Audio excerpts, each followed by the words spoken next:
Ear reads Perfect Sister by Esimai, performed by Ava Vale.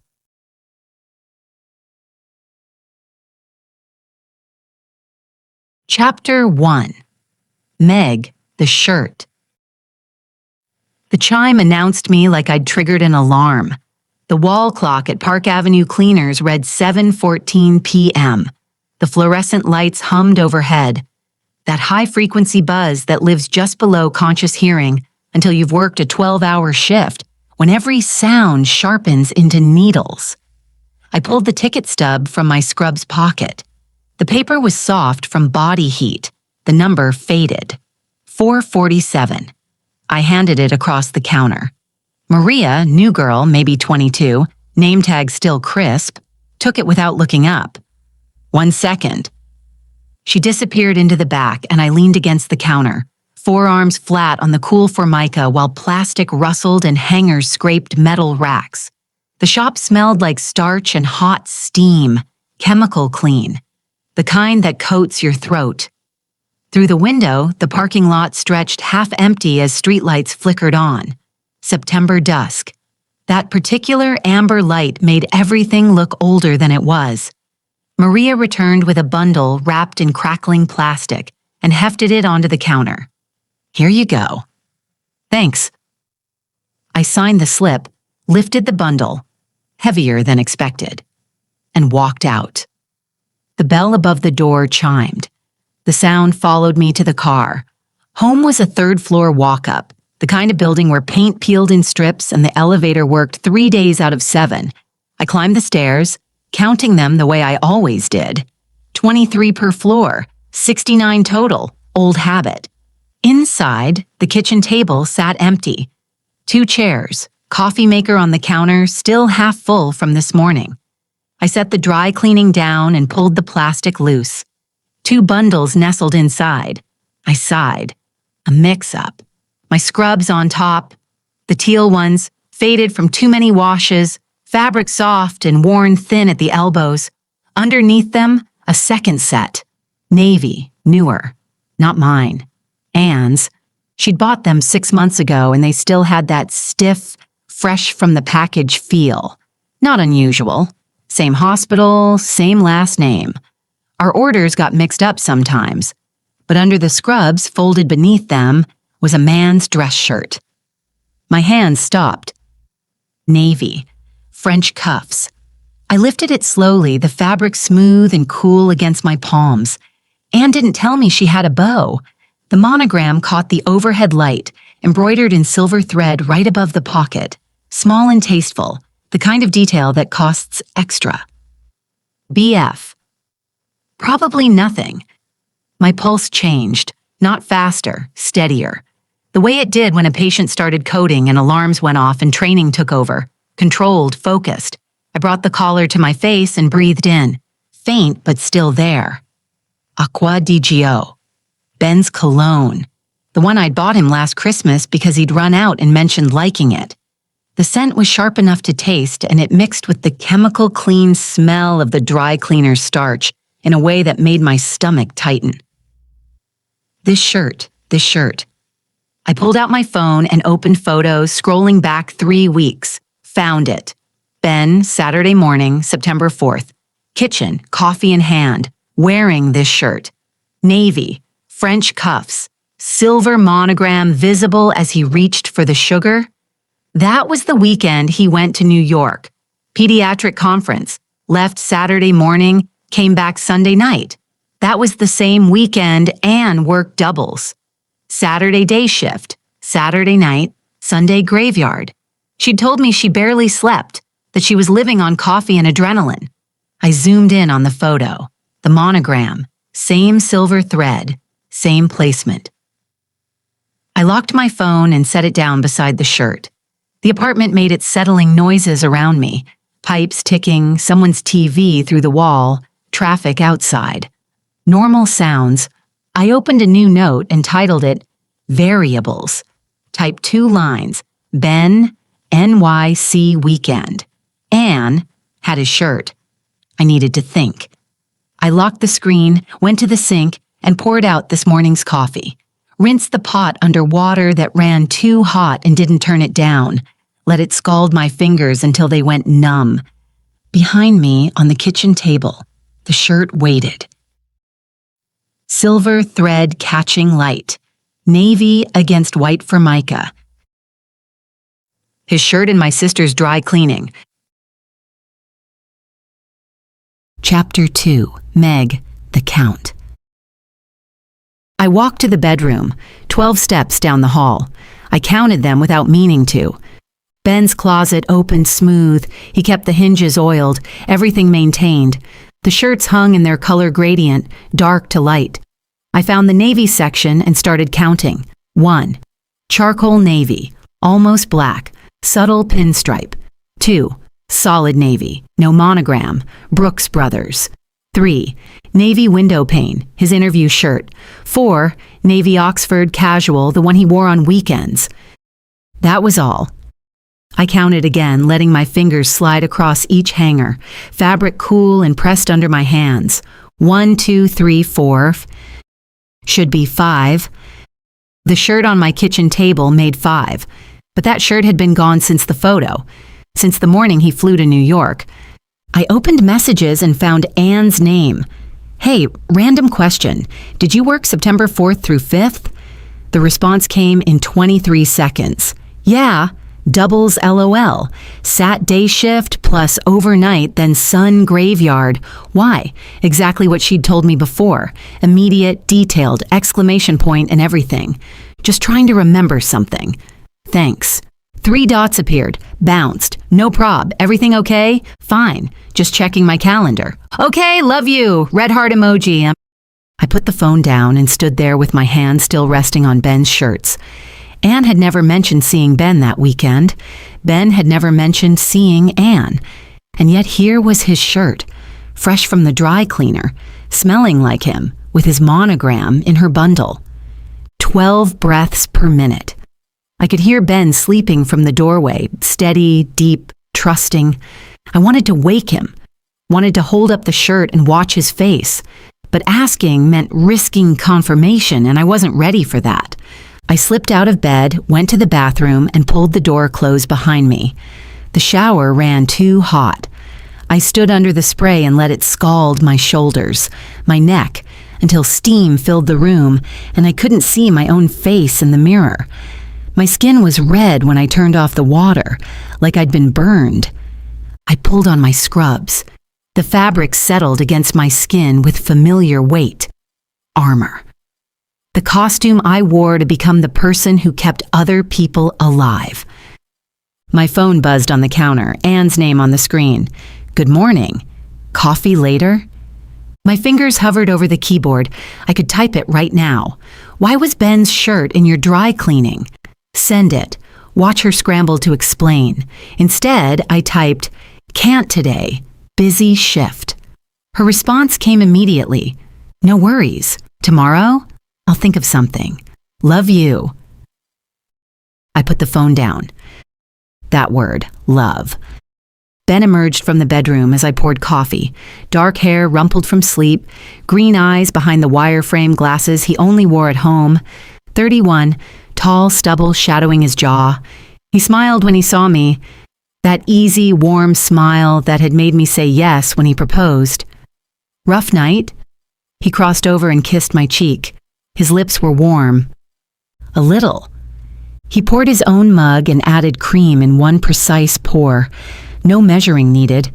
Had those hands touched Anne? You okay? He turned, studying my face. You look exhausted. Just thinking about the schedule. We're short-staffed this weekend. Tell me about it. He kissed my forehead. Love you. Have a good shift. See you later. You too. His footsteps faded down the hallway and the bedroom door closed behind him. I stood in the kitchen with the mug warming my hands, staring at the space where he'd been. I'd almost asked. The words had been right there. Where were you that weekend? Why was your shirt in Anne's dry cleaning? But I didn't want to dive headlong to a conclusion. Give them the benefit of the doubt. Maybe there was a simple explanation. I twisted the engagement ring on my finger. The diamond caught the morning light and fractured it into colors I couldn't name. Today I'd return Anne's bundle to the dry cleaners. Watch what happened next. For now, I had a shift to work. Patience to save. Chapter 3. Meg, the Return. Friday, lunch break, 12:30 p.m. I left County General through the staff entrance and walked the 3 blocks to Park Avenue Cleaners. The September air was still warm, humid, the kind that sticks to your scrubs. The plastic bundle crinkled in my hands. Anne's scrubs, Ben's shirt, both wrapped together the way Maria had given them to me yesterday. The bell chimed when I pushed through the door. Maria stood at the counter in the same spot as yesterday. Different shirt, same name tag. She looked up. "Hi, can I help you?" I set the bundle on the counter. "This got mixed in with my pickup yesterday. Wrong bundle." She pulled the plastic closer, checked the tag stapled to the wrapper, and frowned. "Oh, yeah, this is for Simpson. Anne Simpson. Not..." She checked her screen. "Not Margaret Simpson. I'm so sorry." She placed a hand on her chest. "My fault. I'm still getting the hang of it. Sometimes the tickets get..."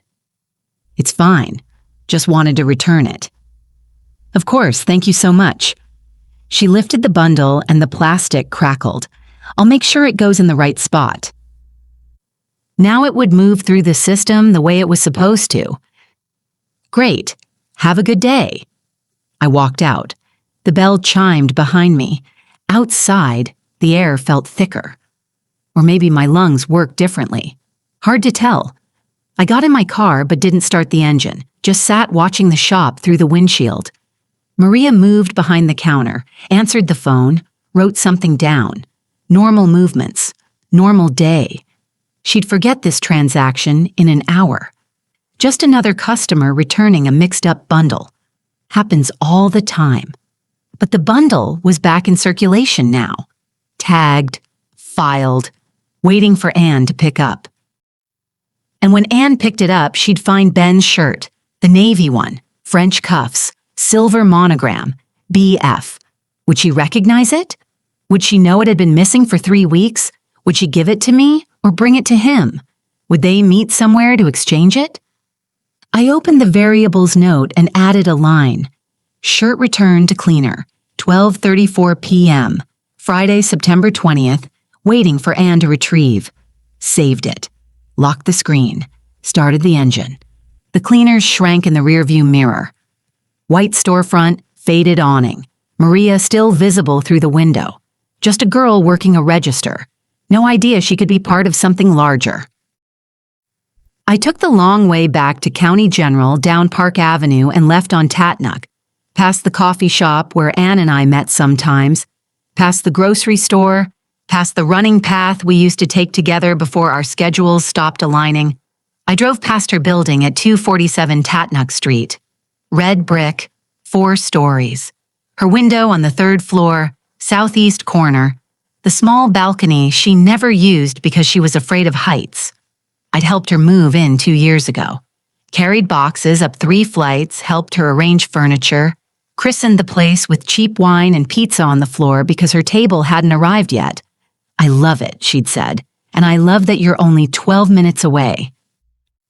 12 minutes, 3.2 miles. I'd mapped it. Close enough to drop by, close enough to help. The light turned green. I drove on. Back to the hospital. Back to the familiar rhythm of monitors and IV drips and patient care. But my mind stayed on the bundle hanging in the back room at Park Avenue Cleaners. Tagged, waiting, evidence in circulation. All I had to do was wait for what happened after Anne picked it up. Chapter 4. Meg, Clinical Calm. Friday afternoon, 3 p.m. ICU. 16 beds in 2 rows of 8, 16 monitors running 16 different rhythms, hearts beating in polyrhythm, ventilators breathing for patients who couldn't breathe on their own. The HVAC hummed through the ceiling vents, that low, persistent frequency that becomes furniture, white noise, until something goes wrong. Bay 3 needed new IV fluids. Bay 7's Foley catheter needed emptying. Bay 12's blood pressure was trending down, 94/61. Still acceptable, but watching. Always watching. I moved through the unit, checked lines, adjusted drips, charted vitals, muscle memory. 12 years of this. Every shift, the same dance with different patients. The antiseptic smell lived in my nose. Sharp, chemical, the scent of clean that isn't really clean, sterile, lifeless, safe. Kimberly worked Bay 9. Post-op cardiac 72 hours out from a triple bypass, stable, and hummed while she worked. Something pop, top 40. I didn't know the name. Meg, Dr. Lynn's voice from the nurse's station. Pediatrics called. They need ICU consult on a transfer. Who's coming? Dr. Flint. My hand stayed steady. I kept programming the IV pump. 125 milliliters per hour. Saline. Nothing complicated. Okay. I finished with Bay 7 and moved to Bay 10. Mrs. Patterson, 63, respiratory failure, COPD exacerbation. Oxygen sat at 92%. Adequate. Her daughter had visited this morning and left pink roses that were already wilting in the dry ICU air. The elevator chimed. Ben stepped out. Navy scrubs, stethoscope around his neck, hospital badge clipped to his pocket. He carried a tablet and crossed to the nurse's station with that easy, boundaried smile he wore at work. Warm, but professional. Hey, Meg, got a preemie in NICU. Septic shock. Might need transfer up here if she destabilizes. What's her status? 32 weeks, born yesterday. Mom had chorioamnionitis. Baby's white count is through the roof. We've got her on Vonk and Gent, but she's not responding. He pulled up a photo on his tablet. The baby in an isolette, tubes and wires everywhere. Pressures are borderline, 52/30, heart rate's 180. Kimberly leaned in. How tiny is she? 3 pounds, 4 ounces. Ben smiled. She's a scrapper, though. I told her parents she's going to be a pianist. Those fingers are perfect. Kimberly laughed. The kind of laugh that meant she found him charming. Most of the nurses did. Ben had that effect. Easy warmth. Made difficult conversations feel less difficult.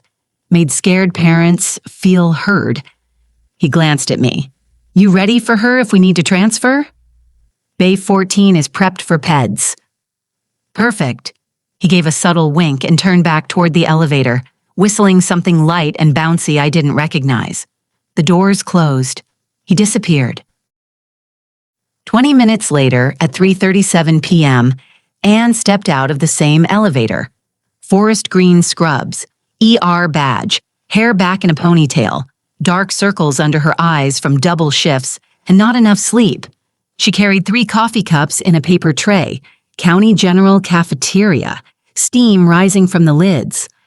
Hey! She crossed to the nurse's station and pressed 1 cup into my hands. Figured you could use this. I picked it up. Still hot. The lid marked in Sharpie. 2 cream, 2 sugar. Exactly how I took it. Because Anne knew, had always known. Years of knowing how I took my coffee and what made me laugh and when I needed someone to just sit with me in silence. I watched her go. The elevator doors opened. She stepped in, waved, and the doors closed. The coffee sat warm in my hand. My sister, my responsibility. Chapter 5. Meg, the closet returns. Friday, 6 p.m. Ben was working late. Emergency consult, the preemie from yesterday coding. Might be here until midnight. Sorry. The apartment felt different without him in it. Heavier, like it was waiting for something. I walked to the bedroom. 12 steps down the hall. Still counting. Always counting.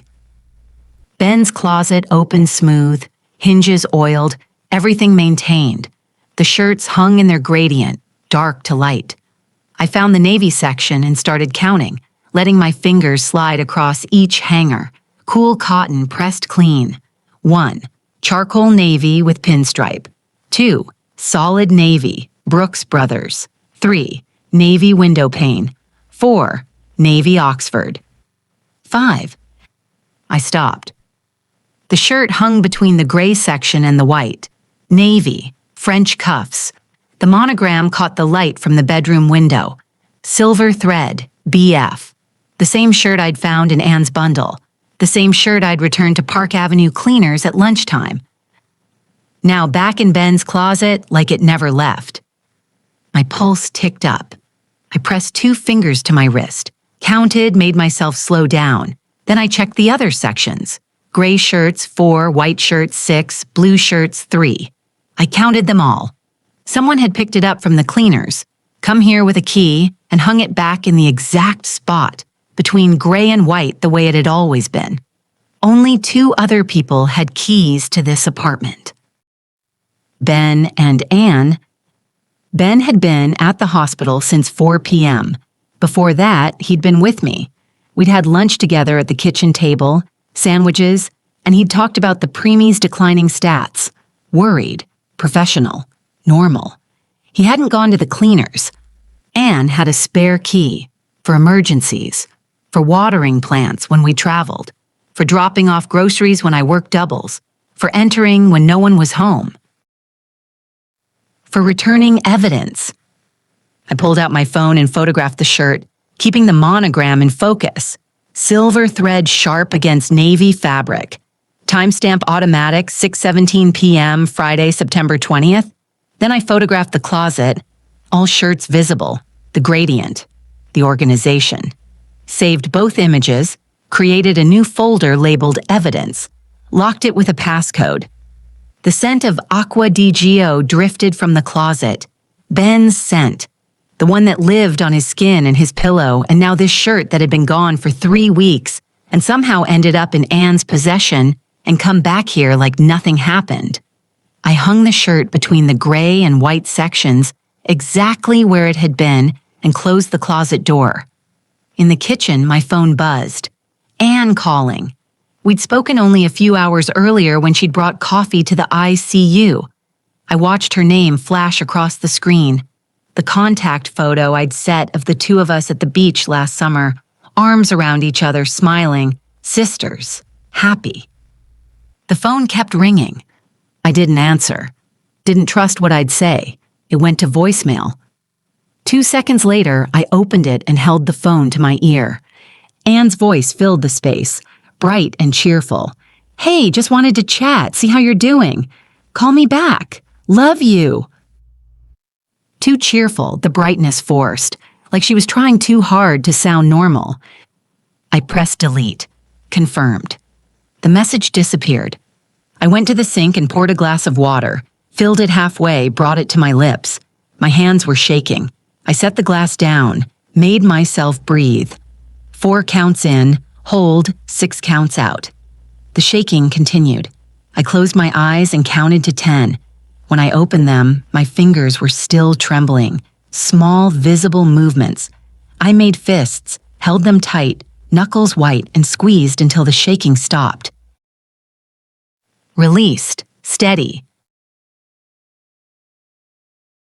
Chapter 6. Meg. Then the vow. The funeral home basement smelled like carpet cleaner and something floral. Lilies, maybe. The kind of smell that tries to cover death, but only makes it more obvious. Folding chairs in rows. I counted 23 while people filed in. Dad's co-workers from the plant, Mom's book club, neighbors who brought casseroles and said they were sorry and didn't know what else to do. 2 caskets at the front, closed. The accident had been bad. That's what the funeral director said. Given the circumstances, we recommend closed caskets. Soft voice, professional, like he'd said it 1,000 times. I sat in the front row with Anne beside me, both of us in black dresses borrowed from a neighbor because we didn't own funeral clothes. Her hand gripped mine. Small fingers. Cold. The service lasted 47 minutes. A pastor who'd never met our parents read generic passages. Someone sang a hymn. People cried. Anne didn't, just sat staring at the caskets, not blinking. When it ended, people filed out and touched our shoulders and said things I didn't hear. The words blurred. Sorry, thoughts, prayers, let us know. Then everyone was gone.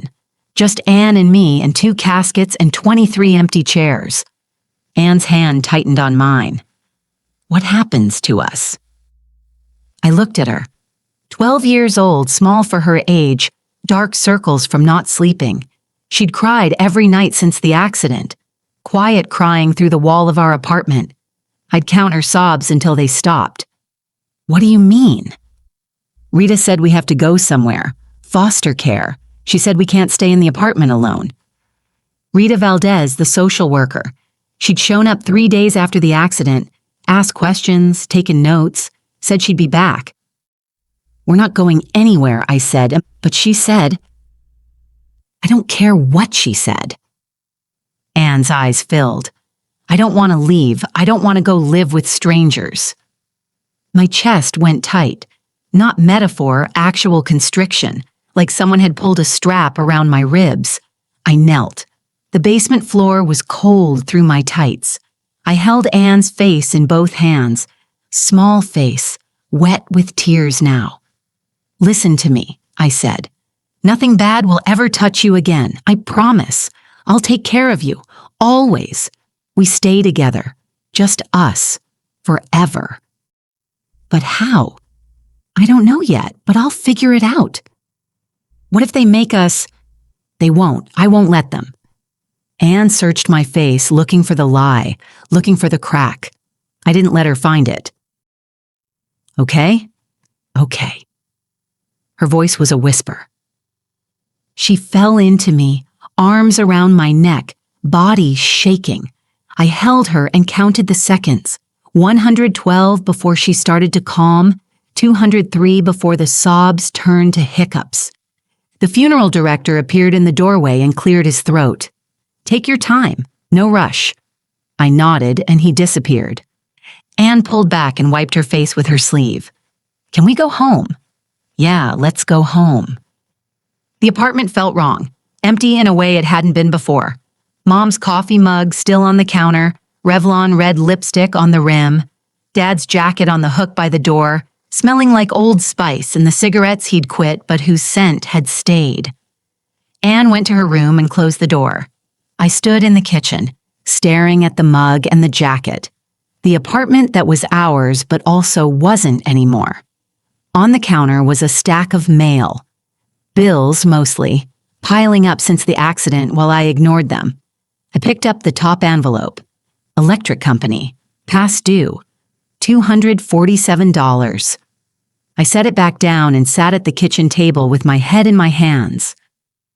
The vow echoed, I'll take care of you, always, and I'd said it like I had a plan, like a 16-year-old was old enough to replace 2 parents. But I didn't know how to pay bills or avoid social workers or keep us together or make any of it okay. I didn't know anything except that I'd promised, and promises meant everything. Or they meant nothing. I chose everything. That night, Anne fell asleep in my arms on the couch, her breathing evened out, body heavy, trusting. I stayed awake and watched the ceiling and made plans, how to avoid Rita, how to get emancipated, how to keep us together. Through the wall, someone's TV played laugh tracks. Canned happiness. False cheer. I whispered to the ceiling, I'll take care of you. Always. Had to believe it, because if I couldn't, we had nothing. Anne stirred, mumbled something in her sleep, settled back down. I pulled the blanket over both of us and let her sleep. Then I started counting, the bills on the counter, the days until Rita came back, the ways this could all fall apart. Chapter 7. Meg, then Rita. 3 weeks after the funeral, Rita Valdez knocked on our apartment door. I was washing dishes. Anne was doing homework at the kitchen table, working the same algebra problem over and over.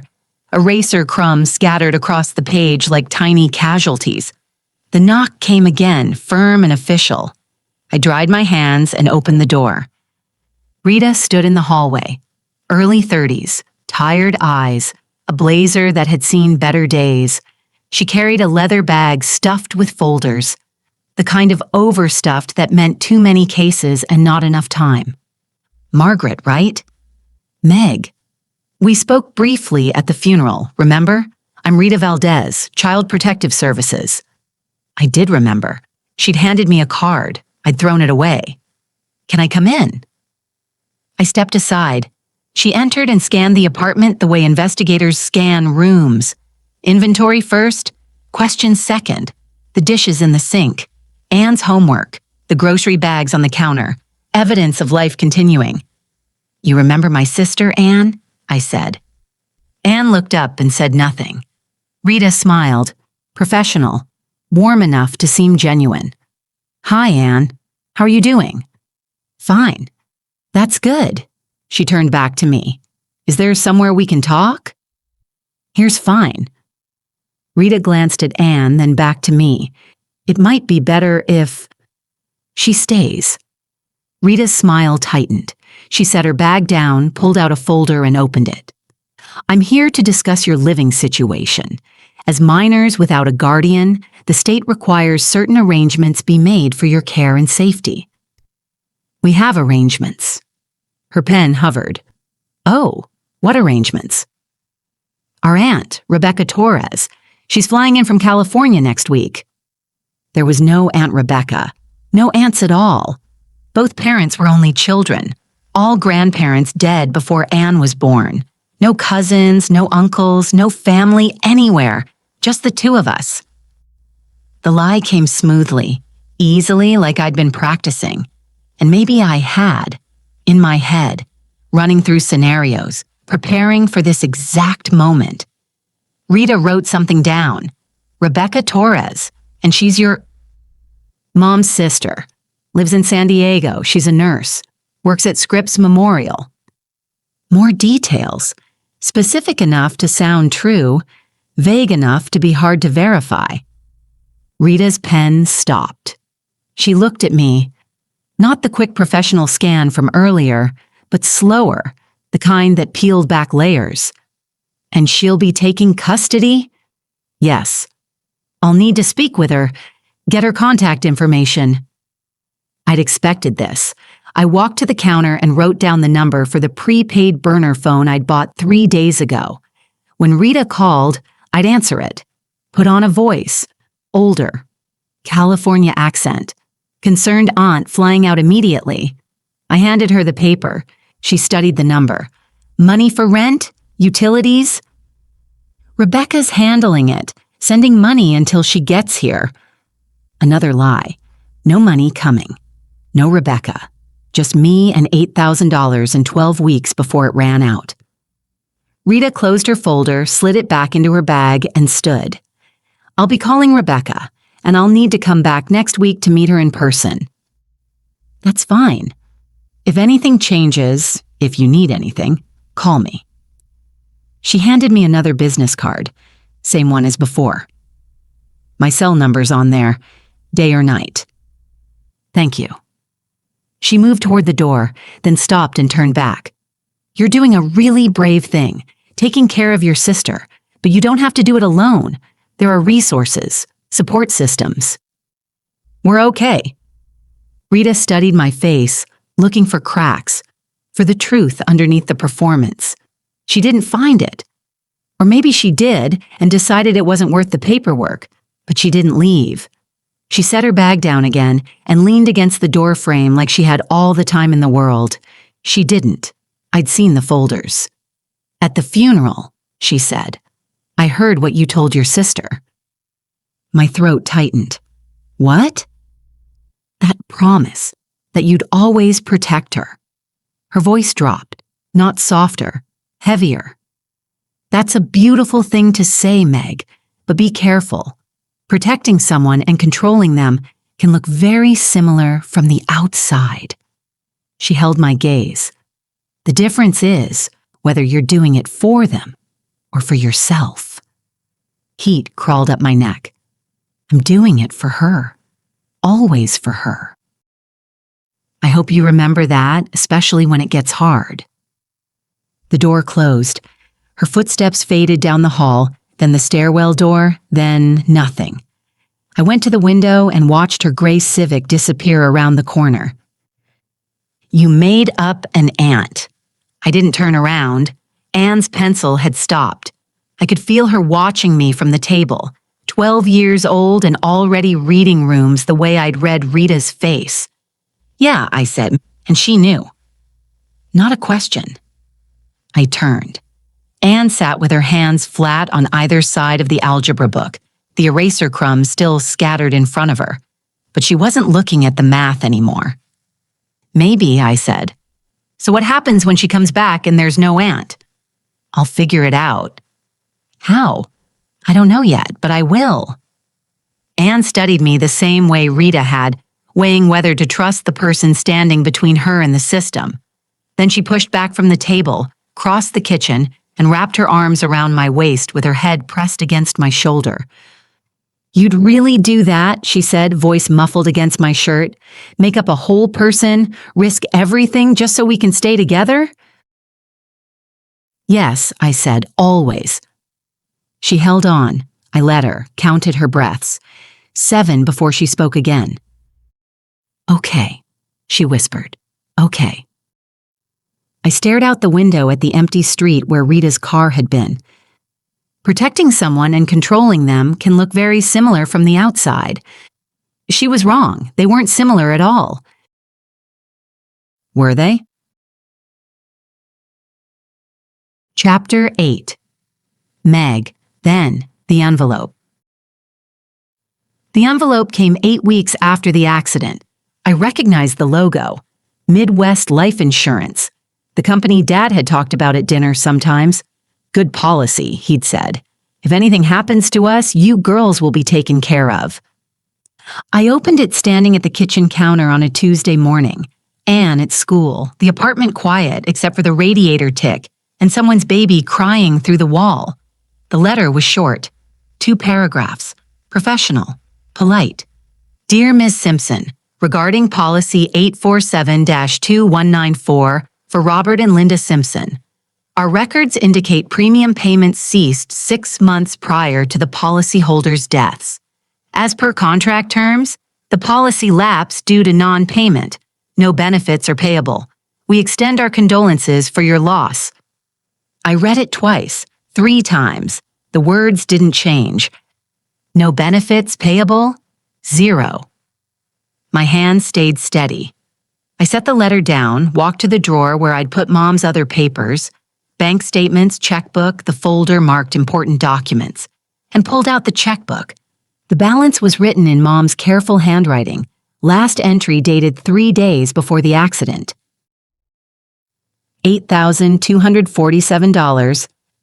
I sat at the kitchen table, found a pen, and turned the insurance envelope over.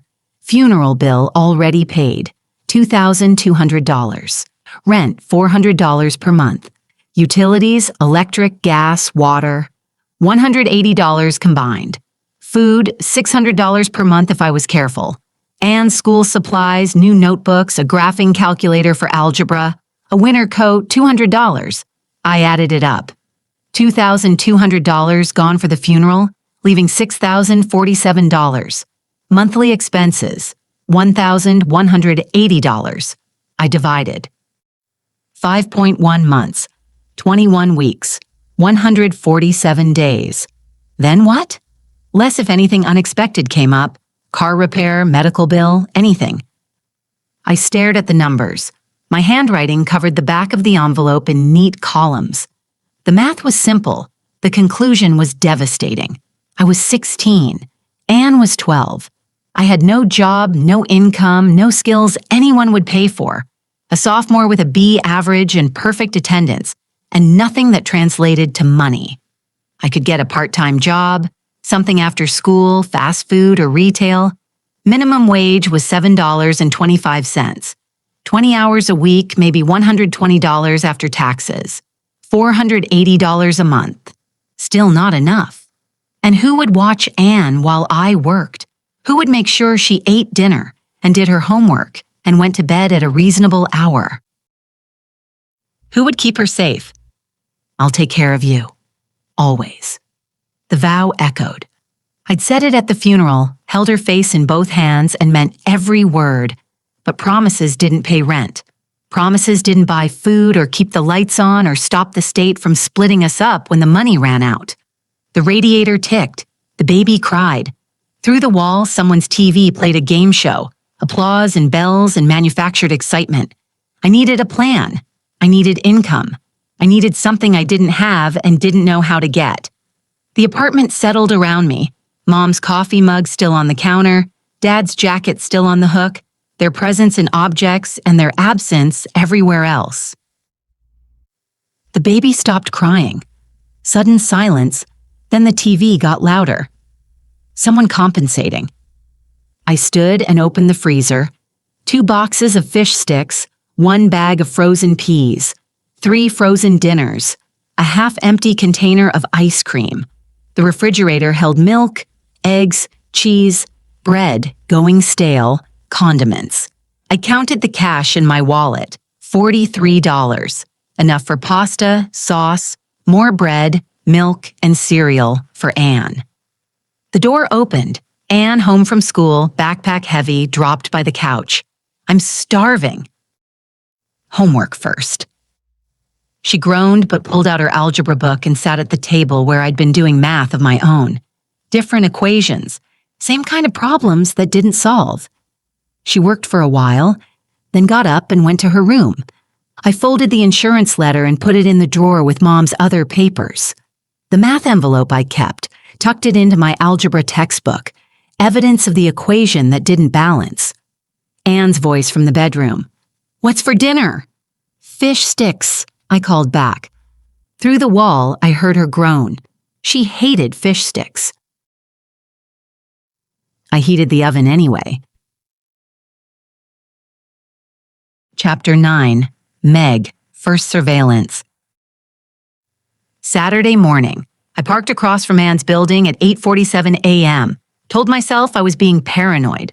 Told myself to go home and do laundry and grocery shopping and normal weekend things. The coffee in my travel mug had gone cold an hour ago. I didn't leave. Anne's building sat new and clean in the Tatnuck neighborhood. Modern complex, security entrance, and elevator that actually worked. The kind of place I couldn't afford because I saved everything. I'd parked 3 cars back from the entrance, far enough she wouldn't notice, close enough to see clearly.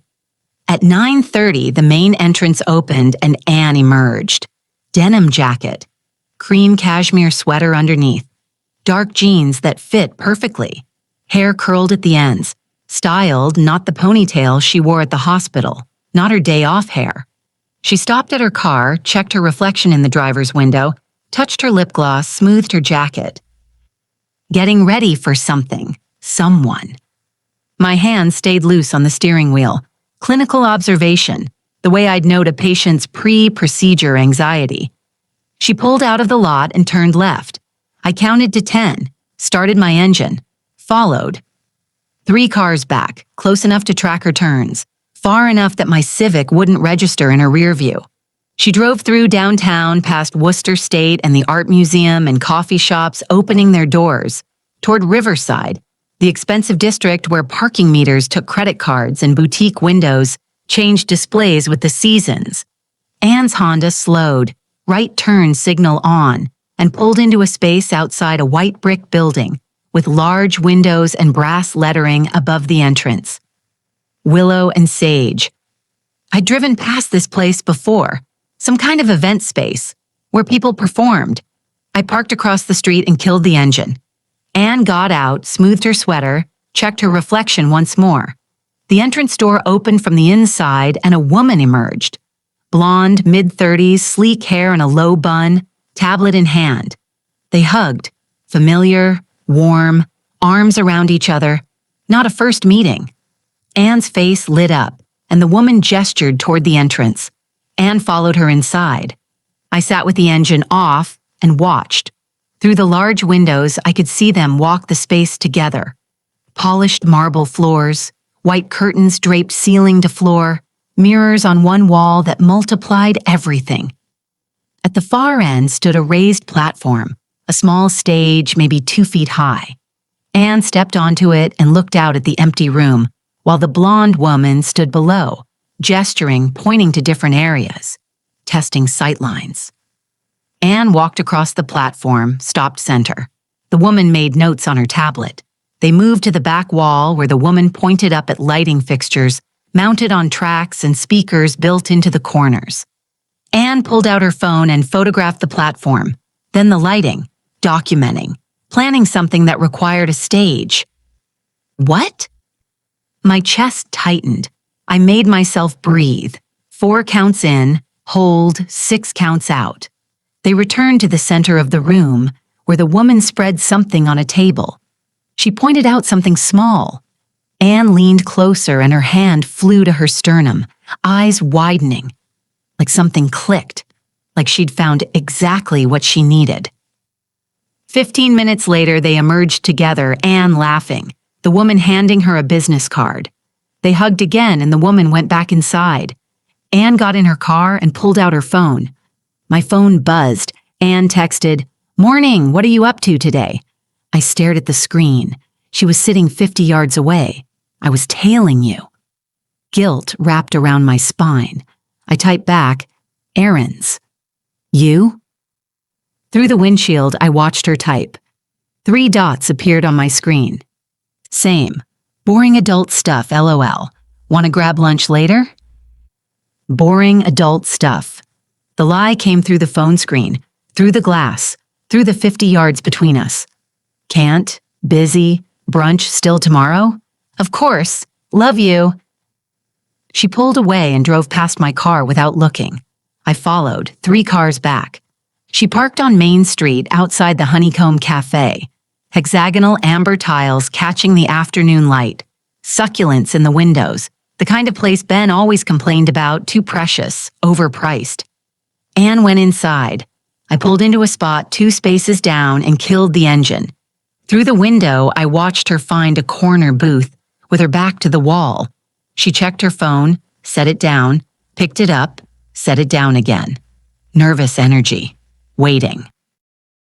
At 2:33 p.m., a silver Honda Civic pulled into the lot.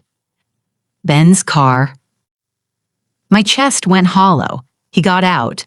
No white coat, no stethoscope, no hospital badge. Jeans, gray Henley, casual. He checked his reflection in the side mirror and smoothed his hair, then walked into the cafe where my sister was waiting. My hand stopped working. I caught the phone before it slipped, kept recording.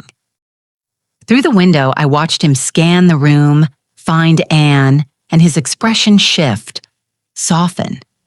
The same way he looked at me. He slid into the booth across from her and reached into his jacket pocket. Small black box, velvet. Even through 2 panes of glass, I could see the jeweler's shape of it.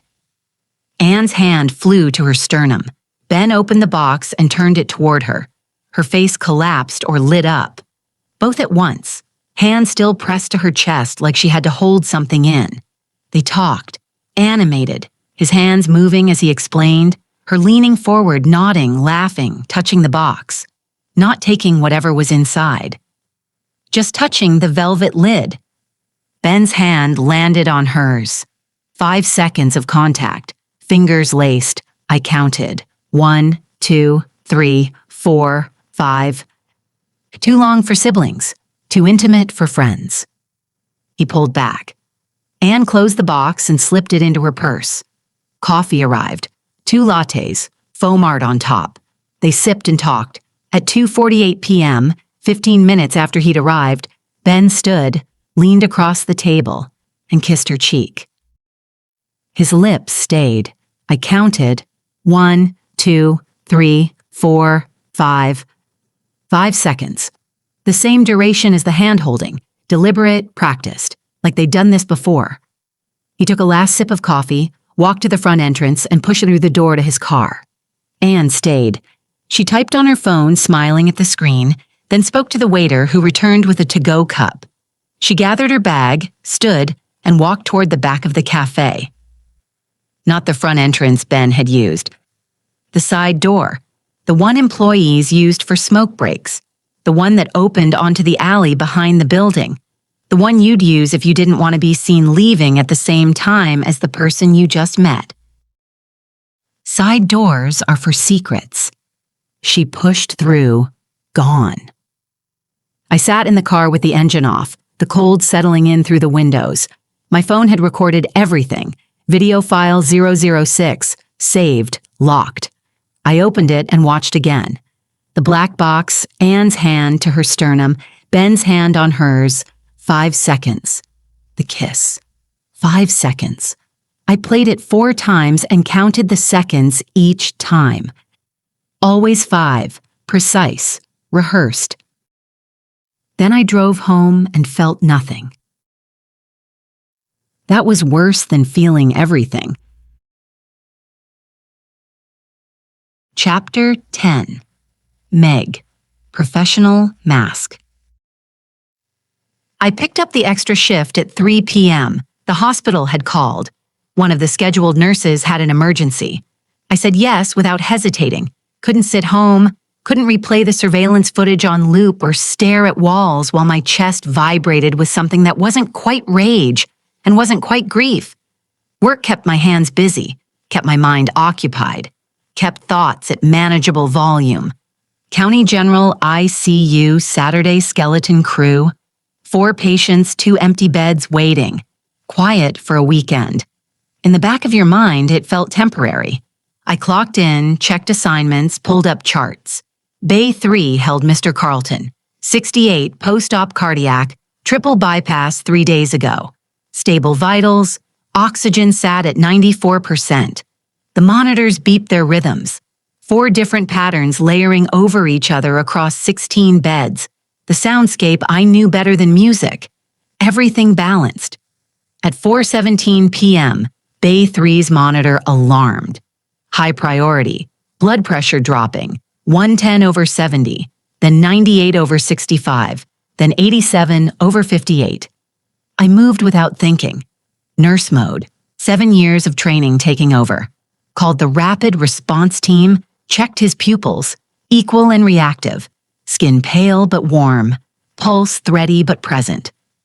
Dr. Patel arrived. First-year resident, good instincts, still learning. What have we got?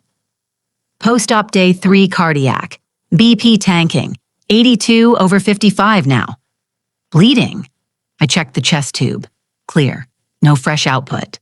Start fluids, bolus 500 NS. Get a 12 lead. I was already moving. IV bag hung, pump programmed, EKG leads placed. The team worked, ordered labs, checked cardiac enzymes, adjusted meds. Mr. Carlton's pressure climbed, 95/62, then 103/68, back to baseline by 4:45, crisis over. Dr. Patel exhaled.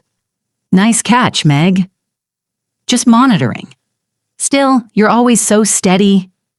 She made notes on her tablet and the team dispersed, monitors settling back to their normal rhythms. I documented everything.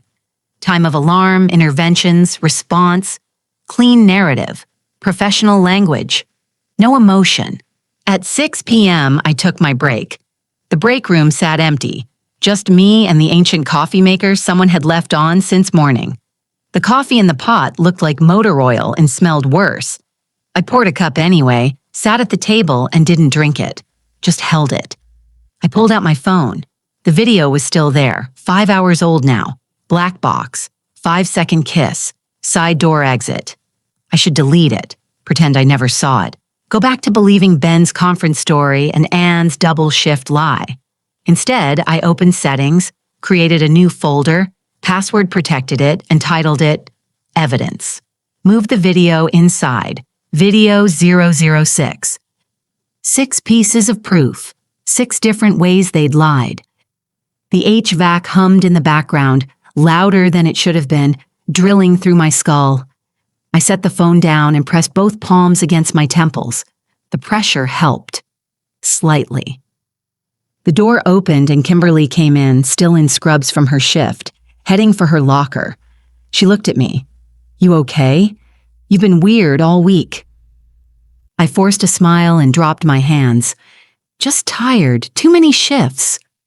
She studied my face, looking for the truth underneath. I held the smile fixed, steady, professional. Okay, she said, not quite convinced, and grabbed what she'd come for. Well, take care of yourself. I will. The door swung shut. I was alone again. The HVAC kept going. The fluorescent lights overhead buzzed at a frequency I'd never noticed before, or always noticed and never minded, but now couldn't unhear. My phone buzzed on the table. Ben's name on the screen. Dinner tonight? I'll cook. I stared at the offer. Normal fiancé behavior. Normal Saturday night. Everything normal, everything wrong. I typed back, working late, extra shift, don't wait up. His response came fast. Okay, stay safe. Love you. Love you. 2 words sent from someone who'd kissed my sister 4 hours ago. I locked the phone and went back to the ICU. Bay 7 needed a dressing change. Bay 12's IV pump was beeping. Bay 3 needed vitals rechecked.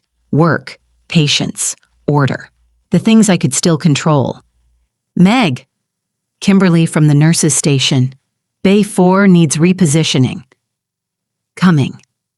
White walls, monitor beeps, the smell of antiseptic and recycled air.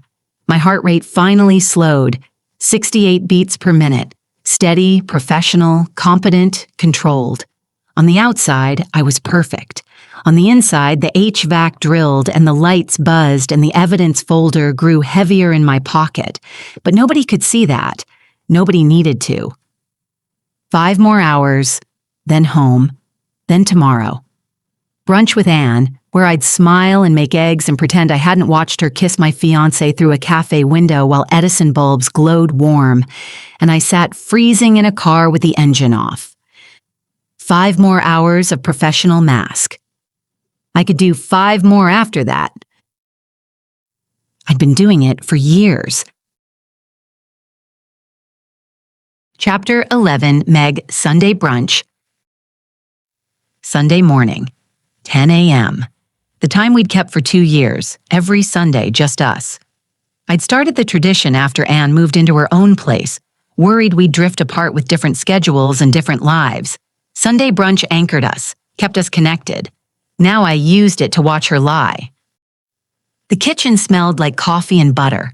I cracked 6 eggs into a bowl, whisked them with milk and salt, the fork scraping against ceramic in a rhythm I didn't have to think about. Toast browned in the toaster. Coffee dripped into the pot. Everything timed. Everything precise. Anne was late. She was never late. At 10:17, my phone buzzed. Running behind, be there in 10. So sorry. I set it down, turned off the burner, and poured coffee. Black. I skipped my usual 2 cream, 2 sugar. The bitterness felt appropriate. At 10:29, her key scraped the lock. I'm so sorry, she rushed in, hair damp, makeup fresh but hurried, mascara slightly smudged at the corner of her left eye. Overslept. Crazy week. It's fine.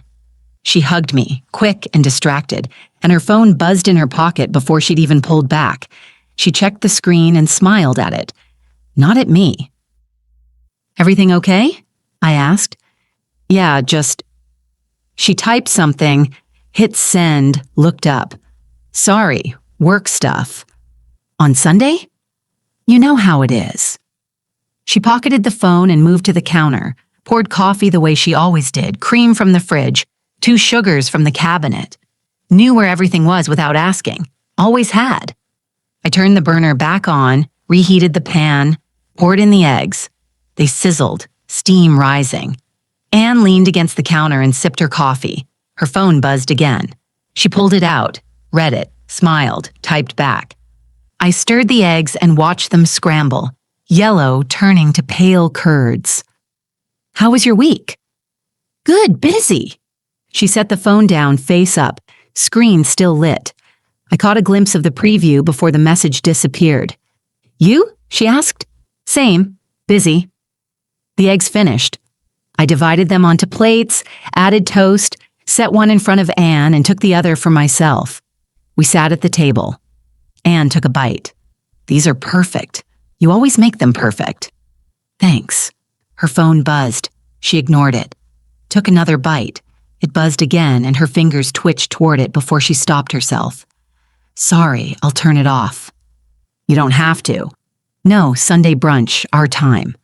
She flipped it face down. There, done. But it kept vibrating against the table.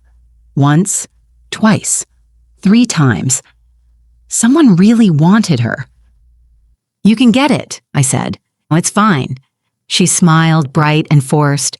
So, I have news. My chest tightened. I'm working on a project, something I've always wanted to do. Can't tell you what yet. Her eyes went bright with something that looked like genuine excitement. It's scary, putting yourself out there. What if I bomb? You won't bomb. You excel at whatever you do. But what if I do? Then you tried. That's what matters. She nodded and took another bite, but her eyes kept drifting to the phone lying face down between us. I ate my eggs. They tasted like nothing. Texture without flavor. When do you find out? I asked. Anne blinked. About the project? Of course, what else? October 12th, maybe. She grinned. You'll be the first to know. Promise. October 12th. 3 weeks away. That's exciting. I'm terrified. She laughed, nervous energy under the bright surface. But good terrified. You know. I didn't know. Didn't understand what she was planning, or why yesterday she'd met Ben at a cafe and received a gift in a velvet box and kissed him for 5 seconds while I watched from my car. I'm always proud of you, I said. The lie came smooth, easy. Anne reached across the table and squeezed my hand. Thanks. For everything. For always being there. For these Sundays. I don't know what I'd do without you. A lump formed in my throat. I swallowed. It refused to move. Her phone buzzed again. She pulled her hand back, grabbed it, typed fast, set it down. Okay, done, I swear. We finished eating. Anne helped clean up, rinsing plates at the sink, water running warm. Normal sister, normal Sunday. Except her phone kept buzzing, and every time she smiled at the screen, something cold moved through my chest. Bathroom, Anne said. She set her phone on the counter and walked down the hall. The door closed. I stood at the sink with my hands in warm water and stared at the phone. Face up, unlocked, screen still lit. Last night after the cafe, I'd researched tracking apps, found one disguised as a weather widget, read the reviews, memorized the installation steps. 5 taps, 40 seconds. I'd practiced on my own phone until I could do it without thinking. I just needed an opportunity. And here we are. My chest buzzed. Not metaphor, actual sensation, ribs vibrating. I dried my hands, walked to the counter, picked up the phone. Messages app open. Ben's name at the top. Let's meet again. I'll tell you where and when. My hands shook. Still coordinating, still planning, still lying. I closed messages, opened the app store, found the weather widget, downloaded it, opened it. Set permissions exactly as I'd practiced. Location always, background refresh on, notifications off. 40 seconds. I set the phone back in the exact spot, same angle, same position, screen back to iMessage. Wipe my palm on my jeans. Cold. Damp. Down the hall, the toilet flushed. Water ran at the sink. I turned back to the kitchen sink and plunged my hands under scalding water, just as Anne appeared in the doorway. Everything okay? I smiled, hands burning under the stream. Of course, everything's fine. Chapter 12. Meg, then, 8 weeks. The pre-calc test came back with a red F circled at the top. 52%. Mrs. Henderson handed it to me face down. Mercy I didn't deserve. I shoved it in my backpack without looking. The number didn't matter. Nothing at school mattered anymore. Lunch period, I sat in the library and opened my laptop, refreshed my email for the 14th time that day. Still nothing. 2 weeks since I'd applied to 12 places. Target, Stop and Shop, Applebee's, every chain store and restaurant in Worcester. I'd walked in, filled out applications, smiled, said I was a hard worker, available nights and weekends, reliable. Nobody called. I opened a new tab and searched jobs hiring Worcester, Massachusetts. No experience. Same results as yesterday and the day before and the week before that. McDonald's, Dunkin' Donuts, CVS, all required experience I didn't have, references I couldn't provide, availability I couldn't guarantee. I closed the laptop. The library smelled like old books and floor cleaner, fluorescent lights humming overhead. Around me, students studied, did homework, prepared for college. Normal teenage problems. I had 84 days before the money ran out, maybe less. I pulled the checkbook from my backpack and opened it under the table where nobody could see. Started with $8,247 8 weeks ago. Current balance, $3,200. I'd paid 6 months' rent in advance, cleared Dad's credit cards, bought car insurance, winter coats, groceries, utilities, all responsible choices that burned through cash faster than I'd calculated. At this rate, 12 more weeks. Not the 21 I'd projected. Anne's braces estimate sat unopened on the kitchen counter at home. $5,000. Money I didn't have and would never have at this rate. The bell rang.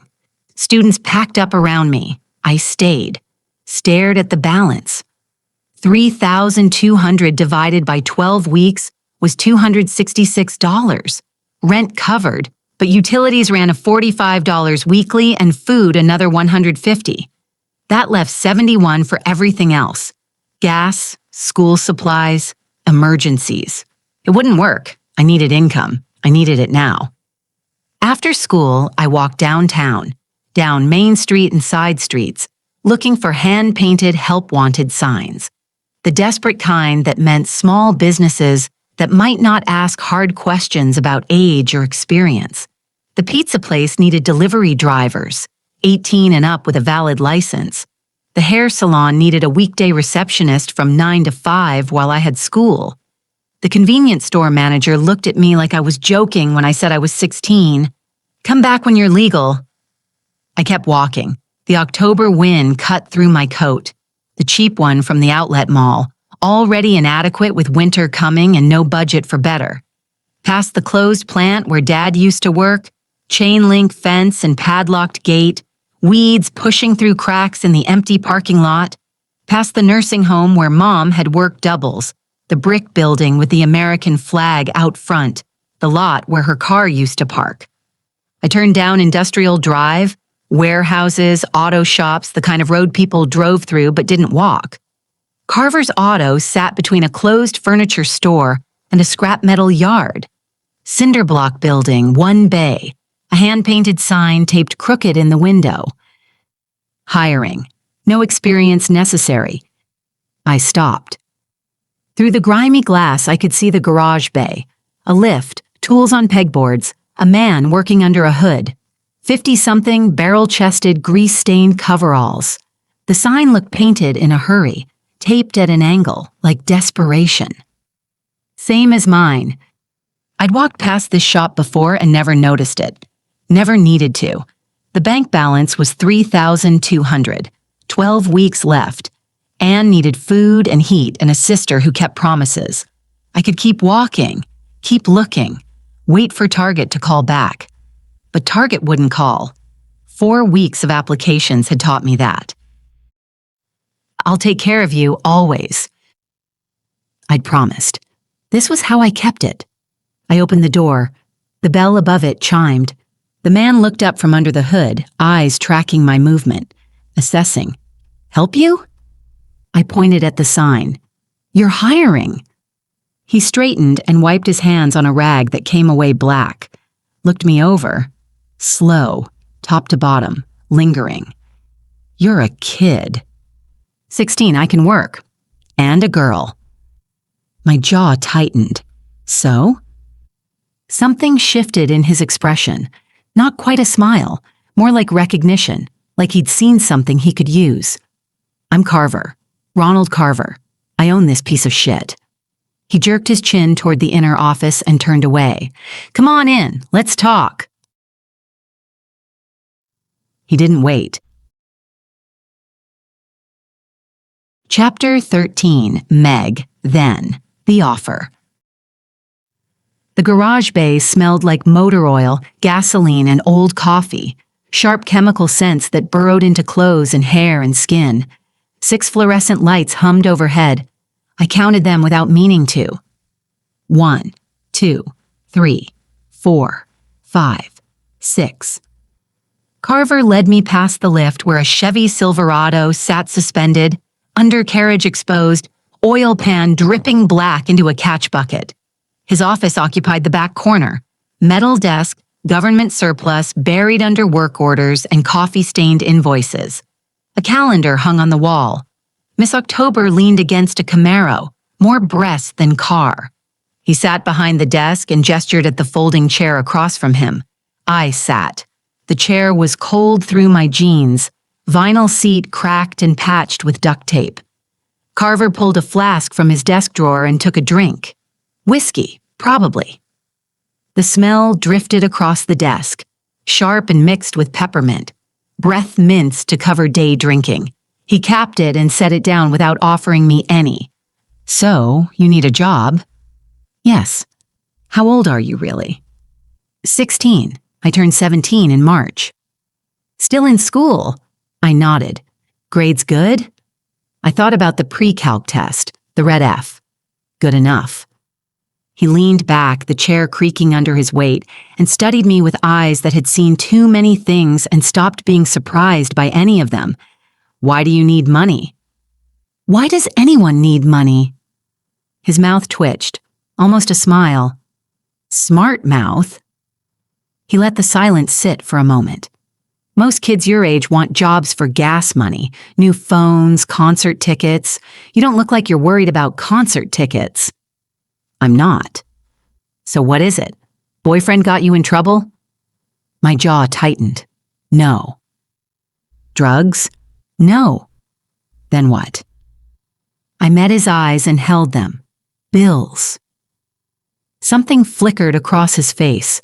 Understanding, maybe, or recognition. Bills, he repeated. 16 years old and paying bills. Yes. Your parents know you're here? My throat closed. I swallowed and made my voice work. They're dead. Flat, matter of fact, like reading from a chart. Carver's expression didn't change. When? 2 months ago. Both of them? Car accident. Head-on with a semi. Outside, someone's radio played country music, Garth Brooks, tinny and distant through the garage walls. He was quiet for a long moment. You got people? My sister. She's 12. And you're taking care of her. Statement. Not a question. He reached for the flask, took a long drink, then set it down. He pulled a clipboard from under the pile of invoices. Here's the deal. $8 an hour, cash, off the books, 4 to 7 weekdays, 8 to 5 Saturdays, 19 hours a week. Call it $150 after I take out for mistakes. $150 a week, $600 a month. Not enough to fix everything, but enough to stretch the timeline, buy more weeks, more time to figure out something better. What would I do? Cleaning mostly, sweeping, organizing tools, taking inventory. Maybe basic stuff if you pick it up fast. Fluid checks, tire rotation. I can do that. He asked if I'd worked on cars before. Worked anywhere before.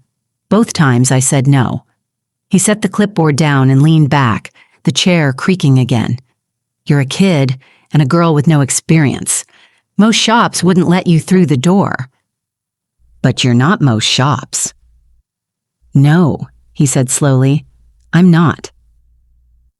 The way he said it moved something cold through my chest. Warning bells. Something wrong, even if I couldn't name it yet. But I needed this job, needed the money, needed to keep the vow. When can I start? Today. Okay. His mouth twitched again, eager. He stood, walked to a filing cabinet and pulled out a rag, stiff fabric, dark with old grease and years of use, and handed it to me. It smelled like petroleum and sweat. I took it. Everything gets cleaned end of shift. I run a clean shop, tools put away, floor swept, oil disposal handled properly. You slack off, you're gone. I won't slack off. What's your name? Meg Simpson. His head tilted. The ones in the crash on I-90. Your folks? I nodded. Tough break. He pulled out a work order and studied it like I wasn't standing there anymore. You got people? Besides the sister? No. He grunted. All right then, let's see what you got. Chapter 14. Meg. Then. 6 lights. Week 1, I learned fluids. Oil came out amber, dark honey when fresh, black tar when burned. The dipstick showed levels. Add a quart. Check again. Brake fluid ran clear amber, almost yellow, translucent in the reservoir, thinner and slicker between fingers than oil. Carver showed me the master cylinder. Fluid gets low, brakes get soft, pedal goes to the floor, that's how people die. Coolant, transmission, power steering, washer fluid, each a different color, different viscosity, different function. 6 fluids kept metal, rubber, and plastic working together so people could drive home safely. I learned them all in 3 days. Week 2, I learned tools, socket sets organized by size, 1/4 inch, 3/8, 1/2 inch, metric, and standard. Carver tested me, pointed at a bolt, asked what size, told me to get it. I did. Every time. Every tool had its place on the pegboard, outlines drawn in marker showing where each piece belonged.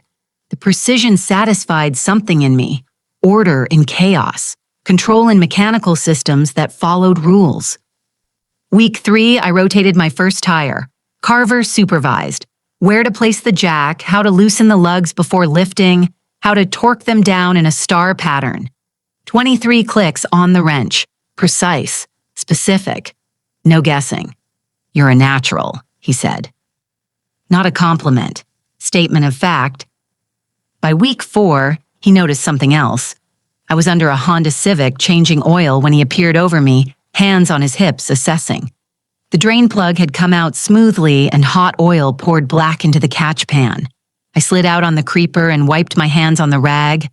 Permanently stained now like my hands, oil under every nail no matter how hard I scrubbed. Most people I hire take months to get this fast, he said. You did it in 4 weeks. I pay attention. Yeah, you do. He pulled a work order from his pocket and studied it without looking at me. $10 an hour, starting Monday. You earned it. $10, 19 hours a week, $760 a month if nothing went wrong, if he didn't cut hours, if customers kept coming, rent covered, utilities covered, food maybe, Anne's braces on a payment plan maybe. Thank you. He nodded and walked back to his office. I slid back under the Civic, unscrewed the oil filter and felt hot oil drip onto my forearm. It burned. I didn't flinch. I let it run, then wiped it away. Above me, the 6 fluorescent lights hummed. I counted them while I worked. 1, 2, 3, 4, 5, 6, always 6.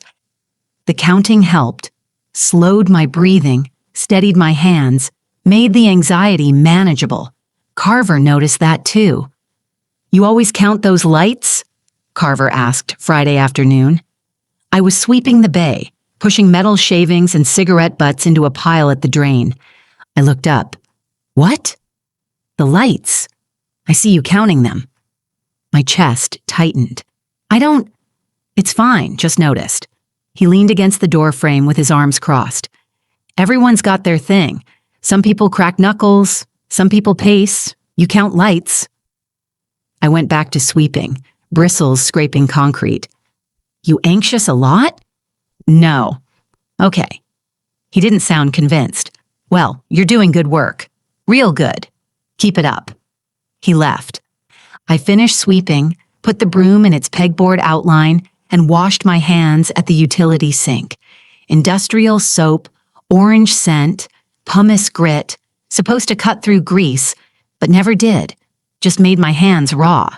I scrubbed for 3 minutes until my knuckles cracked, then clocked out and drove home in Mom's car. Anne was at the kitchen table when I walked in, homework spread around her under the kitchen light. I stood in the doorway. How was work? Fine. You smell like the garage. Always do. She smiled and went back to her equations, normal student problems, the life I was killing myself to give her. Worth it. Had to be worth it. By the time Rita came back for her 4th monthly check-in, I'd convinced Carver to put me on the books. She found me waiting with a folder I'd spent a week preparing. Pay stubs from Carver's auto on dot matrix paper, ink slightly smeared but real, bank statements showing Social Security survivor benefits at $1,200 a month for Anne, a budget spreadsheet, Anne's report card, all A's and B's. Rita reviewed everything without expression, then looked around the apartment, clean, food in the fridge, Anne's homework on the table, and said, "You're doing well, better than I expected." We're managing. She didn't mention Rebecca Torres, not once. She'd called the burner phone twice in the first 2 months. I'd answered both times with a voice pitched older, and California vowels stretched wide, told her I was delayed, then delayed again. By month 3, the calls stopped. Maybe she'd figured it out. Maybe a girl with a clean apartment, a steady income, and a sister with good grades wasn't worth the paperwork. Overworked caseworkers make calculations. I was one that worked in her favor. File for emancipation, Rita said. Make it official. Otherwise, if anything happens to me, another caseworker might have different ideas about placement. The word sat in the air. Placement. Anne ripped away. I filed the paperwork that week. Rita walked me through the petition. What the judge would want to see, what he wouldn't ask about if the file looked clean enough. I can write a favorable home study, she said, but nothing can fall apart between now and the hearing. No missed rent, no calls from the school, no reason for anyone to look twice. Nothing will fall apart. And Rebecca Torres needs to disappear, quietly. Aunt, who changed her mind, couldn't take on the responsibility. Happens all the time. She looked at me with the same calculation I'd seen at our first meeting. I'll update the file. She wrote the lie into official documents so it became true. I didn't ask why. Rita had 50 cases and a system that chewed up kids who fell through the cracks. A 16-year-old holding it together was a case she could close. Everyone needs cases they can close. The hearing came 7 weeks later. Worcester Probate and Family Court, a small room that smelled of floor polish and anxiety. I wore Mom's blazer because I didn't have one of my own. Oil still under my nails despite scrubbing. The judge reviewed Rita's home study, the pay stubs, the bank statements, Anne's report card, and the letter from Carver. Rita had suggested I get one. It confirmed stable employment and good character. Carver had signed it without reading it. I'd written every word. "You understand what you're asking for?" the judge said. "Legal adulthood, full responsibility, no safety net if things go wrong." "Yes, Your Honor. And if you can't manage, if the money runs out, it won't." He looked at Rita. She gave a slight professional nod, the nod of a caseworker who'd made her calculation and was standing by it. He didn't believe me. I could see it in his face. 16-year-olds shouldn't have to do this. But Rita's report said stable. The numbers said solvent. And his docket said 14 more cases before lunch. He signed the papers. The guardianship petition took another 3 weeks. Same judge. He barely looked at the paperwork this time. Rubber stamp, signature, done. I walked out of that courthouse for the second time at 16 years old. Legally an adult, legally responsible for a 12-year-old, 2 pieces of paper that said the state of Massachusetts had decided I was enough. completely, utterly alone. But we were still together. That's what mattered. Chapter 15. Meg. Browser History. Anne left at noon. She hugged me at the door, thanked me for brunch, and said she'd tell me more about the project when the time was right. "But save Saturday, October 12th, she said with a grin. "That's the big day." She squeezed my arm and was gone, her phone in her purse, the tracking app hidden under a cloud icon. She had no idea. I spent the afternoon cleaning, wiping counters that didn't need it, washing dishes already clean, and failed not to open the tracking app every 5 minutes. I opened it 17 times, watched Anne's blue dot move from my apartment to hers, then to the grocery store, then back home. Normal Sunday errands. Nothing suspicious, nothing confirmed what I'd seen at the cafe the day before. Ben came home at 10:30, exhausted, double shift, emergency intubation at 6 and a code at 8. He showered, kissed my forehead, fell into bed. Now I lay beside him, counting his breaths. 11 per minute slower than normal, the rhythm of someone who slept without guilt. 45 minutes, ceiling tiles, 12, 3 rows of 4. Everything looked the same. Nothing was. At 11:15, I gave up. I pulled on jeans and a hoodie, told myself I needed water, told myself this was normal insomnia, and left the room. The kitchen was dark except for the microwave clock. Green numbers reading 11:17. Ben's MacBook sat on the table, closed but not put away. He never locked it, never had a reason to. We shared calendars, passwords, lives, trusted each other. I pulled out a chair. The scrape of wood on linoleum sounded too loud. I waited, counted to 30. No movement from the bedroom. The laptop opened with a soft click, and the screen glowed blue-white in the dark kitchen. I entered his password, the same one he'd given me 2 years ago when we moved in together, and the computer loaded. Medical journals bookmarked, hospital portal, email, calendar.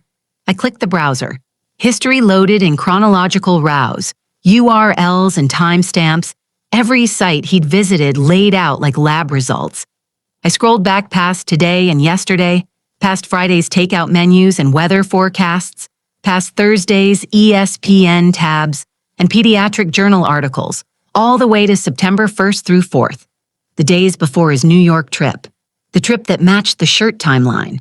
My pulse stayed steady, clinical, the way it did when I pushed medications that could save or kill depending on the dose. NYC Pediatric Care Symposium. Register now.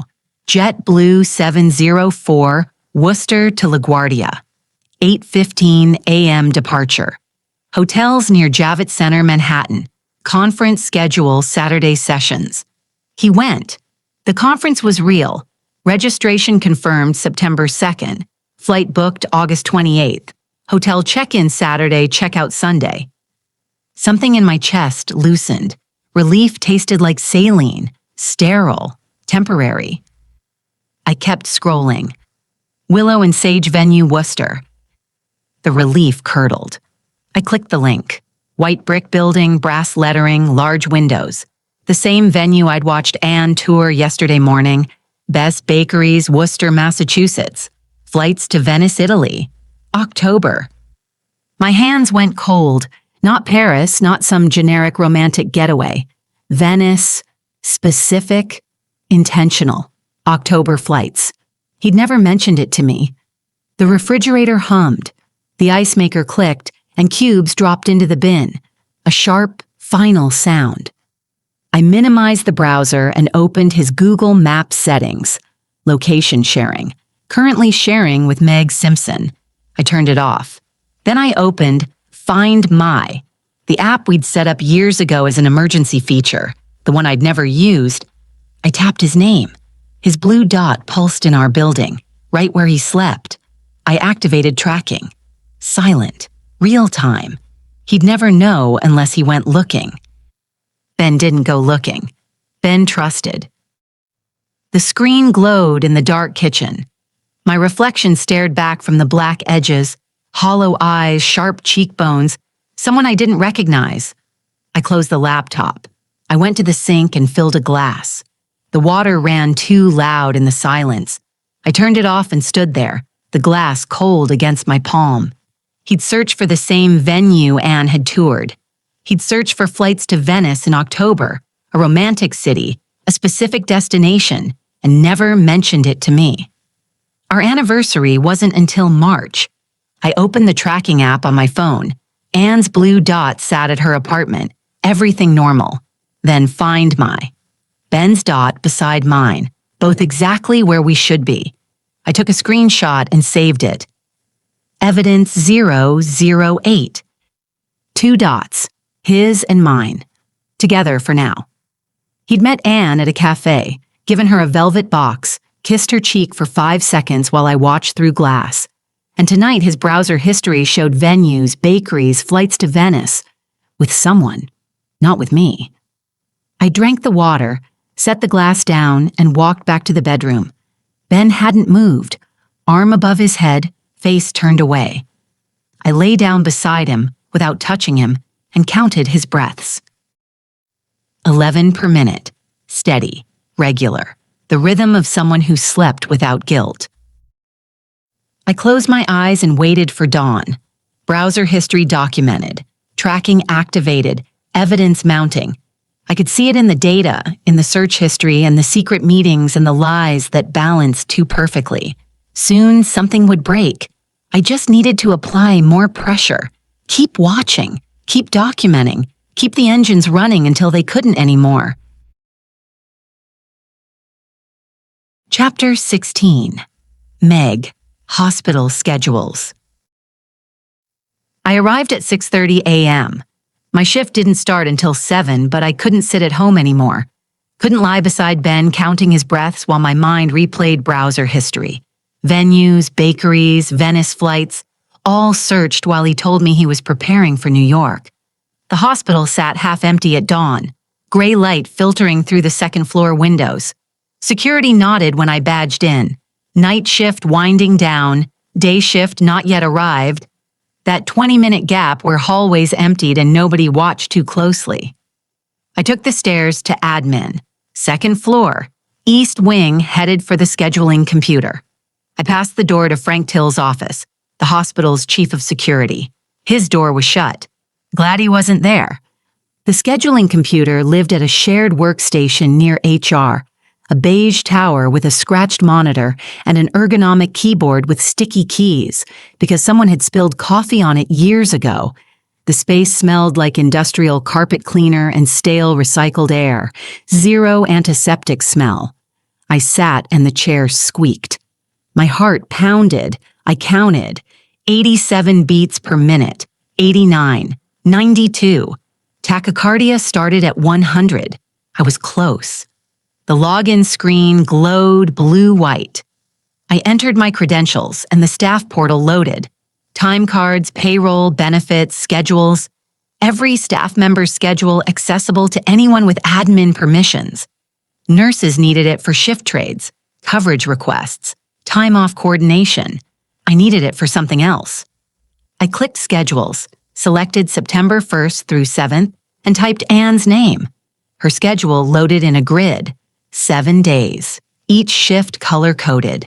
Green for scheduled, gray for off, red for sick call, yellow for vacation. September 4th sat in the middle of the screen. Gray box, off, September 4th. She'd told me she worked. Double shift Saturday, graveyard Sunday, covering for someone, exhausted, living on coffee. But the schedule showed gray, not scheduled, not working. She lied. My hands moved automatically. Screenshot. I opened the photo, zoomed in on Anne's name and the date and the gray box, and saved it. I went back to the scheduling system and typed Ben's name. His schedule loaded, pediatrics department. September 4th appeared in the same gray. Off. September 4th morning. Conference travel. New York City. Afternoon. He'd told me he was flying to New York, an early morning flight. Conference all day Saturday. True, I'd seen the flight confirmation, the registration, the hotel check-in. But he'd taken the morning off first. The schedule showed it clearly, the notation sitting right beside the gray box. Both off. Same morning. I took another screenshot and saved it. Footsteps in the hallway behind me. Someone walked past. I didn't turn, just sat and waited until the sound faded. Then I opened the evidence folder on my phone. 5 items. Cafe surveillance, black box, kiss, separate exits. Anne's schedule, September 4th, off. Ben's schedule, September 4th, off, morning. Browser history. Venues, bakeries, Venice. Shirt photo from week 1. Navy fabric, monogram, BF. All the pieces, all the lies, all documented. I closed the folder and put the phone in my pocket. Dawn had fully broken now. Flat institutional fluorescent light filling the admin wing where gray morning light had been. The hospital was waking up around me. Voices in distant hallways, elevator chime, badge beeps at secured doors. I stood, the chair scraping backward. My shift started in 15 minutes. Time to get coffee, put on my nurse face, pretend everything was normal. But normal had ended the day I picked up that dry cleaning. I walked back toward the ICU. Dr. Lynn stood at the nurse's station reviewing overnight charts and glanced up. "Meg, you're early." "Couldn't sleep?" She nodded and went back to the charts. We all had insomnia sometimes. Came with the job. I poured coffee in the break room, black, too hot, burned my tongue, but I kept drinking. My phone sat heavy in my pocket. 5 photos. September 4th. The day Ben flew to New York but took the morning off first. The day Anne claimed to work doubles but the schedule showed off. Both of them free at the same time. Coordinating, meeting before he left. That's when he gave her the shirt. That's when it started. Or continued. Or whatever this was. I opened notes, found variables, and added one line. September 4th. Both off. Coordinated timing. Met before airport? Shirt exchange then? Need more proof. Something undeniable. Saved it. Put the phone away. Meg? Dr. Lynn from the nurse's station. Bay 3 needs vitals. Coming. White walls. Monitor beeps. The smell of antiseptic and recycled air. My heart rate finally slowed to 68 beats per minute. Steady, professional, controlled. On the outside, everything was normal. But the evidence folder grew heavier with each passing day. And I was just getting started. Chapter 17. Meg. Dots overlapping. I checked the app 47 times on Monday morning, between patients, during lunch, in the bathroom, walking to my car, and before bed. Anne's blue dot moved through predictable patterns, home to hospital, to grocery store, to home. Normal errands, normal life. Nothing proved what I'd seen Saturday at the cafe. Tuesday, I checked 63 times. The number climbed without effort, muscle memory. Pull out phone, swipe, tap the cloud icon, watch the dot. Anne worked a 12-hour shift, her dot anchored at County General ER, moving to the cafeteria at noon, back to the ER, then to the parking garage at 7:40, and home. Ben's dot followed hospital rhythms too. Pediatrics to NICU consult to his office to home. Their dots didn't overlap. I told myself that meant something. Told myself maybe the cafe was innocent. Maybe the black box was for someone else. Maybe the 5-second kiss was sisterly affection, misread through 2 panes of glass. Told myself lies. By Wednesday, I stopped counting how many times I checked. Just opened the app whenever my hand found the phone. Reflex, compulsion, the way some people check social media or the weather. Anne worked days, Ben worked nights, their schedules opposite, dots moving through separate orbits. I ate meals without tasting them, answered questions without hearing them. Kimberly asked if I was okay 3 times. I said yes each time. Lies came easier now. Thursday started normal. Anne's dot at home until 8 a.m., then County General ER Ben's leaving our apartment for pediatrics at 7. I worked my shift as usual. Dressing change in Bay 4, IV alarm in Bay 7, prognosis questions from a family in Bay 12. I answered, cleaned, documented, professional, competent. Then I was watching dots move across a map. At 6 p.m., I went home and made pasta. Ate it standing at the sink, the noodles tasting like cardboard. Ben texted, working late, paperwork, home by 10. I opened the tracking app. His dot sat at County General, 3rd floor, pediatrics, exactly where he said he was. Relief tasted like metal. I sat on the couch with a book and read the same page 4 times without processing a word, just shapes on paper. At 8:30, I checked again. Anne's dot was moving, not toward the grocery store or the gym, south, toward County General.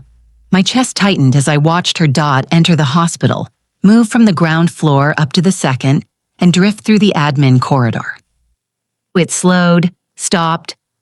Room 247, Ben's office.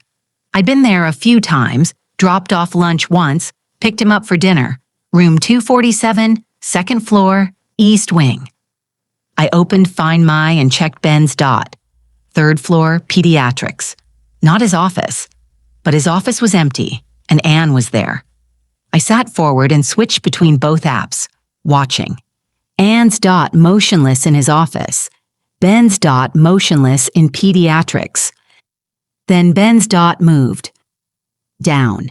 Elevator, 2nd floor, East Wing. My breathing stopped. I watched his dot drift through the corridor, closer to admin, closer to where Anne's waited, and then they met. 8:47 p.m. The 2 circles merged on the screen like cells under a microscope. I took a screenshot. The single dot sat motionless. Room 247, both of them inside. I checked the time. 8:47. Checked again. 8:52. Again. 9:01. The dot didn't move. I couldn't look away. The phone screen glowed in the dark living room, just me and the blue light and the overlapping circles that looked like a wound. At 9:30, the dots separated. Anne's moved first. Out of admin, down the elevator, parking garage, away from the hospital toward home. Ben stayed in his office, alone now. 43 minutes. I saved the screenshot and opened notes. Added to variables, September 26th, 8:47 to 9:30 p.m. Both at his office, 43 minutes, meeting while claiming to work late, still coordinating. At 10:15, Ben's key turned in the lock. I heard his bag hit the floor. He appeared in the living room doorway, scrubs wrinkled, stethoscope still around his neck. Sorry I'm late.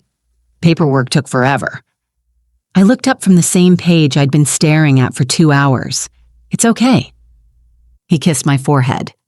You eat? Yeah, pasta. Good. He moved toward the bedroom. I'm going to shower, then crash, exhausted. Okay. He disappeared down the hall.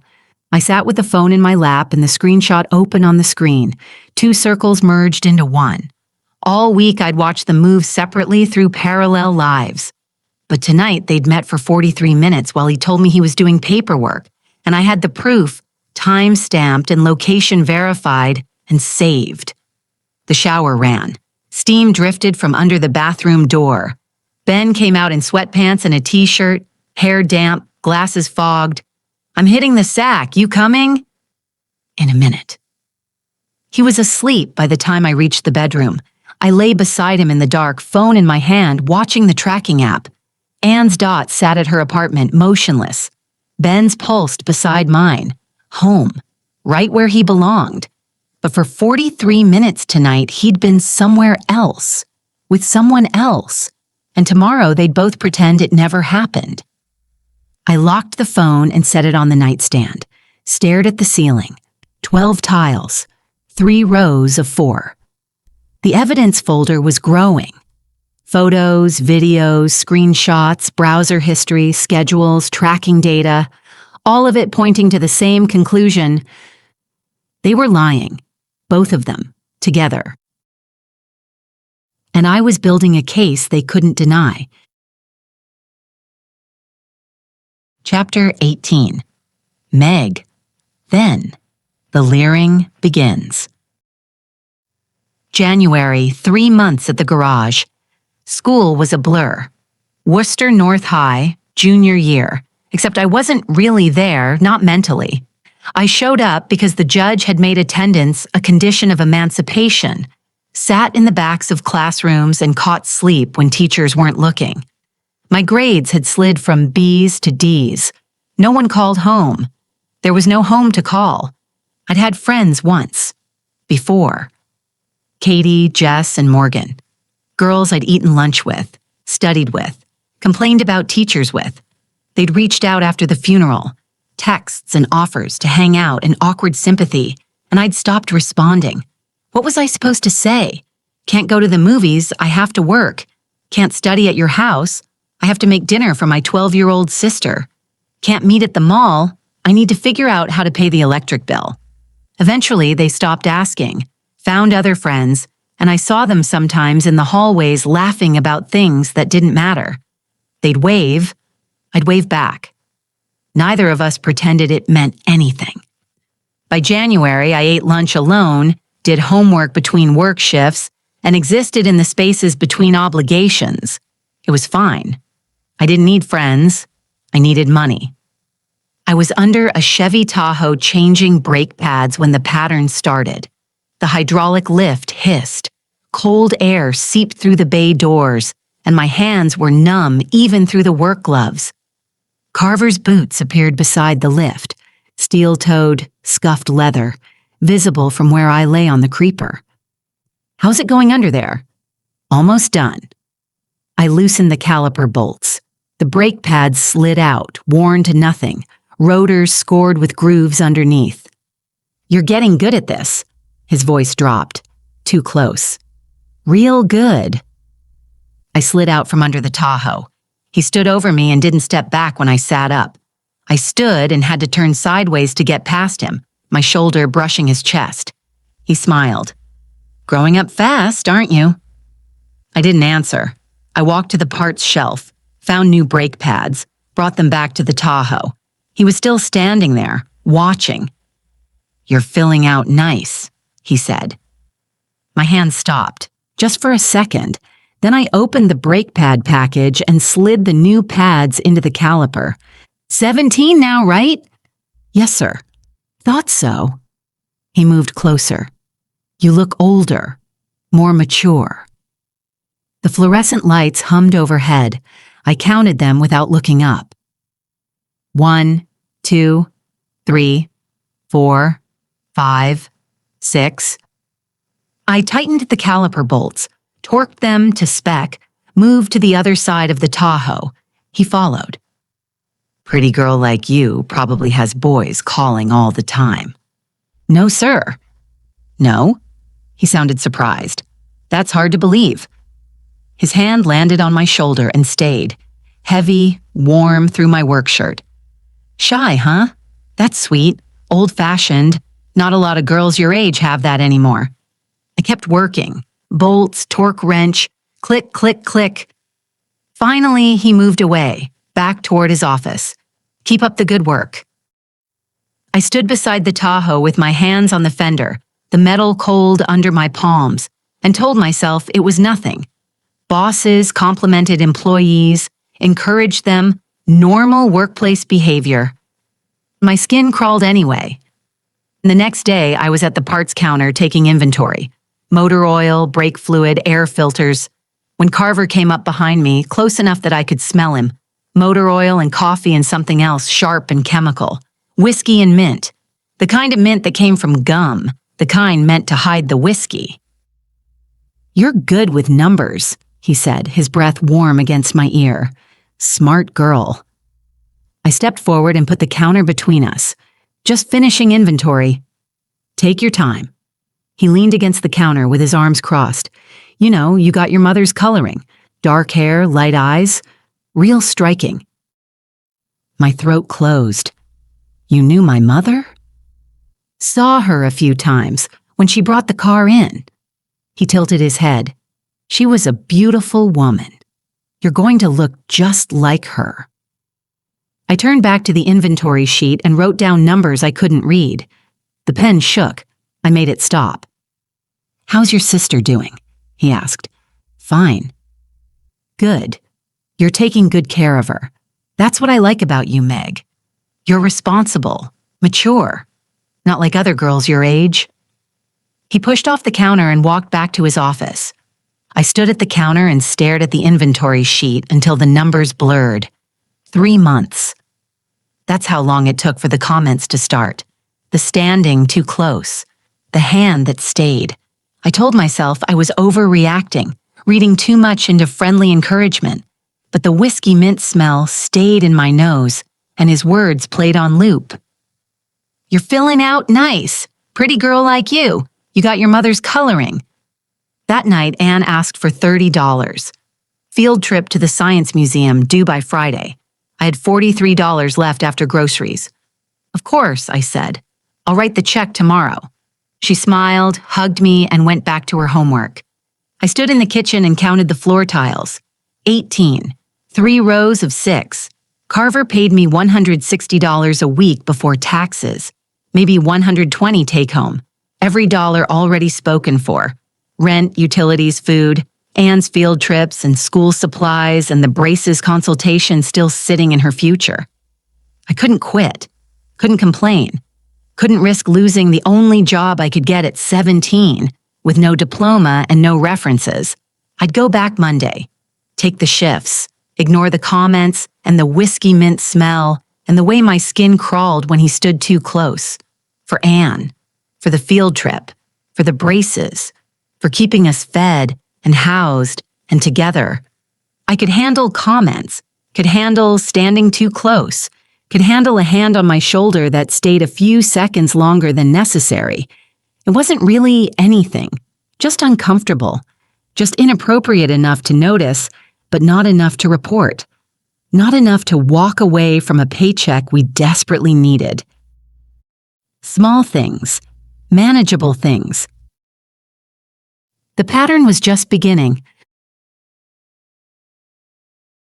Chapter 19.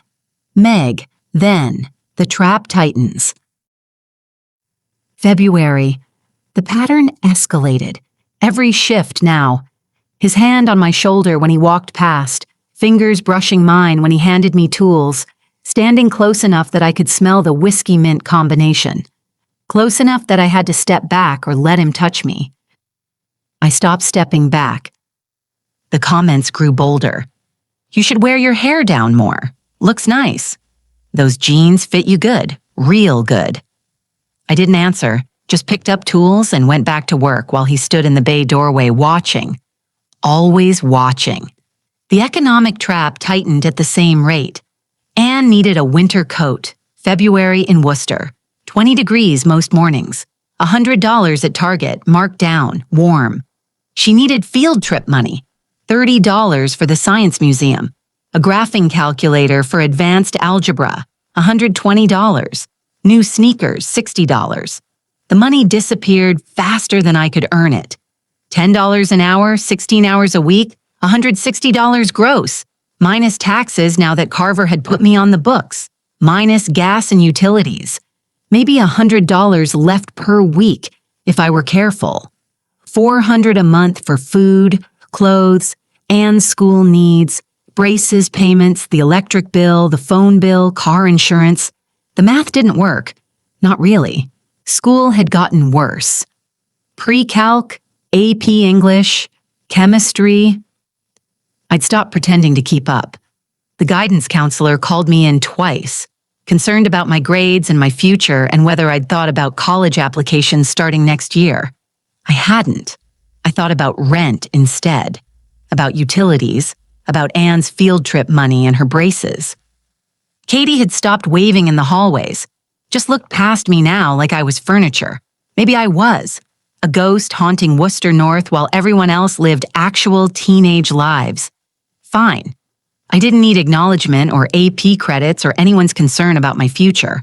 I needed to survive February, then March, then April, then 18 months until I turned 18, and this became permanent instead of the temporary insanity of surviving like this. 1 month at a time, 1 shift at a time, $1 at a time. Carver noticed. "You look tired," he said one mid-February afternoon, gray sky outside, wind cutting through the bay doors. I was under Mrs. Patterson's Honda changing oil, back aching, hands numb from the cold. "I'm fine." "You're working too hard." His voice closer than it should be. "Young girl like you needs rest, fun, not spending every waking hour in a garage." I slid out from under the car. He stood over me, too close, his shadow blocking the overhead lights. He reached down and offered his hand to help me up. I didn't take it. Got up on my own and wiped my hands on my jeans. "Stubborn," he said and smiled. Wrong smile. I like that. He walked back to his office. I stood in the bay and counted the lights overhead. 1, 2, 3, 4, 5, 6. Made my hands stop shaking. That Thursday after closing, I was sweeping the garage. Metal shavings, sand, the cigarette butts Carver dropped. When Led Zeppelin's Kashmir came on the radio, the same song that had been on for weeks. Carver stood in the office doorway with his flask, watching me work. "You know," he said, "you remind me of my daughter." I kept sweeping. "She lives in California now, with her mother. Don't talk much anymore. Left when she was 16, couldn't handle it here." He took a drink. "You're tougher than she was.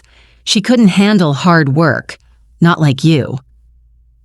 I pushed the dust pile toward the corner, counted broom strokes. 1, 2, 3. "You ever need anything?" he said. "Anything at all, you come to me." 4, 5, 6, 7. He was 3 feet away now. "I take care of people who work for me." His hand came up and touched my hair, tucked a strand behind my ear, his fingers rough and calloused, oil under his nails, the smell of whiskey on his skin. "Pretty girl like you working this hard." His thumb brushed my cheek. "Deserve someone looking out for you." My skin crawled, but I stood there, didn't move, didn't pull away, because Anne needed braces, because the water bill was due, because the electric company had sent a final notice, and I needed every dollar I could get. I counted while his hand stayed on my face. 3 hours overtime this week, 2 next week if I was lucky. 160 base plus 48 overtime, $208. Times 4 weeks, $832 a month. Minus rent, utilities, food, and school supplies and clothes and field trips, and the graphing calculator her teacher said she needed. Braces. $4,700 remaining. I made the numbers work, made the system balance. While Carver's hand stayed on my face. Finally, he dropped it. "Finish up and head home. I'll lock up." I grabbed my jacket and walked out without looking back. The door chimed. Cold air hit my face like water. In the car, my hands shook. I gripped the steering wheel until my knuckles went white and held on until the shaking stopped and I could breathe normally again. This was fine. Manageable. He hadn't actually done anything. Just comments, just touches that could be explained away as paternal, as innocent, if I tried hard enough to believe it. I started the engine and drove home through empty streets. Anne was at the kitchen table when I walked in, homework spread in front of her. She looked up and smiled. "Hey, how was work?" "Fine." She said I smelled like the garage and exhaust fumes. "Always do." She went back to her homework. 13 years old, braces consultation next month, new winter coat hanging by the door. The electric bill sat on the counter. Past due. Red stamp. $147. Carver's hand on my cheek. I knew what was coming. Could see it building. Every shift, every comment, every touch that lingered too long. But where else could I get cash? Who else would hire a 17-year-old with no diploma, no references except the man who was slowly cornering me? Nowhere, no one. I'd made a promise in folding chairs that smelled like grief. I'd protect her, always, even if it meant not protecting myself, even if it meant standing still while hands touched my face and voices whispered things that made my skin crawl. Anne looked up from her homework. "Are you okay? You look tired." I tried to deflect. "What else is new?" "Maybe you should take a break from the garage." "Can't afford to." She nodded and went back to her schoolwork, smart enough not to push. I made 2 cups of instant hot chocolate and brought one to her. Anne smiled. "Thanks." I stood in the doorway and watched her work. The life I was preserving, the future I was buying with my own. Worth it. Had to be worth it. Even if it was killing me. Chapter 20, Meg. Then. The assault. The garage closed at 6. Carver had been staying late lately. "Paperwork," he said. "Invoices, inventory." I usually left right at closing, but that Thursday I'd been under Mr. Stevens's Buick replacing brake pads and lost track of time. The bay door rattled down, metal on concrete. Final. I slid out from under the car, stood, wiped my hands on the rag at my belt. The overhead lights buzzed. I counted them while I walked toward the office.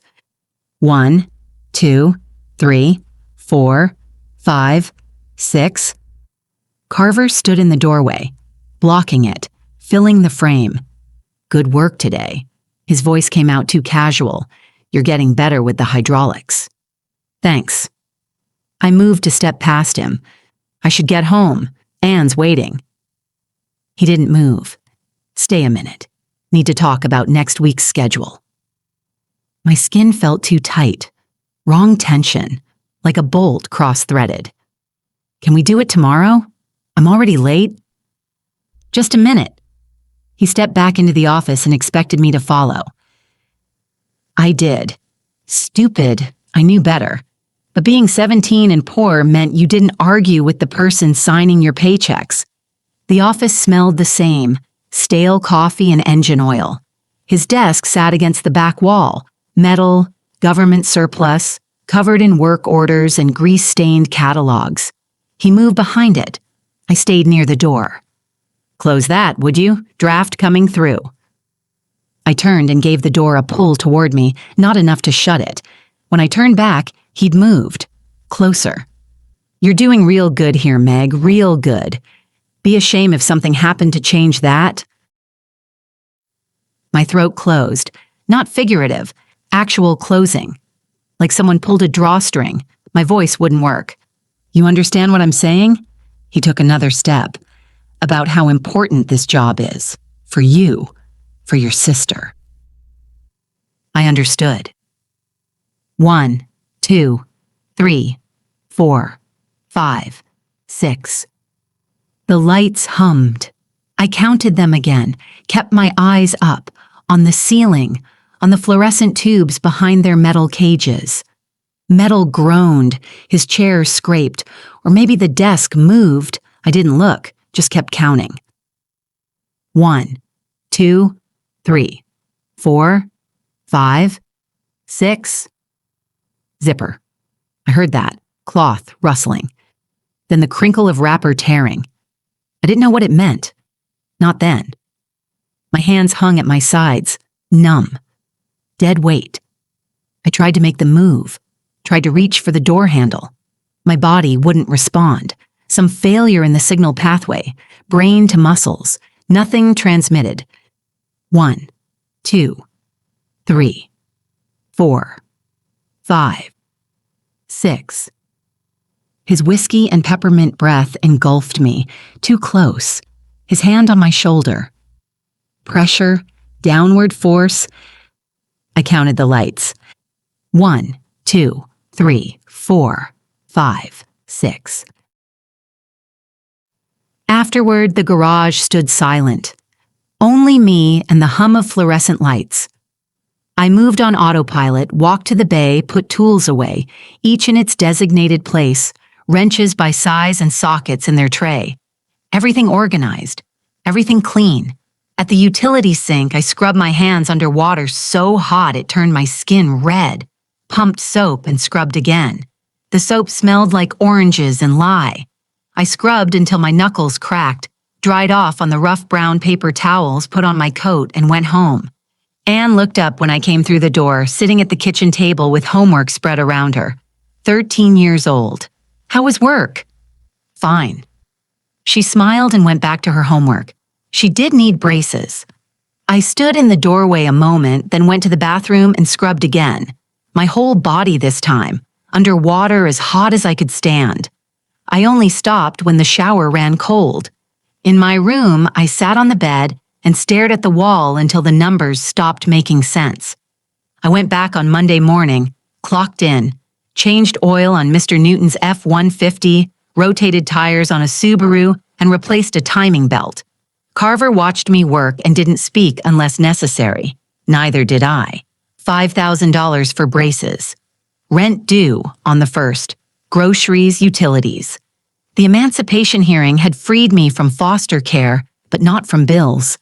I needed this job. But I needed a way out more. I started looking quietly, filling out applications on my phone during lunch breaks. Pharmacy tech positions, hospital transport, administrative assistant roles, anything different. County General posted entry-level openings every week, willing to train. 6 callbacks came in. I scheduled interviews on my days off and told Carver I had dentist appointments. The County General offer arrived on a Tuesday. Pharmacy technician, $12 an hour, training provided, start date, April 29th. I accepted immediately. 2 more weeks, 13 working days. I could survive 13 more days. Chapter 21. Meg. Then. The way out. I gave Carver my notice the next morning. Professional, typed, 2 weeks, effective immediately.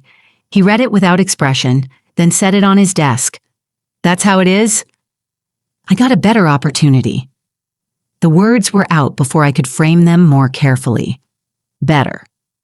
He leaned back, and the chair springs creaked.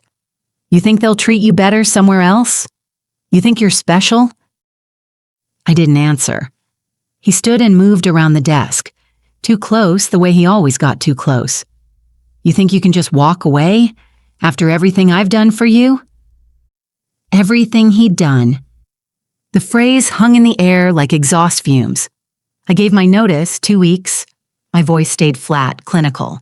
That's standard. Standard. His smile was wrong, sharp. We'll see about that. I carried a box cutter in my pocket after that, kept my back to walls. 11 days until County General.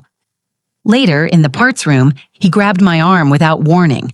Fingers dug in, warning pressure, his face too close to mine. 2 weeks, Carver said. Better make them count. The bruise bloomed purple-yellow by Wednesday. I wore long sleeves and didn't look at it. Just counted down. 9 days, 8 days, 7. Rita Valdez showed up on day 6, unannounced, monthly check-in. She'd gone to the apartment first, and when no one answered, she came to the garage. I was torquing lug nuts on a Ford Escort when she appeared at the edge of the bay, careful not to step into the work area. Meg. Patient voice. Always patient. Can we talk? I'm working. I can see that. She waited. What happened to your arm? I looked down. The bruise showed where my sleeve had ridden up. Purple-yellow, finger-shaped. Slipped under a car. Caught myself on the jack stand. Rita's expression didn't change. Let's take a walk. Not a request. Outside, a cold March wind cut through my work shirt. She led me away from the bay and out of earshot. What's really going on? Nothing. Meg. I didn't answer. Counted the cars in the lot. 7. Same number as days until my start date at County General. You don't have to tell me, Rita said, but I can see it. And if I can see it, others will too. She pulled out a business card. Domestic violence hotline, resources, and held it out. If you need to talk, if you need help, call. I took it without looking at it. Any witnesses? She asked quietly. I shook my head. We need to press charges. I can't, Meg. I can't. My voice came out flat, empty. I need this job for 6 more days, then I'm done.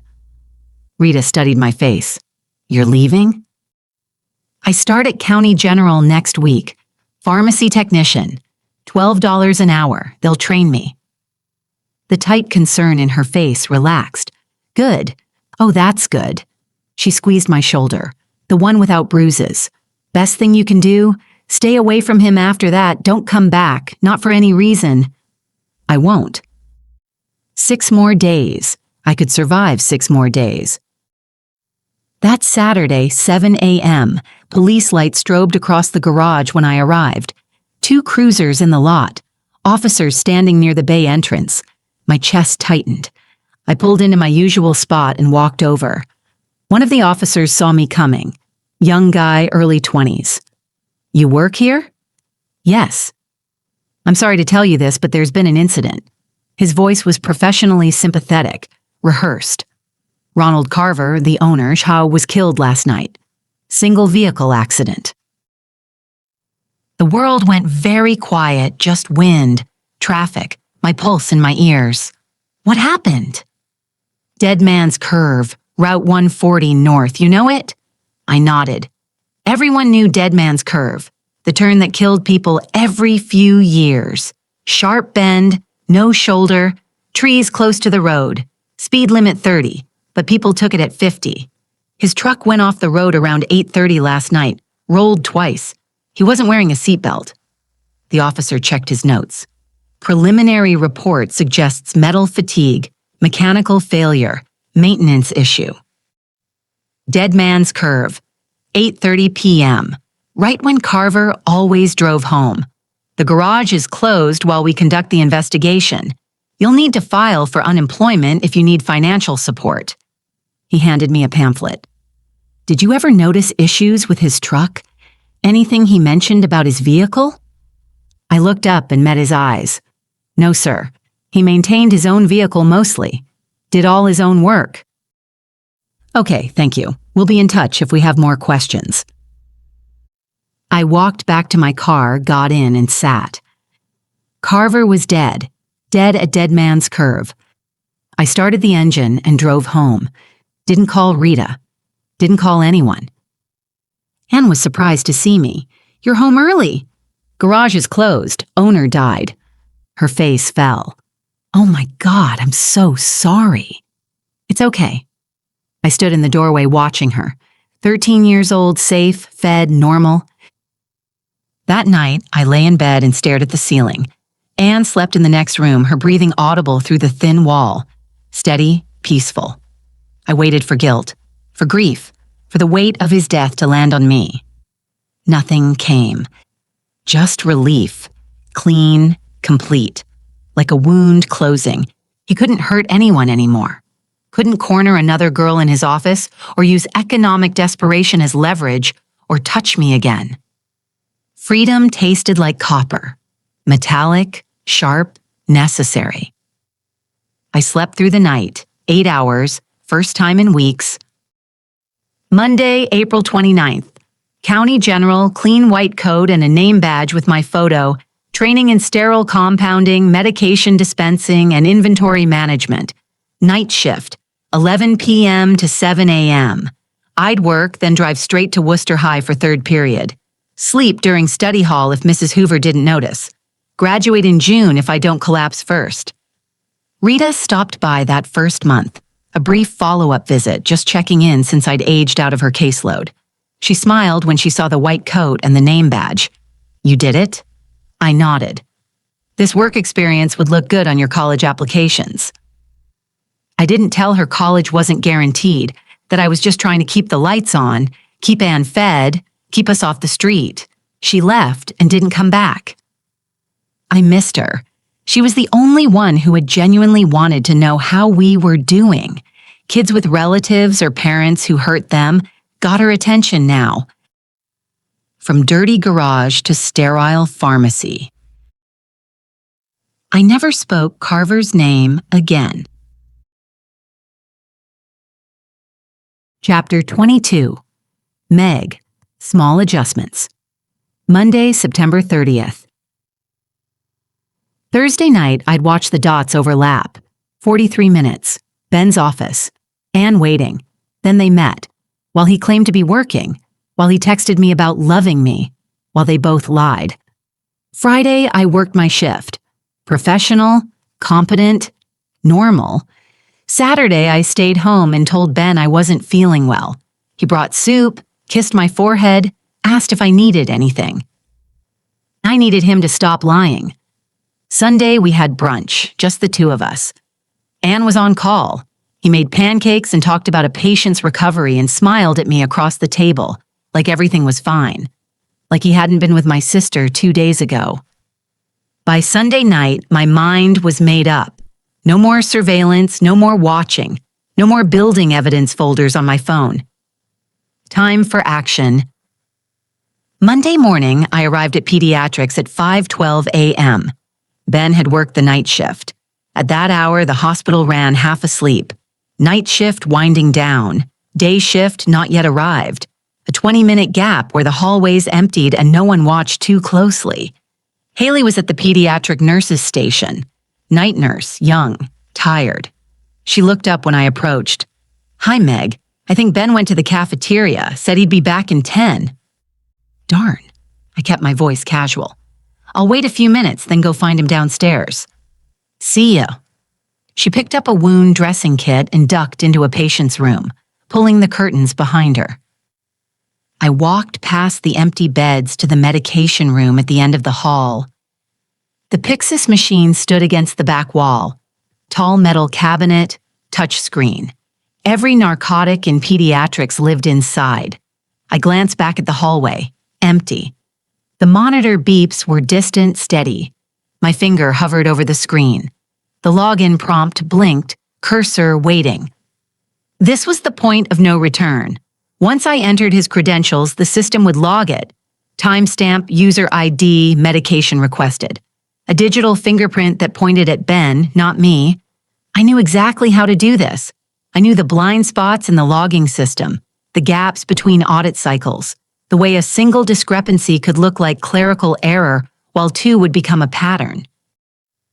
I knew because I'd learned from someone who thought rules were suggestions and systems were things other people followed. Chapter 23. Meg. Ben. Pharmacy theft. Anne was 14. She studied at the kitchen table while I got ready for my shifts. White coat, name badge, hair pinned back. "You look official," she said once. "I count pills." "Still," she paused, "it's better than—" She didn't finish. We both knew what she meant. Better than the garage. Better. At County General, the nurses fascinated me.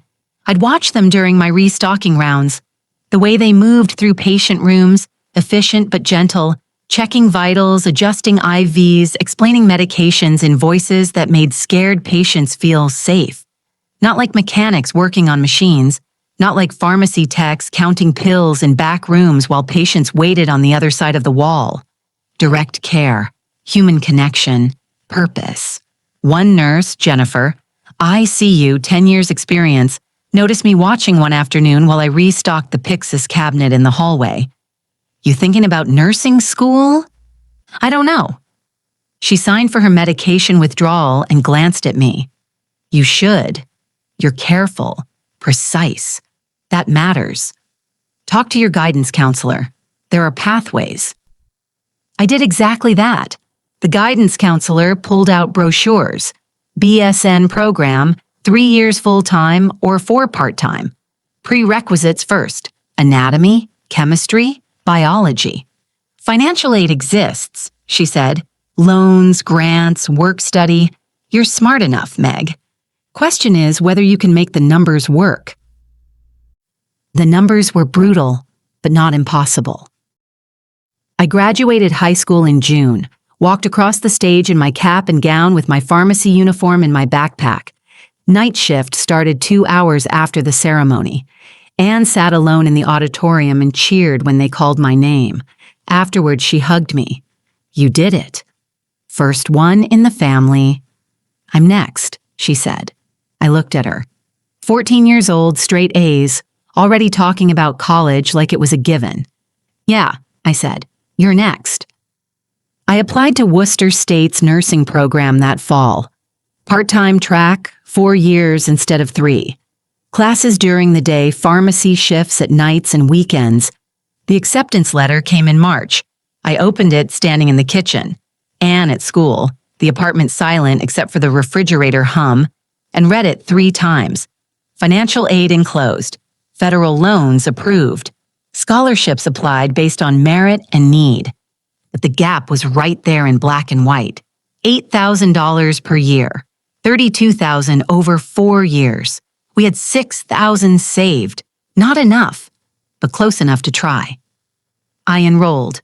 Started that September. Anne went back to high school the same week, both of us climbing towards something better. It fell apart in my second year. The car transmission died in October. $2,000 I didn't have.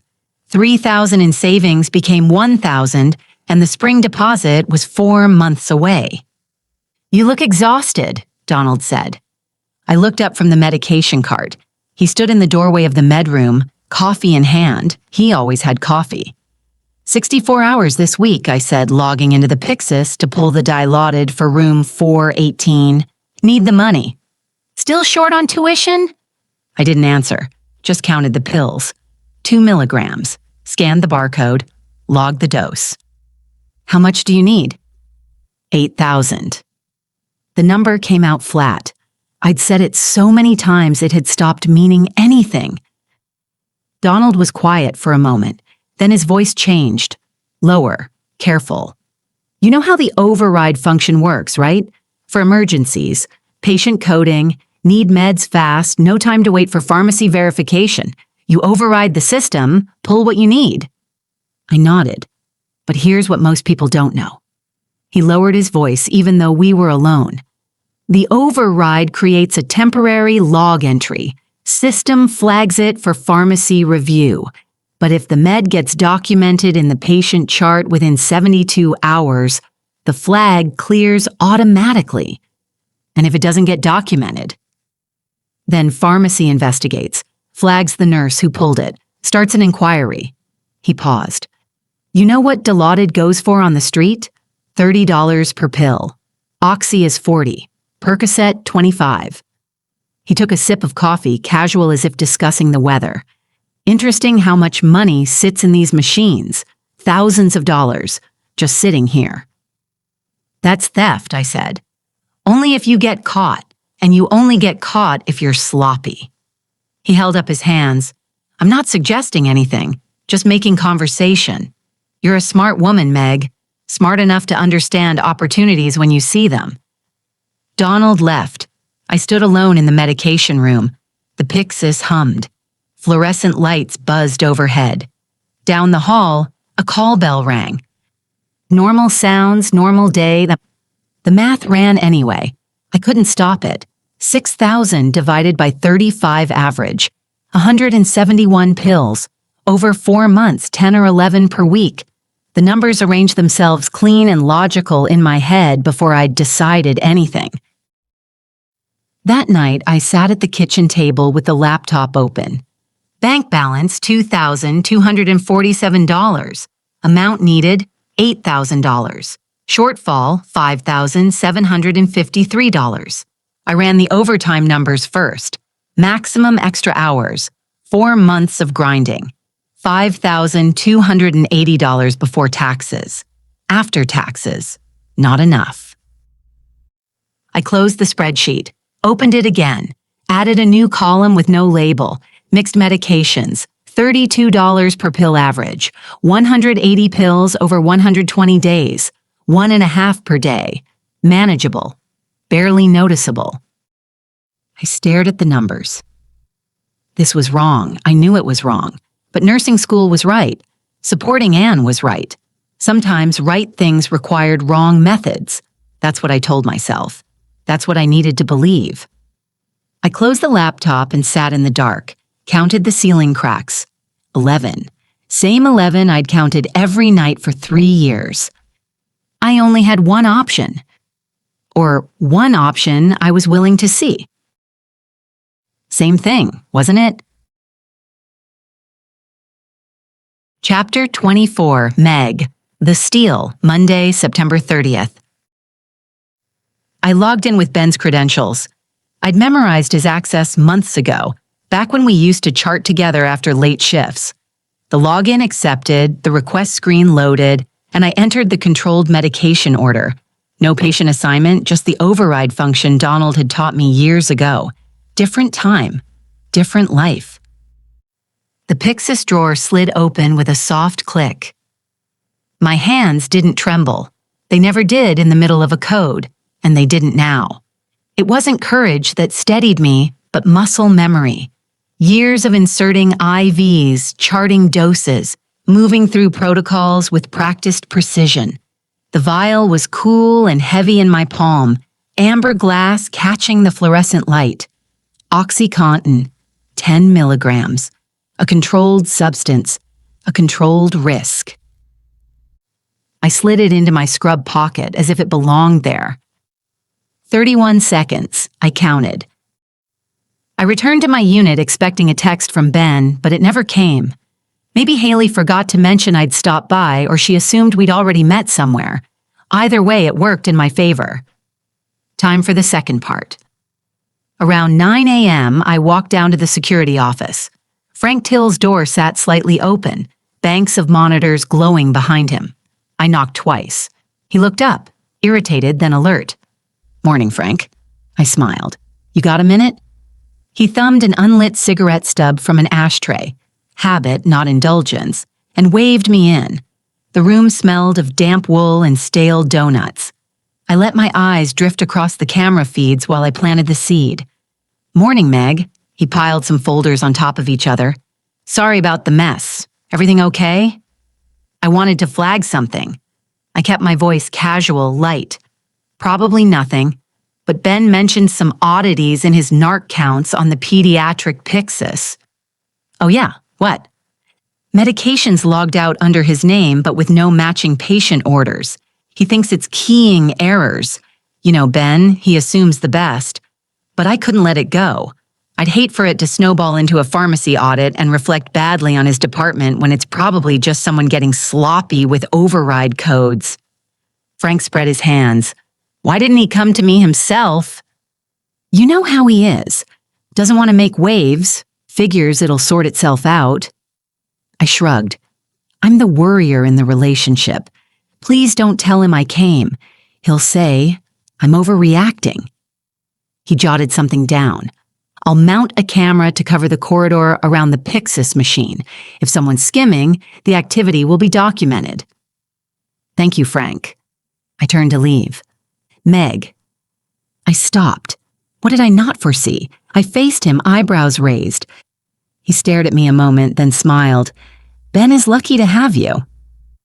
I gave a shy smile, walked out, and pulled the door shut behind me. Exhaled.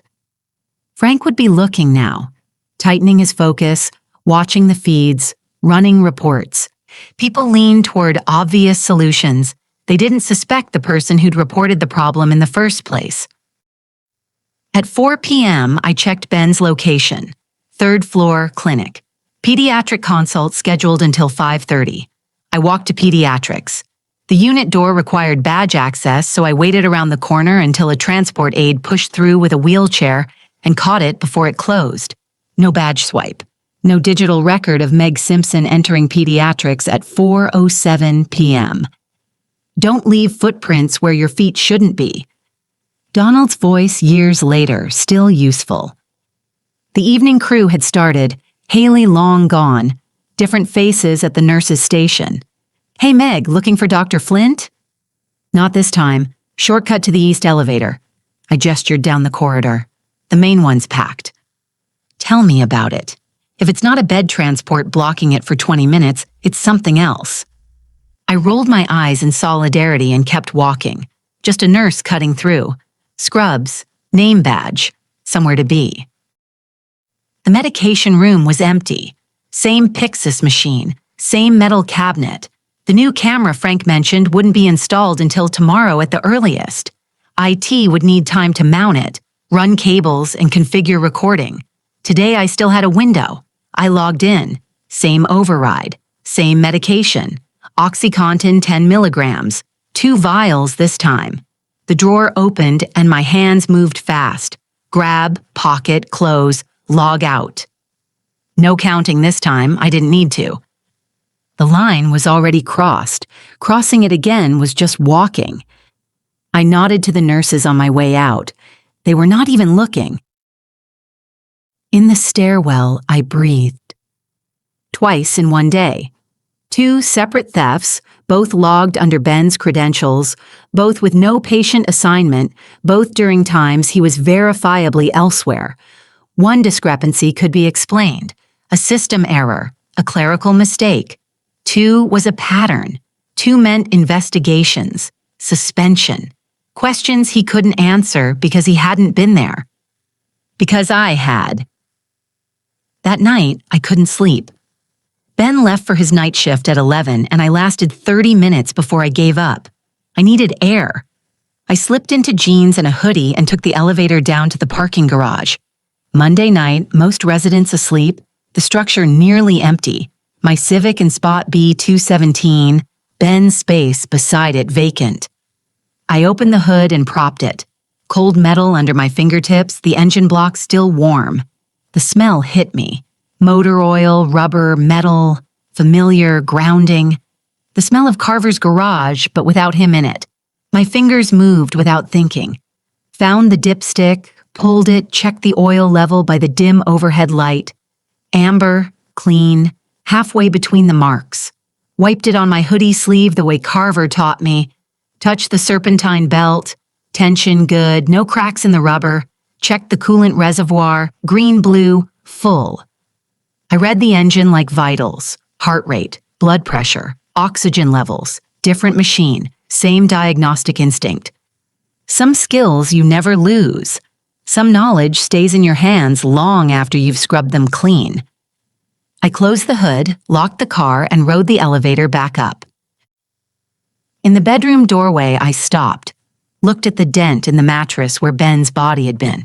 This person I'd chosen, this person I'd trusted, the person who'd kissed my sister in a cafe less than 10 days ago. 3 amber vials in my coat pocket by the door. Step 1 complete. I went back to bed and lay next to the hollow his body had left. In the dark, the plan took shape. Piece by piece, step by step. Small adjustments, nothing dramatic, nothing that would draw attention. Just enough to make things fail at exactly the right moment. Chapter 25. Meg, the Planted Seed. Tuesday, October 1st. I met Ben for breakfast at the hospital cafeteria, 7:15 a.m., early enough that the place sat half empty, just night shift winding down and day shift trickling in. He'd worked overnight. I'd come in early to catch him before he left. We did this sometimes. Grabbed coffee, sat together for 20 minutes before our shifts pulled us in different directions. He looked exhausted. Dark circles, wrinkled scrubs, 12 hours of pediatrics still on him. I brought 2 coffees to the table along with toast, scrambled eggs, and a fruit cup he wouldn't eat. He smiled anyway. Tired but genuine. I sat across from him and watched him pick at the eggs. His phone buzzed. He glanced at the screen and his face changed. Not dramatically, just a small tightening. Eyebrows drawing together, jaw setting, color draining slightly. What is it? Work thing. His voice came out strained. Frank Till and Susan Reyes want to see me. 7:30.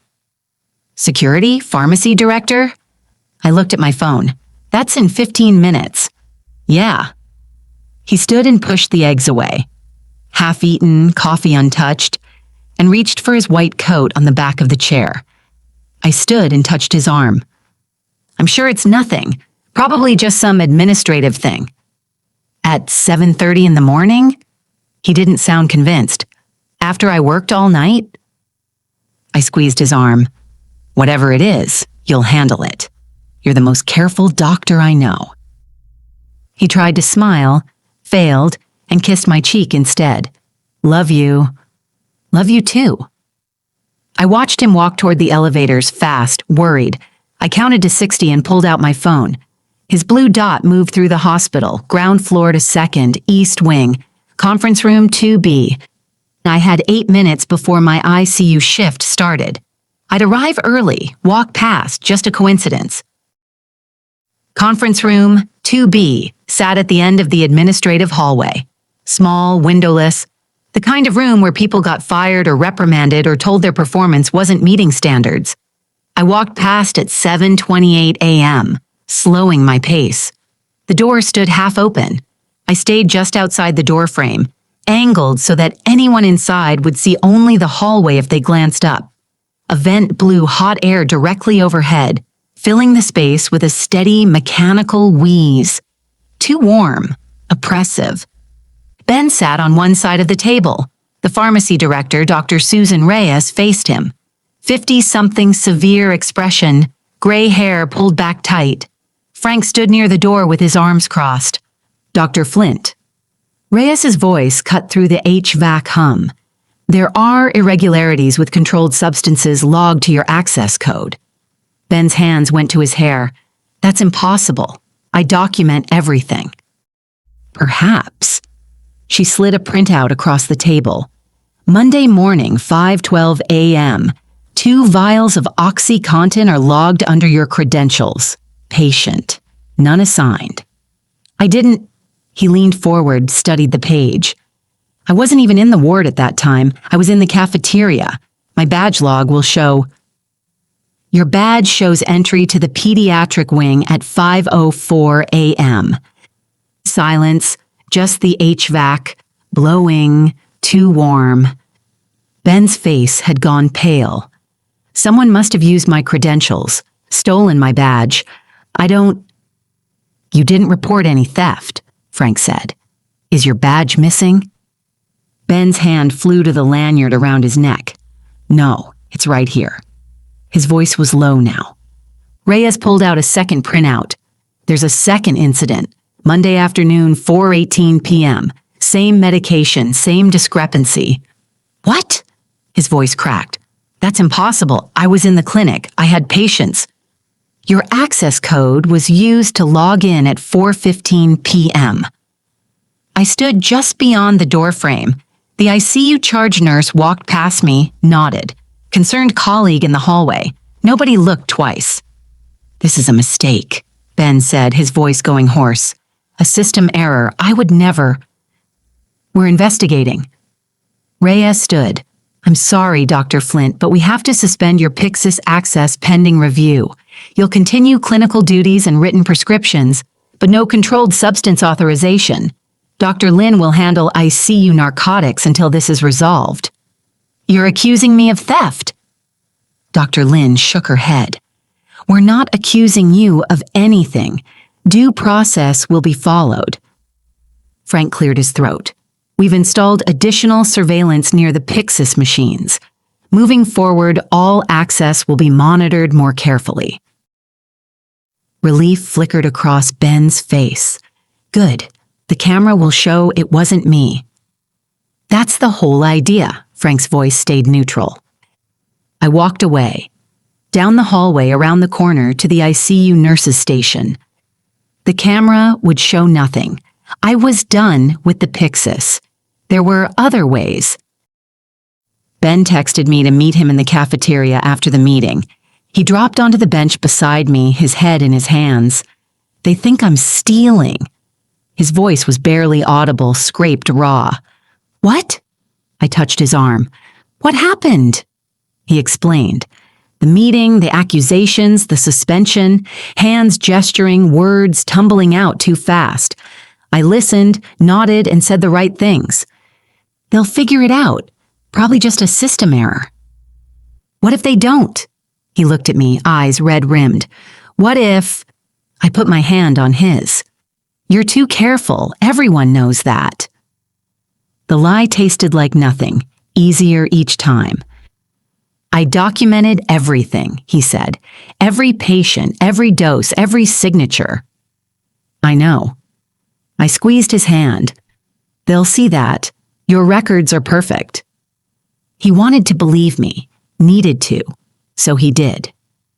Maybe it's just a glitch. He exhaled. Maybe you're right. Probably. I stood. Tonight we'll order in. Watch something mindless.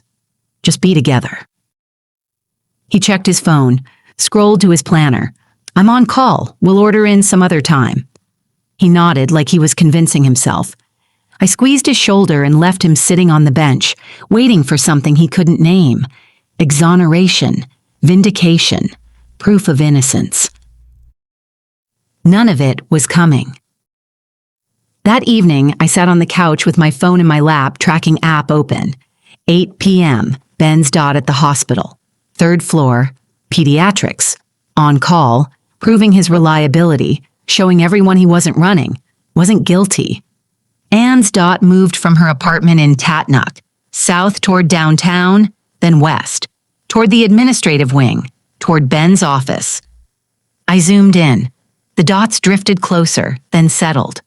43 minutes they stayed like that, overlapping, 2 blue circles becoming one, meeting again, coordinating, planning.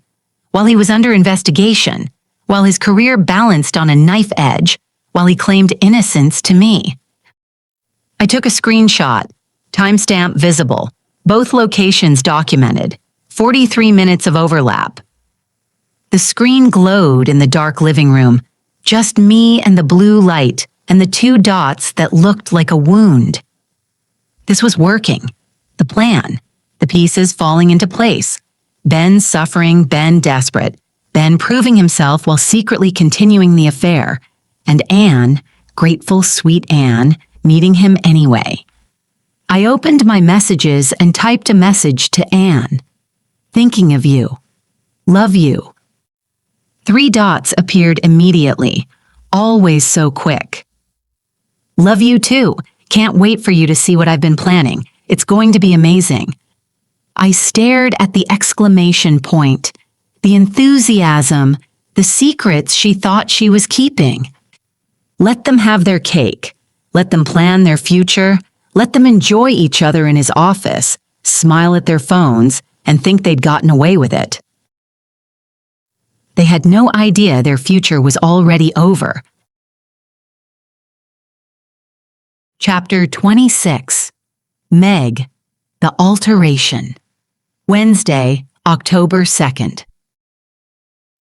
I stood by the water dispenser, filled and emptied my bottle, and watched Anne from the ICU hallway. I dropped a coffee at the ER desk for Anne on my way in, just passing through, nothing memorable. She moved through the ER with practiced efficiency. Quick hands, calm voice, the way she touched a patient's shoulder before inserting an IV, the way she explained medications in language they could understand. She was good, really good. Originally an 8-hour shift. She'd started at 6 a.m. Now at 4:30 p.m., she looked tired, hair escaping her ponytail, moving slower, but still smiling at patients, still checking charts, still doing her job. Over several intervals, I watched her sit at the nurse's station, pull up a chart, type notes, fast, abbreviated. She used templates the system auto-filled and trusted the machine to catch what tired humans missed. Everyone did that at hour 10 or 11, cut corners, rushed because the shift was almost over and they wanted to go home. When I came back around 4:45, she stood, stretched, logged out, grabbed her bag from under the desk, waved to the incoming shift, and walked toward the exit. I waited, counted to 300. 5 minutes, long enough for her to reach the parking garage, long enough for shift change chaos to settle, long enough for no one to notice an ICU nurse crossing into ER territory. The ER board hung on the wall near the nurse's station. Public access. Patient names, room numbers, attending physicians, status updates. I scanned the list and found what I needed. Harrow, Richard. Room 7. Age 82. Diabetic. Cardiac history. 5 overlapping medications. The kind of complicated case that required careful monitoring, where one wrong dose could cascade into kidney failure or cardiac arrest. The kind where mistakes happened. Shift change meant chaos. New nurses getting report, old nurses finishing charts, everyone focused on handoff. Nobody watched who sat where. Anne's chair in her favorite pod in the nurses' station still held her shape. Her coffee cup sat on the desk. Anne of Green Gables, half-finished, coral lipstick print on the rim. The shade she always wore. Very unlike her to leave it. She was meticulous about cleaning up, but 10 hours or more made everyone sloppy. I sat in her chair and pulled the keyboard closer. I should hurry before the nurse covering that section after Anne showed up. Her username appeared in the recent logins. Muscle memory from charting all day. The system remembered. I typed her password. Annie Cat 2013. The same one she used for everything. Email, banking, social media. I'd watched her type it years ago. She'd never changed it. Why would she? Who would want to hack a nurse's account? The system accepted it. Logged me in as Ann Simpson, RN. I pulled up Mr. Harrow's chart. 82 years old, type 2 diabetes, congestive heart failure, chronic kidney disease stage 3. 5 drugs, all interacting, all requiring careful dosing based on kidney function. Anne's notes from today showed routine monitoring, vitals stable, blood sugar controlled, patient comfortable. Standard documentation, nothing alarming.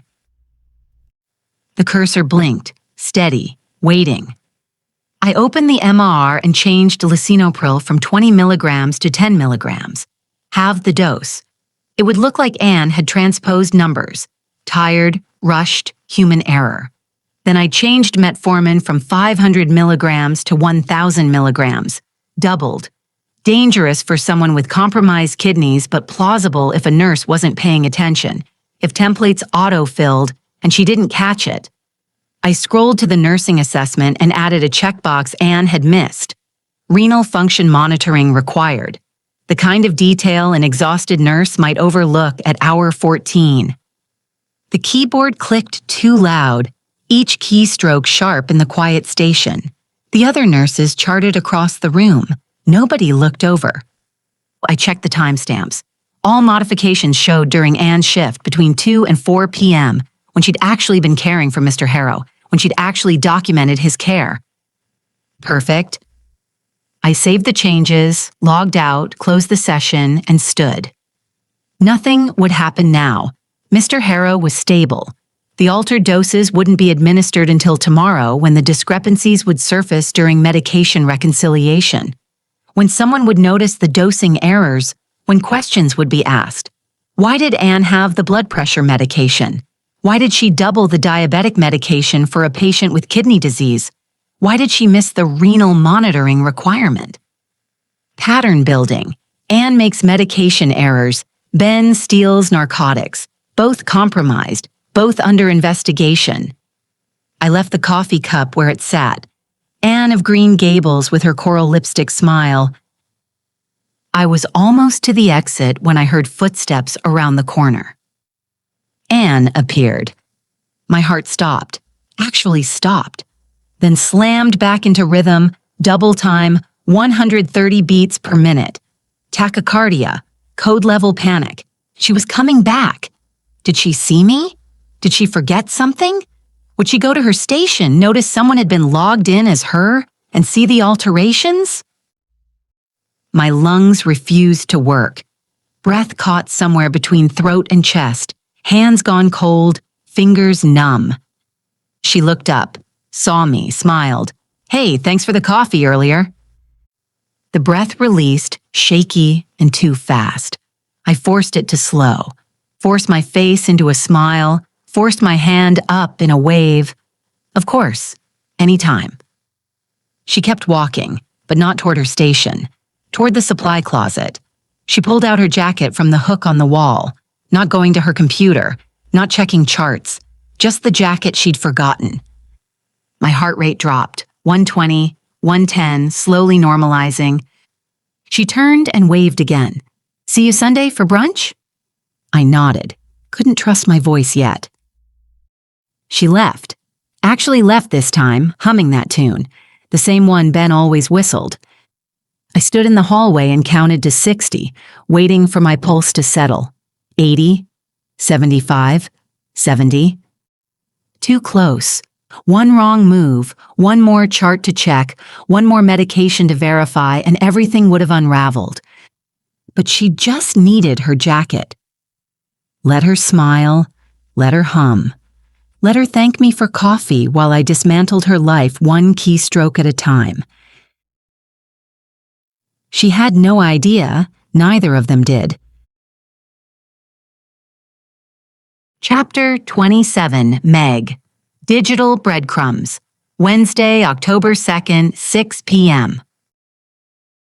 The code started at 5:47. I was on my way to pediatrics with Ben's dinner. Leftover pasta in a Tupperware. A note on top that said, "Long night. Eat something."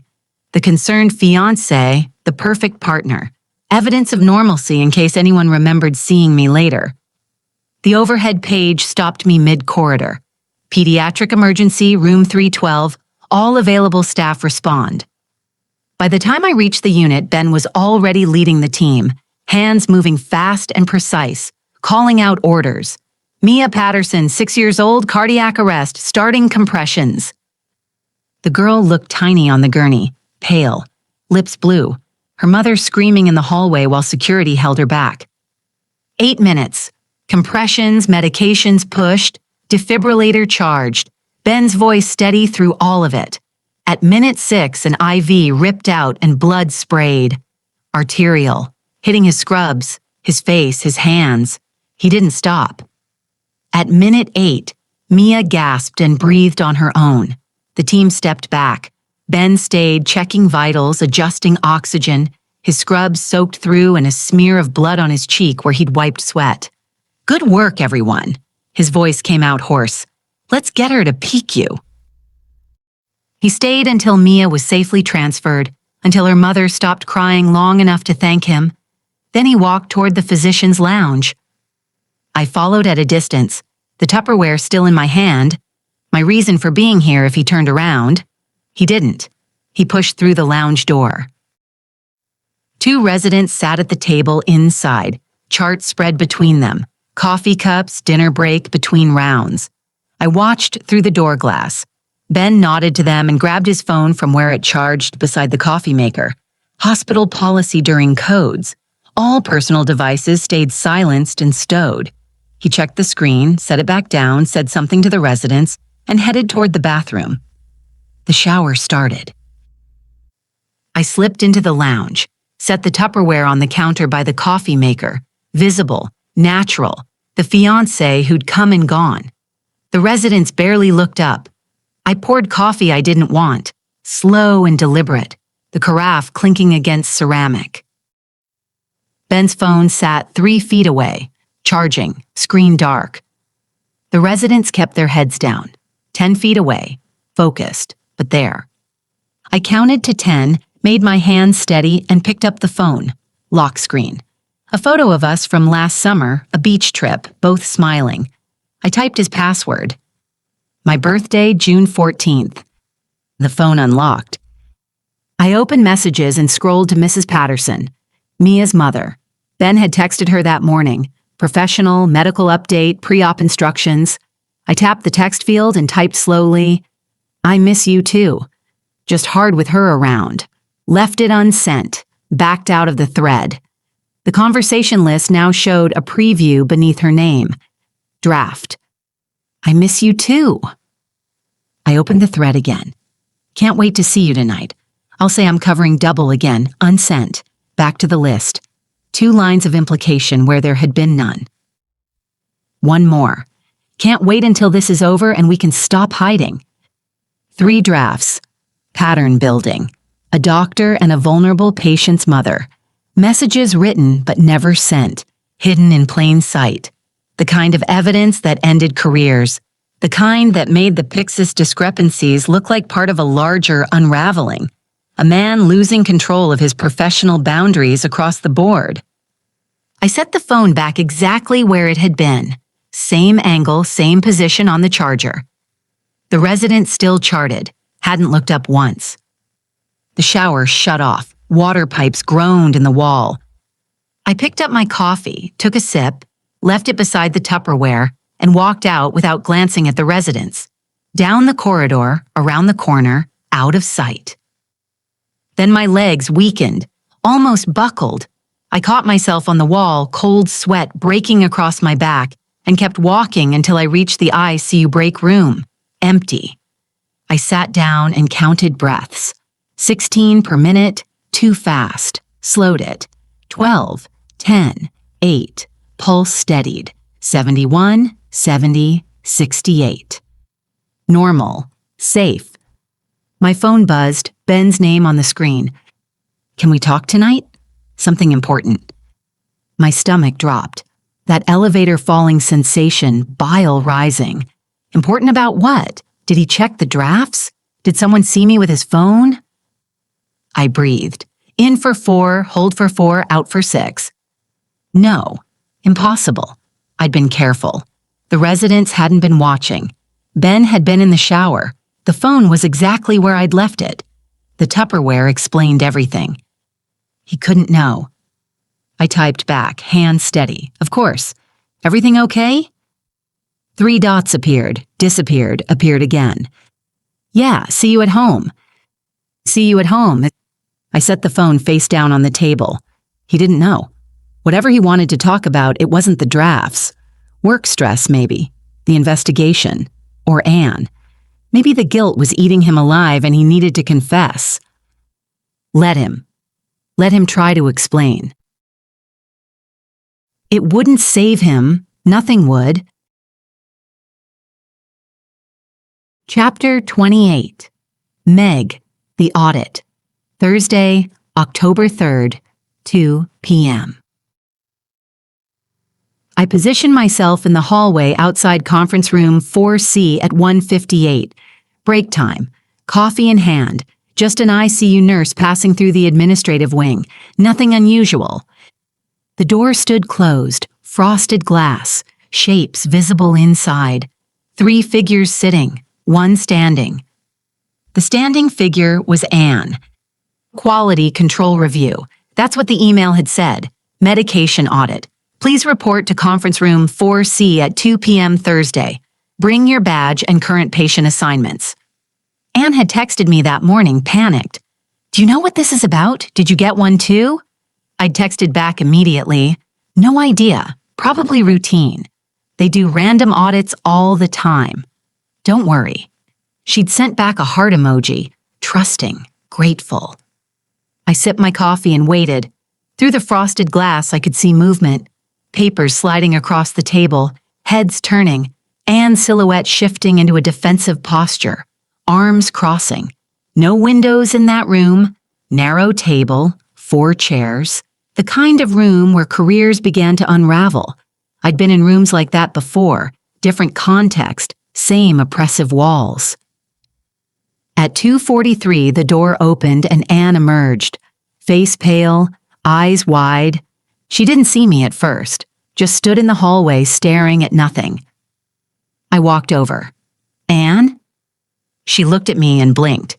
They found errors, medication documentation, multiple patients over the past few days, doses that don't match protocols, warnings I supposedly missed. Her voice came out hollow, shocked. They showed me the records, my login, my timestamps, but I don't remember. She stopped and pressed her fingers to her temples. I touched her arm. What did they say? Mandatory retraining. 30-day review period. If there are more discrepancies, they'll suspend me.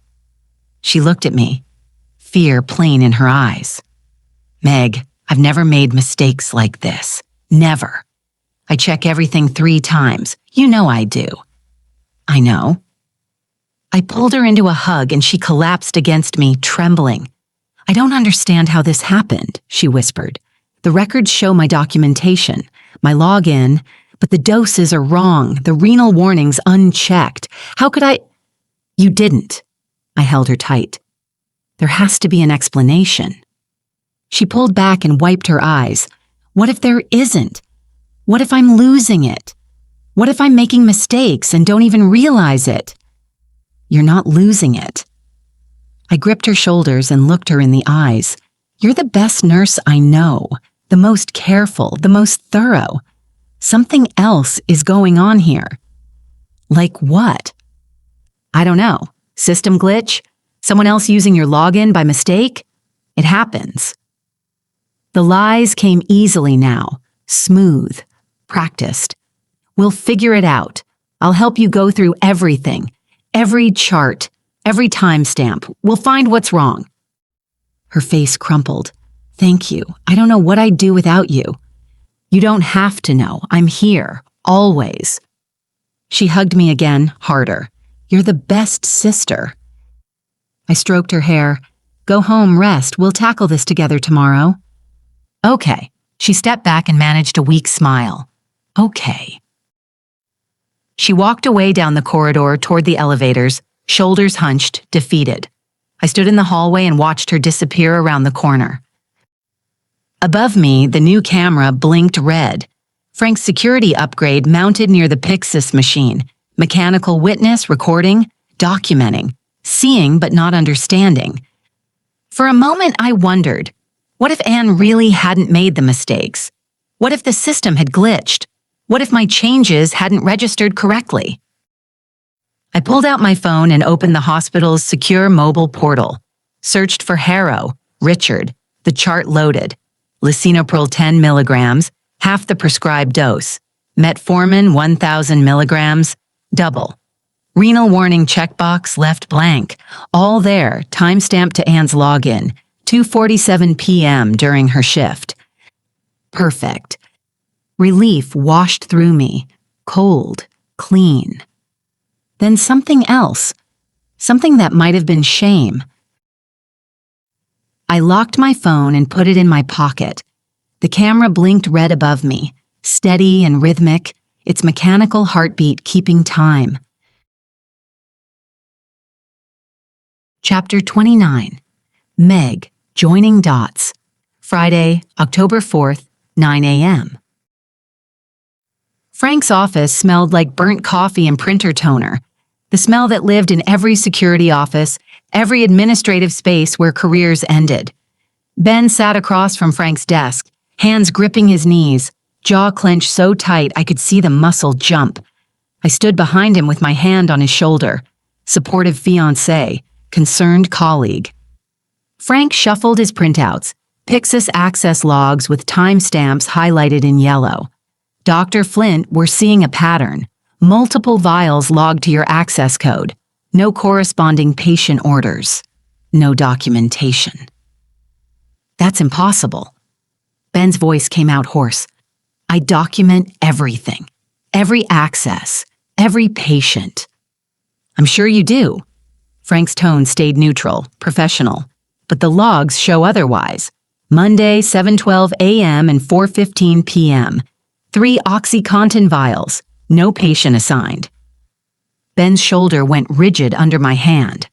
I wasn't even in the pediatric ward Monday morning. I didn't start rounds until 9. Badge log shows entry at 6:04 a.m. Ben stopped, ran both hands through his hair. I don't understand. Frank leaned back, chair creaking. We've installed new cameras overlooking the pediatric Pixis station. Going forward, any discrepancies will be documented visually. Ben inhaled and exhaled sharply. You think I'm stealing? Not a question. Flat. Defeated. I think there's a pattern that needs explaining. Frank closed the folder. Until we sort this out, your Pixis access remains suspended. Pharmacy will dispense any controlled substances and verify the orders directly. Ben nodded, didn't speak, didn't argue. Sorry about this. I'm only doing my job. Frank rearranged some folders on his desk. That's all for now. We'll be in touch. I guided Ben out and down the corridor to the break room. Empty at 9 a.m. Too early for most staff. I made him tea. Earl Grey, 2 sugars the way he always took it, and handed him the mug. He held it, stared at the surface while steam rose. Do you think I could have? He stopped, swallowed. Messed up? No. I sat beside him. You're too careful. But the logs don't mean anything. System glitches happen. Badge readers malfunction. Someone could have used your code by mistake. He looked at me, eyes desperate. You'd tell me, right?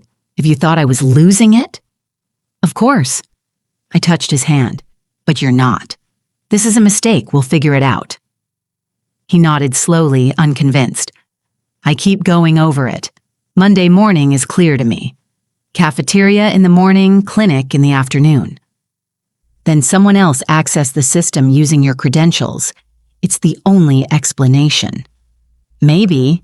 He set the tea down, untouched, and stood. I should get to rounds. Thanks for being here. Always. He left, the door swinging shut behind him. I sat in the empty break room. The fluorescent lights hummed overhead. That background drone that became white noise until you noticed it, and then you couldn't stop hearing it. My phone buzzed. Text from Anne. Can you help me find a lawyer? I'm scared. Simple, direct, desperate. The words just sat there on the screen. My chest tightened. For 5 seconds, maybe less, something shifted. What if I was wrong? What if the shirt meant nothing? What if Ben and Anne's meetings were something innocent? Something that would make sense if I just asked? I could stop this right now. Text Anne back. What's going on? Tell me everything. Sit down with both of them. Ask about September 4th, about the shirt. Give them a chance to explain. My thumb hovered over the screen. But why the secrecy? The overlapping dots? Then the rest of Anne's message registered. Lawyer. Maybe they were coordinating. Anne asking me for help while meeting Ben secretly, playing both sides, using my concern as cover while they planned their exit strategy together. The doubt vanished, clean, complete. I typed back, of course, I'll help. Lies. I wouldn't help. I'd watch her suffer. Watch them both realize what happened when you betrayed the person who had given up everything for you. I locked my phone, put it away, and went back to my shift.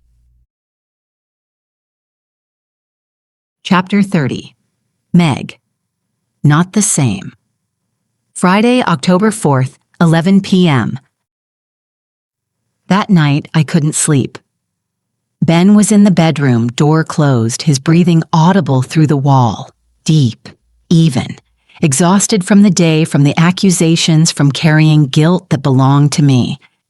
I lay on the couch with my phone in my hand and the tracking app open. Ben's dot pulsed blue at the apartment, right where his breathing confirmed he was. Anne's dot sat at 247 Tatnuck Street, static since 8 p.m. Then it moved. I watched the blue dot drift away from Tatnuck, downtown toward County General, 11:17 p.m. It stopped at the admin wing, 3rd floor, where Ben's office was, where they'd met before, where dots had overlapped for 43 minutes 2 nights ago. I counted. 1 minute, 2, 5, 10 minutes. Then Anne's dot moved back toward Tatnuck, back home. While both of them were under investigation, while both faced potential career destruction, she had tried to meet, still coordinating, still lying, just dots on a map, blue circles that spoke louder than anything either of them had said to me. I closed the app and set the phone face down on my chest. Ben's breathing continued through the wall, 11 breaths per minute, slow and steady, the rhythm of someone sleeping. I stared at the ceiling. Water stain in the corner, same one I'd looked at for 3 years, shaped like a bird or a hand reaching, depending on the light. What if I'd become the thing I swore to protect Anne from? Predator, destroyer, someone who used power to hurt the vulnerable. Carver. My jaw clenched. No, not the same. I wasn't hurting Anne. Anne hurt me first. With Ben, with lies, with secret meetings and coordinated alibis and shirts that appeared in the wrong places. Betrayal justified response. Self-defense, protection. I opened my phone again. Notes app, variables list. 18 items now, 18 pieces of evidence that proved what I knew. I closed it, locked the screen. The phone went dark and my reflection stared back from the black glass. Face pale, eyes hollow, someone I didn't quite recognize. I set the phone on the coffee table, pulled the blanket up, and closed my eyes. I'd research lawyers tomorrow. Chapter 31. Meg. Then, things fall apart. I counted the bills for the third time. $5,000, 50 hundreds, 6 months of saving, double shifts, skipped lunches, the same 3 scrub rotations until the fabric went thin. The orthodontist had quoted $5,000 for Anne's braces. I finally had enough, long overdue too. Anne's appointment was in 3 weeks, March 15th. She didn't know yet. I wanted to surprise her. "Hey, Meg, you got a minute?" Donald leaned against the pharmacy counter. Night shift, just the two of us and the hum of the refrigeration units. 26, Stanford dropout, student loans that ate half his paycheck. He taught me the inventory system, covered my shifts when Anne had the flu last winter. "See, what's up?" He glanced around. Nobody nearby. His voice dropped. "I'm in a situation. Landlord's selling the building. Everyone's getting evicted. I need first-last deposit for a new place by Friday or I'm on the street." Friday, 3 days. "How much?" $5,000. He said it fast, like ripping off a bandage. "I know it's a lot. I wouldn't ask if I had anyone else. My parents are in Taiwan. Credit cards maxed from tuition." $5,000. The exact amount in my drawer at home. The amount that was supposed to fix Anne's teeth and give her the smile she'd been hiding behind her hand in every photo since 7th grade, when some kid called her Bugs Bunny. I should have said no. Should have said, "Sorry, I have plans for that money." Should have said, "Ask HR about the employee assistance program." But I'd been Donald once. Desperate. Alone. Counting days until everything collapsed. People had helped me when they didn't have to. Rita could have put Anne in the system but didn't. The county general hiring manager could have passed on a 17-year-old with auto shop experience and a GED but didn't. Sometimes you helped people because you remembered what it felt like to be in that same position. 2 months, I said. May 15th. All of it. "You have my word." I met him in the parking garage after my shift and handed him an envelope with $50 bills. Donald's hands shook when he took it. "You're saving my life." That night, I told Anne, "Guess what? You're getting braces." She screamed, actually screamed, jumped off the couch, and hugged me until I couldn't breathe. "When?" "June," I said. "I just need to finalize a few things, but June for sure." "You're the best sister in the entire universe." "Yeah," I said. "I know." Donald called in sick the next day, and the day after, and the day after that. By Wednesday, I texted, "You okay?" No response. By Friday, I'd called 63 times, straight to voicemail everyone. His Instagram deactivated, Facebook deleted, even his LinkedIn vanished. I went to HR. Donald Chan resigned last Friday, the director told me, gave notice via email. His last paycheck was mailed to a P.O. box in Las Vegas. Saturday morning, I drove to his apartment building, the one being sold, the one he'd needed to leave by Friday. 3 for rent signs out front, but lights in the windows. Cars in the lot. I knocked on 2B. A woman in her 50s answered, bathrobe, coffee mug. "I'm looking for Donald Chan. Moved out yesterday, didn't leave a forwarding address." Was the building sold? Was he evicted? She looked at me like I was losing my mind. "Building's not for sale, kid just up and left, broke his lease." I sat in my car in the parking lot with the March cold pressing against the windows and did the math. He'd asked for the loan on Tuesday, resigned Friday, moved out Saturday, disappeared Sunday, 4 days. This wasn't desperation, this was strategy. I pulled up our text history and scrolled back 3 months. January 14th. What shifts do you work? January 28th. You have any savings? I'm so bad at saving. February 3rd. Your sister's lucky to have you. You do anything for her, huh? He'd been researching me, finding my weak spots, and my guilt, my need to help people because people had helped me. He'd known exactly what to say, exactly how much I had, exactly when to ask. The eviction story, the landlord, the Friday deadline, the parents in Taiwan, every word of it calculated. I'd been so easy, so goddamn easy. The orthodontist's office called Tuesday, confirmed Anne's appointment, $4,700 due before installation. I need to reschedule. Of course, when work's better.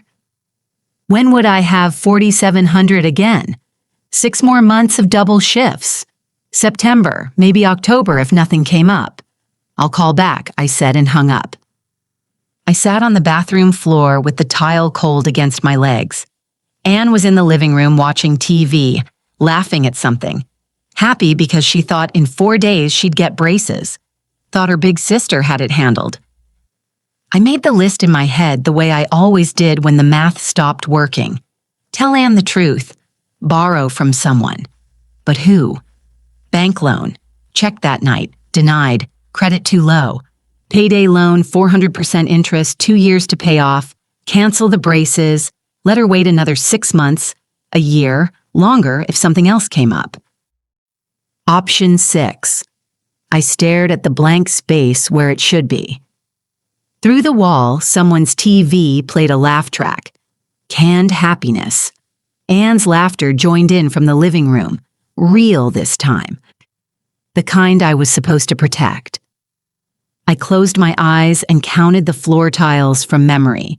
16, same 16. One thing I knew. I wasn't going to touch the Pyxis again. I'd been lucky last time, very lucky. Option 6 would come to me. It always did. The wrong answer that solved the right problem. The door you walked through knowing it locked behind you. For Anne. Always for Anne. Whatever it cost. Chapter 32. Meg, then, the bar. The roadhouse sat off Route 9. Gravel parking lot, neon open sign buzzing in the window, the kind of place where nobody asked questions and tips came in cash. My third job, pharmacy tech 40 hours a week, nursing school 3 nights, bartending Friday and Saturday, 18-hour days, sleep when you could, shower when you remembered. Anne's braces had been on the list since she was 13.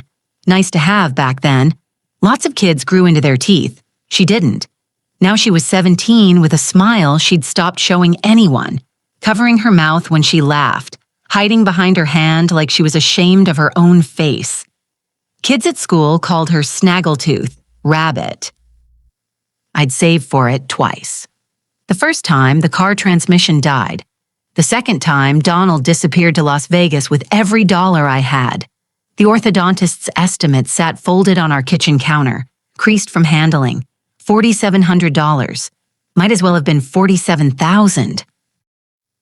The Thursday night before my Friday shift, I heard Anne crying through the wall. Our apartment was small, the walls thin enough that I could hear her breathing most nights. I counted. 34 sobs before she stopped, before her breath evened out, before silence. I got up, stood outside her door with my hand on the knob, and almost went in. Almost told her I'd figure it out. Almost made another promise I couldn't keep. Went back to bed instead. He started coming in the 3rd Friday of June. Early 40s, expensive watch, Rolex, silver band, the face of it catching bar light when he reached for his drink. Wedding ring slipped into his pocket when he thought nobody was watching. Bartenders see everything. He ordered Macallan 18, tipped 20 on a $12 pour, and sat at the far end of the bar away from the regulars. Week 3, He asked about school. I told him nursing part-time. He nodded and asked if I had family. Sister, I said. She's 17. You're taking care of her. Not a question. I wiped down the bar and didn't answer. He left $50 on a $12 tab. Week 4 after his second Macallan. You work too hard. There are easier ways to make money. Not interested. He smiled, finished his drink, left $100 on a $24 tab. Week 5. $200. One evening. Just dinner. No. Week 6. $500. I'm a gentleman. You'd be comfortable. I poured his scotch and set it down hard enough to splash. I said no.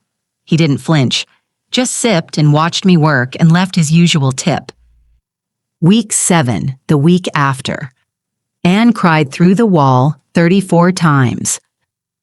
5,000, he said quietly, like he'd been waiting for exactly the right moment, like he'd known the number before I did. One night. 5,000. Anne's braces, paid in full. No payment plan. No more waiting. No more crying through walls. I didn't say no. The silence was enough. He slid a hotel card across the bar. Hampton Inn, Route 9, room 347. Tomorrow night, 9 p.m. I put the card in my apron pocket and served the next customer. Poured drinks, wiped down the bar, closed out tabs. The card sat against my hip all night. Small, rectangular, weighing nothing, weighing everything. The hallway was too bright. 8 fluorescent lights between the elevator and the door. I counted them. The room was too cold. AC on high, sheets bleached white and stretched tight with hospital corners. Everything clean, everything sterile, everything wrong. I stood in the center and counted the ceiling tiles. 12. 3 rows of 4. Acoustic panels with thousands of tiny holes. I didn't count those, just the tiles. The digital clock read 9:47 p.m. when he arrived. I went somewhere else, somewhere in my head where numbers lived, where counting made sense, where 4 hours and 26 minutes could be measured and survived, and filed away somewhere that didn't touch the rest of me. The clock read 2:13 a.m. when he left. Envelope on the nightstand. I counted the money twice. 50 hundreds. $5,000 exact. I put it in my purse, got dressed, left. At the kitchen sink, I ran the water, scalding. Industrial soap, orange, same type from Carver's garage. I still bought it, still kept it under the sink, couldn't explain why. I got in the shower, scrubbed under my nails, between my fingers, my knuckles, wrists, forearms, until the skin went pink, then red, then raw. Anne was asleep in the next room. Didn't hear. I whispered to the drain. For her, always for her. Watch the water swirl, pink from scrubbing, almost clean. Some stains don't wash away, no matter how hot the water, no matter how hard you scrub. I turned off the faucet, dried my hands, and went to bed. 3 a.m. became 4, became 5. When Anne's alarm went off at 6, I pretended to be sleeping. 2 days later, I walked into the orthodontist's office with a check for $5,000, paid in full. The receptionist's eyes went wide. We can set up a payment plan if... I have the money. Anne beamed when I told her. That crooked smile that would be straight soon, that would let her stop hiding. You're my hero, she said. I don't know how you did it. Don't worry about it, just smile. His card stayed in my wallet. I told myself I'd throw it away, told myself once was enough, told myself this was the last time. Some things you take to your grave, some lies you tell yourself forever. Chapter 33.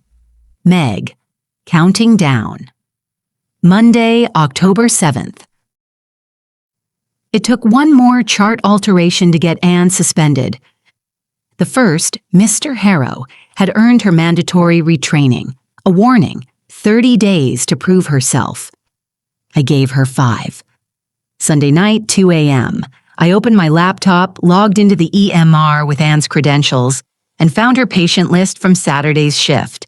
Mrs. Clerk, 74, diabetic, cardiac history, complex medication regimen.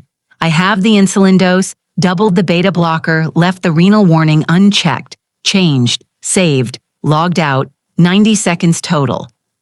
Monday morning, the pharmacist caught it during med reconciliation, flagged it, and reported it to quality control. By noon, they'd made their decision. I heard the commotion before I reached the ER exit.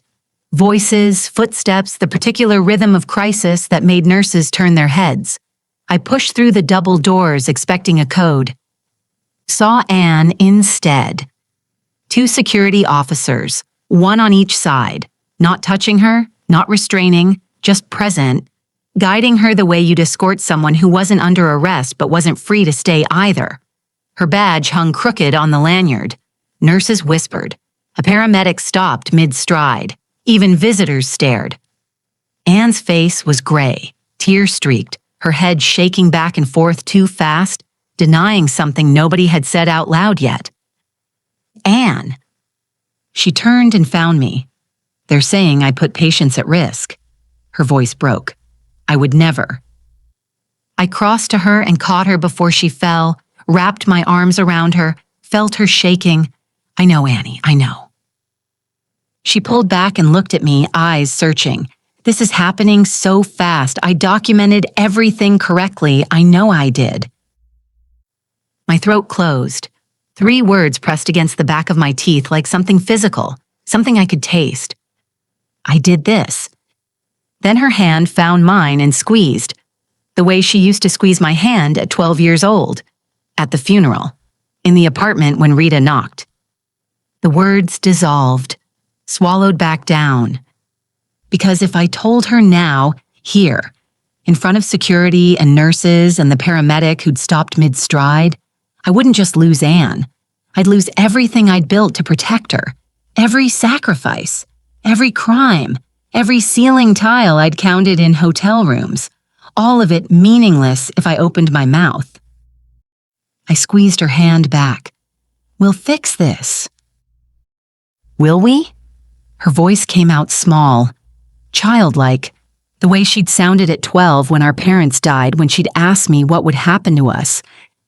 Go home. I'll come by after my shift. We'll figure this out together. She nodded, wiped her eyes, and walked toward the parking lot with her shoulders hunched. Hospital security followed at a distance, making sure she left, making sure she understood, not welcome here anymore. The double doors swung shut. I stood in the corridor, hands shaking. I made them stop, counted to 10, went back to my shift. I stopped by Anne's apartment after work. She answered in sweatpants and an old t-shirt, hair pulled back, face puffy from crying. I made scrambled eggs, toast, tea, and watched her push the food around her plate. I keep going over it, she said, staring at the eggs. Mrs. Clerk's insulin. I remember checking the dose. I remember thinking, 74, diabetic, cardiac, be careful. I remember verifying the beta blocker against her chart. She looked up at me. I know I entered it correctly. I can see my hands on the keyboard. I can see the screen. The numbers were right. I don't understand how they changed. I held my mug, steam rising between us. Sometimes the system glitches. EMR platforms have known issues with autofill overriding manual entries. A lie so specific it sounded like fact. Anne nodded, wanting to believe it, needing it to be true more than she needed it to actually be true. Maybe that's what happened. We'll get to the bottom of it, I promise. She pushed the plate away. I should try to sleep. I took the plate to the sink, washed it, dried it, put it away. The movements mechanical, precise, muscle memory for kindness while my hands were still warm from the crime. At the door, she hugged me. I don't know what I'd do without you. You'll never have to find out. Ben sat at the kitchen table when I got home.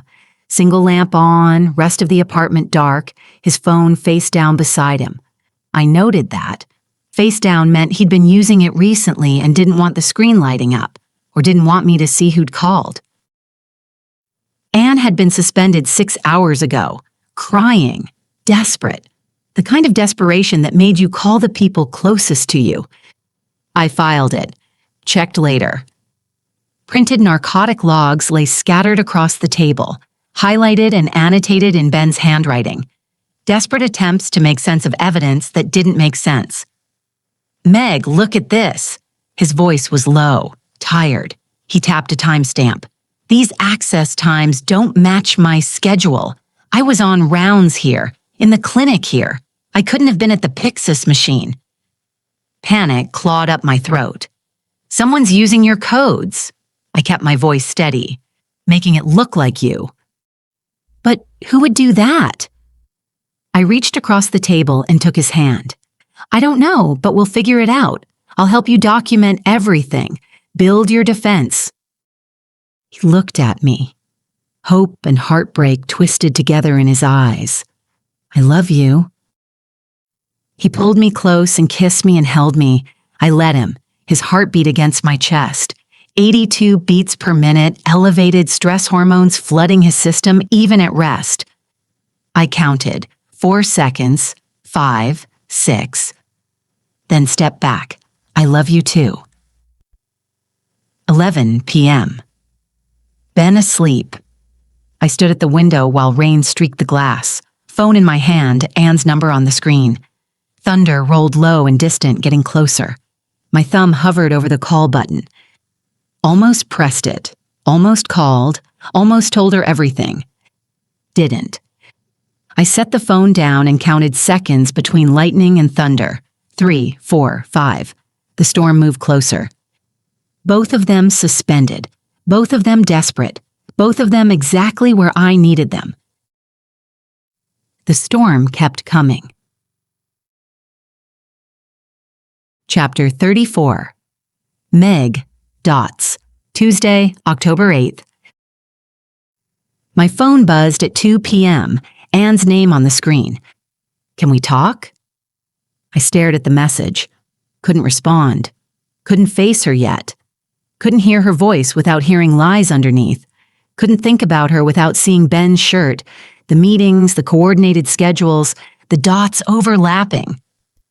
I opened the tracking app instead, checked it every 20 minutes. Obsessive, compulsive, couldn't stop. At 4 p.m., Anne's dot moved away from her apartment downtown, toward Main Street. I watched it drift, slow and steady, and stop at the Grind, a local coffee shop 2 blocks from County General. 5 minutes later, Ben's dot moved. Same direction, same destination. The dots overlapped. I counted. 1 minute, 5, 10, 20, 38 minutes total. Meeting again while both were suspended, while both were under investigation. Still coordinating, still planning, still lying. Then the dots separated. Ben's returned to our apartment. Anne's to hers. I saved the screenshots and added them to the folder. My phone buzzed again. "Please, I really need to talk to you." Heat crawled up my neck. I turned off the screen and didn't respond. Chapter 35. Meg, ruins. Tuesday, October 8th. I drove past the old garage without planning to. The plan was errands on the way back from work, something to delay getting home, seeing Ben, pretending. Route 9 east, Target, CVS, gas station, normal tasks. But when the turnoff appeared, Industrial Drive, rusted sign half hidden by overgrown bushes. My hands turned the wheel.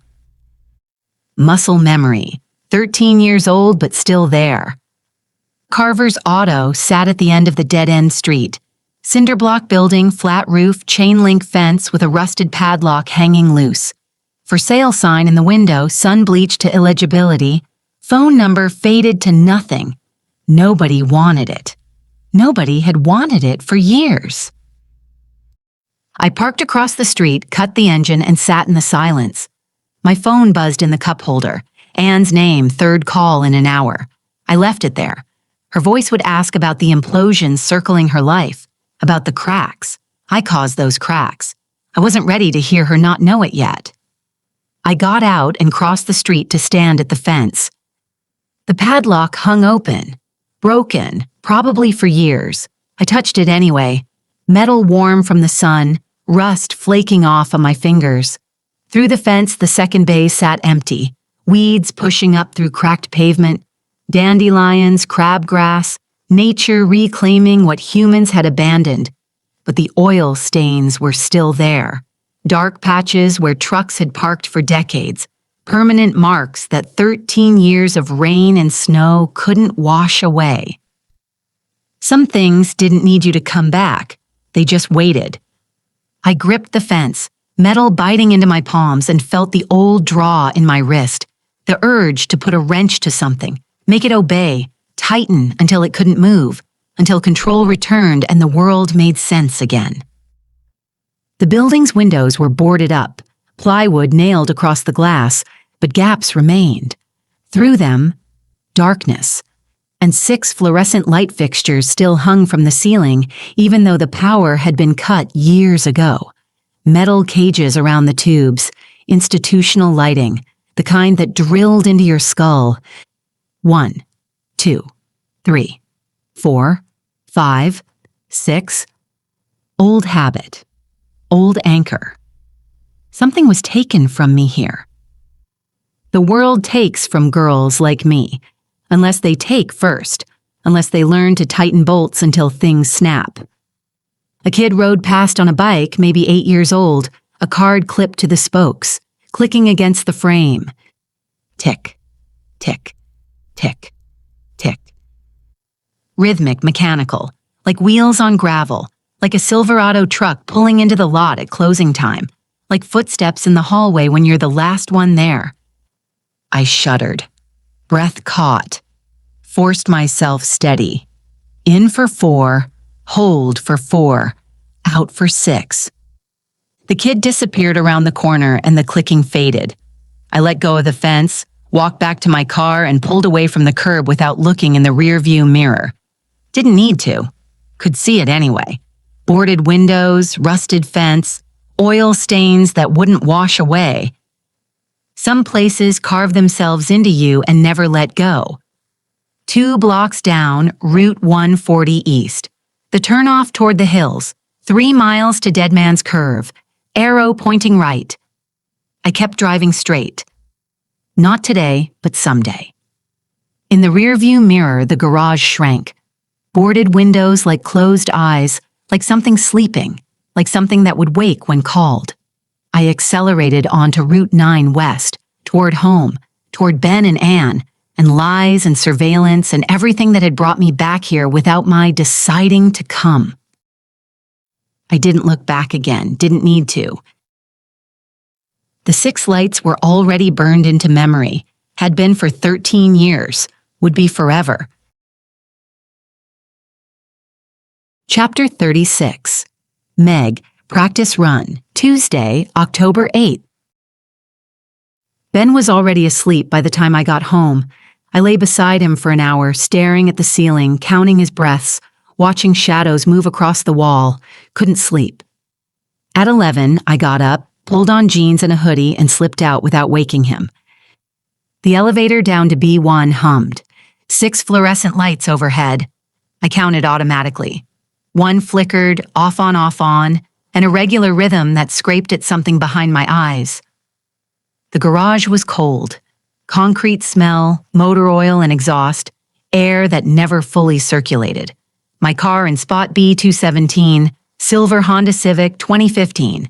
I popped the hood, propped it, and pulled the flashlight from my pocket. The beam cut through the dark. Engine components, hoses, belts, fluid reservoirs. My hands moved the way they always did around engines, reading the machine like vitals. The only place outside a hospital where my brain went quiet. I got the creeper from the maintenance closet. The building provided them for residents who did their own work, and slid underneath on my back with the flashlight between my teeth and the box cutter in my right hand. The brake line ran along the frame, metal tubing tracing its path from the master cylinder to the front calipers. My fingers found it without looking. I could have done it blindfolded. Same hands that had changed brake pads at 16. Same muscle memory. Same knowledge that never left no matter how many years of sterile hallways and latex gloves came after. I pressed the box cutter against the line, just testing, just feeling the resistance, how much pressure, what angle. The blade bit, a small nick, barely visible, not a cut, a scratch, a surface abrasion that would weep fluid slowly, not today or tomorrow, but eventually. The kind of thing that looked like wear. I wiped the line clean and moved to the parking brake cable, found the connection point where cable met lever assembly and loosened the adjuster nut a quarter turn, just enough to reduce tension, just enough that when someone pulled the lever in panic, when the foot brake went soft and they reached for backup, the cable wouldn't catch, wouldn't hold, would slip. User error. That's what they'd think. Pulled it wrong, didn't engage properly, panicked. Not sabotage. Accident. I started to tighten the nut back, restore it. This was practice, not... Meg? Ben's voice from the garage entrance. I rolled out fast, too fast. My head cracked against the frame and stars burst behind my eyes. I shoved the box cutter into my hoodie pocket and stood. Hey, forced the smile. You scared me. He walked over in pajama pants and a t-shirt, barefoot on cold concrete. What are you doing under your car at 11 p.m.? Brake light's been flickering. Thought I'd check the connection. He frowned, looking at the propped hood, then at me, then at the creeper on the ground. Did you fix it? Yeah, loose wire, should be fine now. My pulse hammered. 112, 115. I made my hands hang loose at my sides, kept my breathing even, the box cutter pressed against my hip through the hoodie fabric. Hard edge. Evidence. Come to bed, Ben said. It's late. I know, just wanted to fix it while I remembered. He closed the hood and put his arm around me, guiding me toward the elevator. You work too hard, always fixing things, taking care of everyone. The elevator doors closed, different pitch from the garage lights, higher, sharper. I leaned against the wall, head throbbing where I'd hit it. You okay? He asked. Just tired. Me too. He kissed my temple. Let's actually sleep tonight. Back in bed, Ben's arm across my waist, his breathing slow within minutes, trusting, unconscious. I stared at the ceiling and replayed the feel of blade against metal, the resistance, the give, how little pressure it took, how clean the nick was, how invisible. I'd done it, proved I could. The knowledge sat in my hands like muscle memory, because it was. Same hands, same skills, same cold precision that had served me since I was 16 years old in a cinder block garage, counting fluorescent lights. Now all I needed was the right moment, the right car. I'd fix my car tomorrow, tighten the parking brake cable, buff out the nick, restore everything to normal before anyone noticed. Dead Man's Curve sat 3 miles east on Route 140, the same road that killed Carver, the same curve that solved problems. Tomorrow. I closed my eyes and counted Ben's breaths, 13 per minute, steady, unaware. Tomorrow came and went. So did the next day and the next. I never fixed it. Chapter 37. Meg. Vitals. Wednesday, October 9th, 7:30 p.m. My phone rang at 7:30, Anne's name on the screen. I just walked in from a 12-hour shift, coat still on, keys still in my hand. Somewhere in the apartment I could hear the shower running. I answered, Hey, Meg. Her voice came out small, shaking. I've been trying to reach you. I mumbled something about double shifts, phone on silent. I need help. Her breath hitched, a sob catching in her throat. They're talking about criminal charges. If the investigation goes a certain way, criminal negligence, medication errors causing patient harm, I could lose my license, go to jail. I don't know what to do. I really need a lawyer. Anne's voice was shaky. A real one, not just the hospital's legal team. But I don't have that kind of money, not with rent and student loans and... How much? $5,000 as a retainer. But that's too much. I can't ask. You're not asking. I'm offering. Come over. I'll have it ready. I hung up and went to the desk, pulled out my checkbook, sat down with the pen in my hand. $5,000. Months of saving.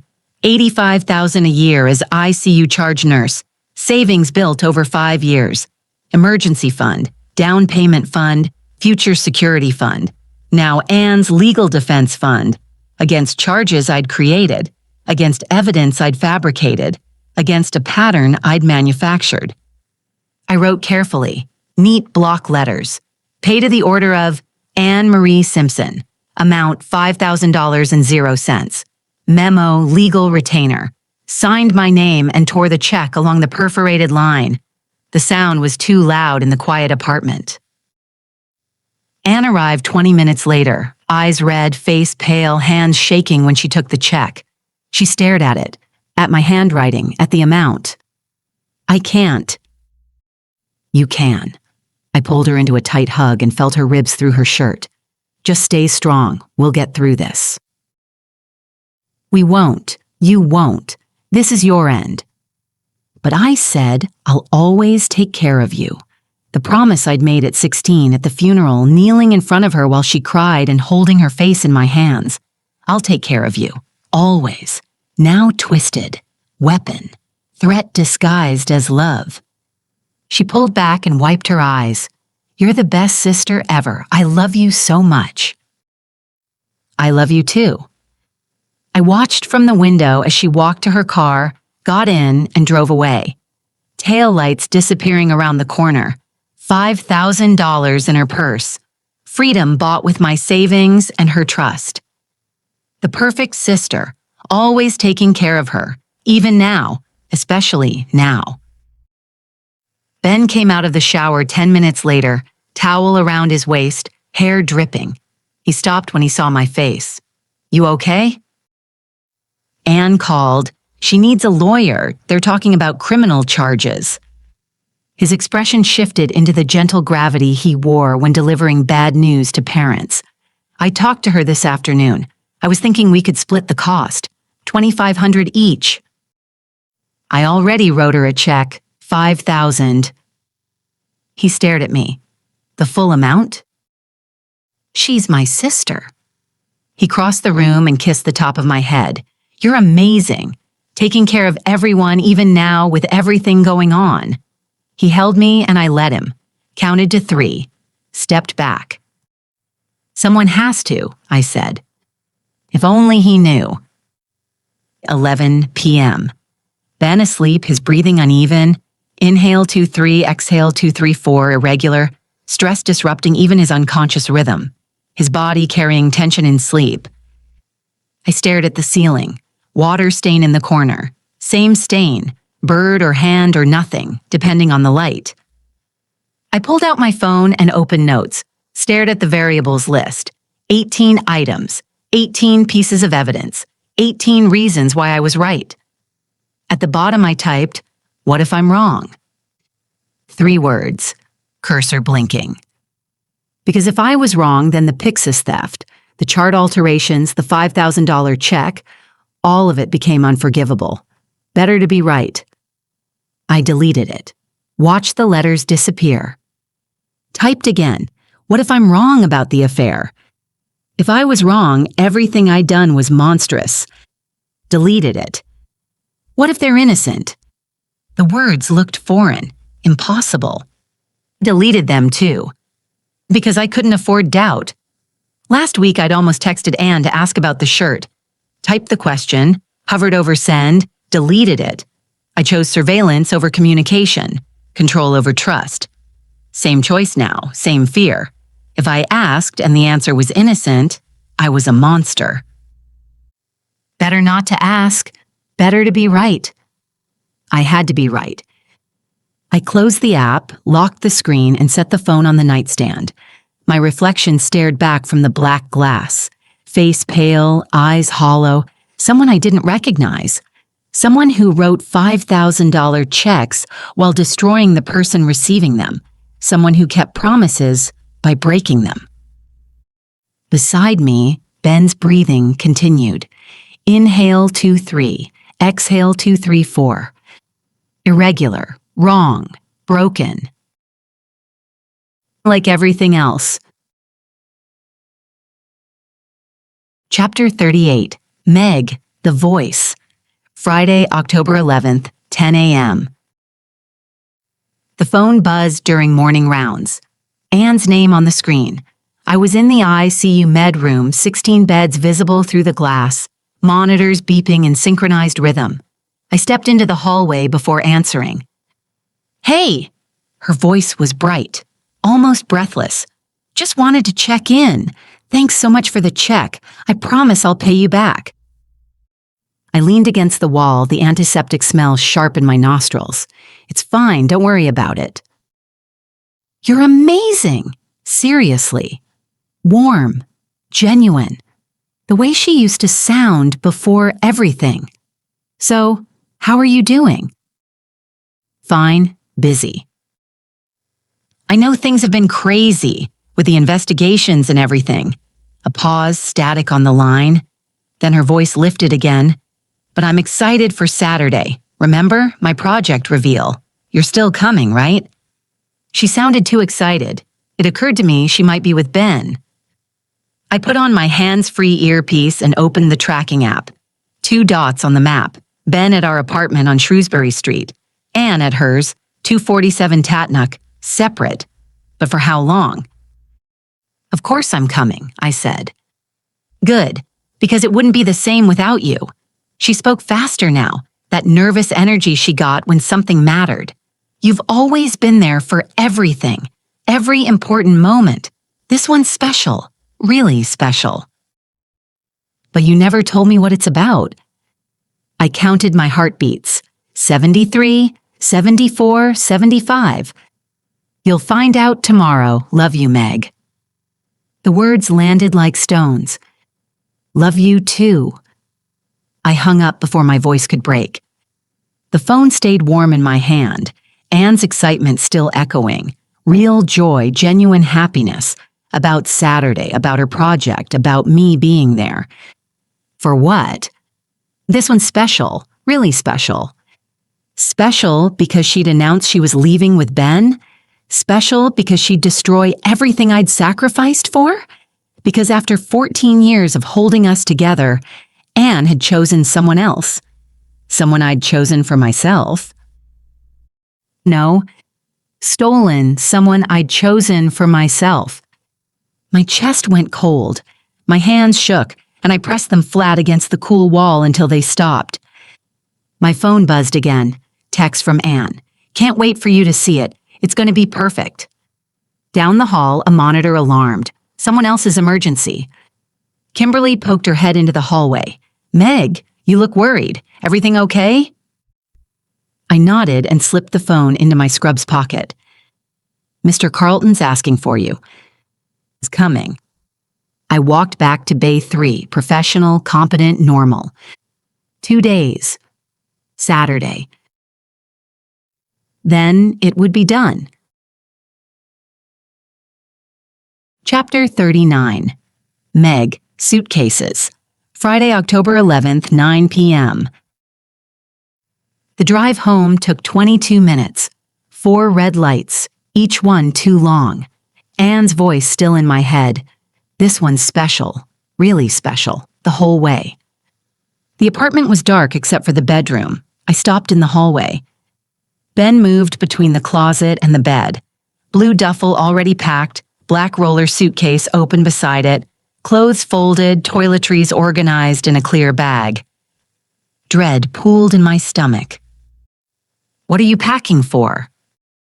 Ben turned with a navy sweater in his hands. The motion stopped halfway, then resumed. Oh, hey, you're home. He set the sweater in the duffel without looking at me. I got a deal on a storage unit. Since I'm home anyway with the suspension, I figured I'd clear out some closet space, take advantage of the price. Too fast, too rehearsed. Storage, I repeated. Yeah. He zipped the duffel, the sound too loud in the quiet room. Do you have anything you want to put away? Anne brought a suitcase over earlier. We could split the unit. Anne brought a suitcase? Of course she did. Where is it? Ben motioned with his head. Living room by the door. I walked away before he could see my face. The black roller sat beside the entry. I'd missed it coming in. It matched his duffel, both packed, both ready. I crouched down and read the luggage tag tied to the handle. Venice or bust. Little airplane drawings, hearts, exclamation points, Anne's handwriting. The floor tilted. They weren't just going to tell me about the affair, they were leaving, running away together to Venice, the flights I'd found in his browser history weeks ago. October flights. Tomorrow was October 12th. Ben appeared behind me and I stood too quickly, vision darkening at the edges. He kissed my cheek. His cologne, Aqua di Gio, the same as always, smelled wrong now. We've all been stressed with everything happening at work. His voice was soft, gentle, guilty. Anne's event tomorrow will be good. A break, all of us together. All of us together. The lie tasted like metal. Yeah, I said from somewhere far away. Okay. He carried the blue duffel to the living room and set it beside Anne's black roller. 2 suitcases, side by side. Venice tags dangling. I'm going to shower, he said. Long day. I nodded. Water ran in the bathroom. Steam crept under the door. I stood in the living room staring at the suitcases, hands shaking, and counted heartbeats until they steadied. 73, 74, 75. I pulled out my phone and opened the browser history from 3 weeks ago. The searches were still there. Flights to Venice, Italy in October. Venice hotels. Things to do in Venice. Tomorrow was October 12th. They were flying out tomorrow, after the reveal, after they told me, after destroying everything. I closed the phone, walked to the bedroom, changed into pajamas, and crawled under the covers. Ben emerged from the shower 20 minutes later, slid in beside me, and kissed my shoulder. Love you. Love you too. His breathing evened out, 13 breaths per minute, steady, trusting, unaware. I stared at the ceiling and didn't sleep. Just counted. 73, 74, 75. Tomorrow. It all ended tomorrow. Chapter 40. Meg, the decision. Friday, October 11th, 11 p.m. I couldn't sleep. I got up and went to the kitchen, the floor cold under my bare feet, poured a glass of water from the tap and took a long drink. Didn't know I was that thirsty. The suitcases still sat by the door, Venice tags catching light from the street lamp outside. I stared at them until my eyes went dry. I pulled out my phone and opened notes, found variables. 23 entries now. I scrolled through them. Ben's shirt and Anne's dry cleaning, schedule lies, browser history, tracking data, dots overlapping, 43 minutes at the cafe, the 5-second kiss, the side door exit, overheard phone calls, suitcases packed, Venice flights tomorrow, all pointing to the same conclusion. Ben and Anne, affair, leaving, Saturday. I opened a new note and typed, Saturday, October 12th, Ben's car, brake line, parking brake cable, make it look like an accident. I stared at the words, then deleted them. Every one of them. Watched the screen go blank. The plan didn't need to exist on paper. It already lived in my head, organized, sequenced, irreversible. I opened the browser and searched Route 140, Worcester, Massachusetts. Satellite view loaded, sharp hairpin, trees close, guardrail old, dented. I zoomed in and studied the grade, the angle, the approach speed needed. 9 minutes from our apartment. Ben always took Route 140. Scenic, faster than the highway. Everyone did. I locked my phone. The refrigerator hummed.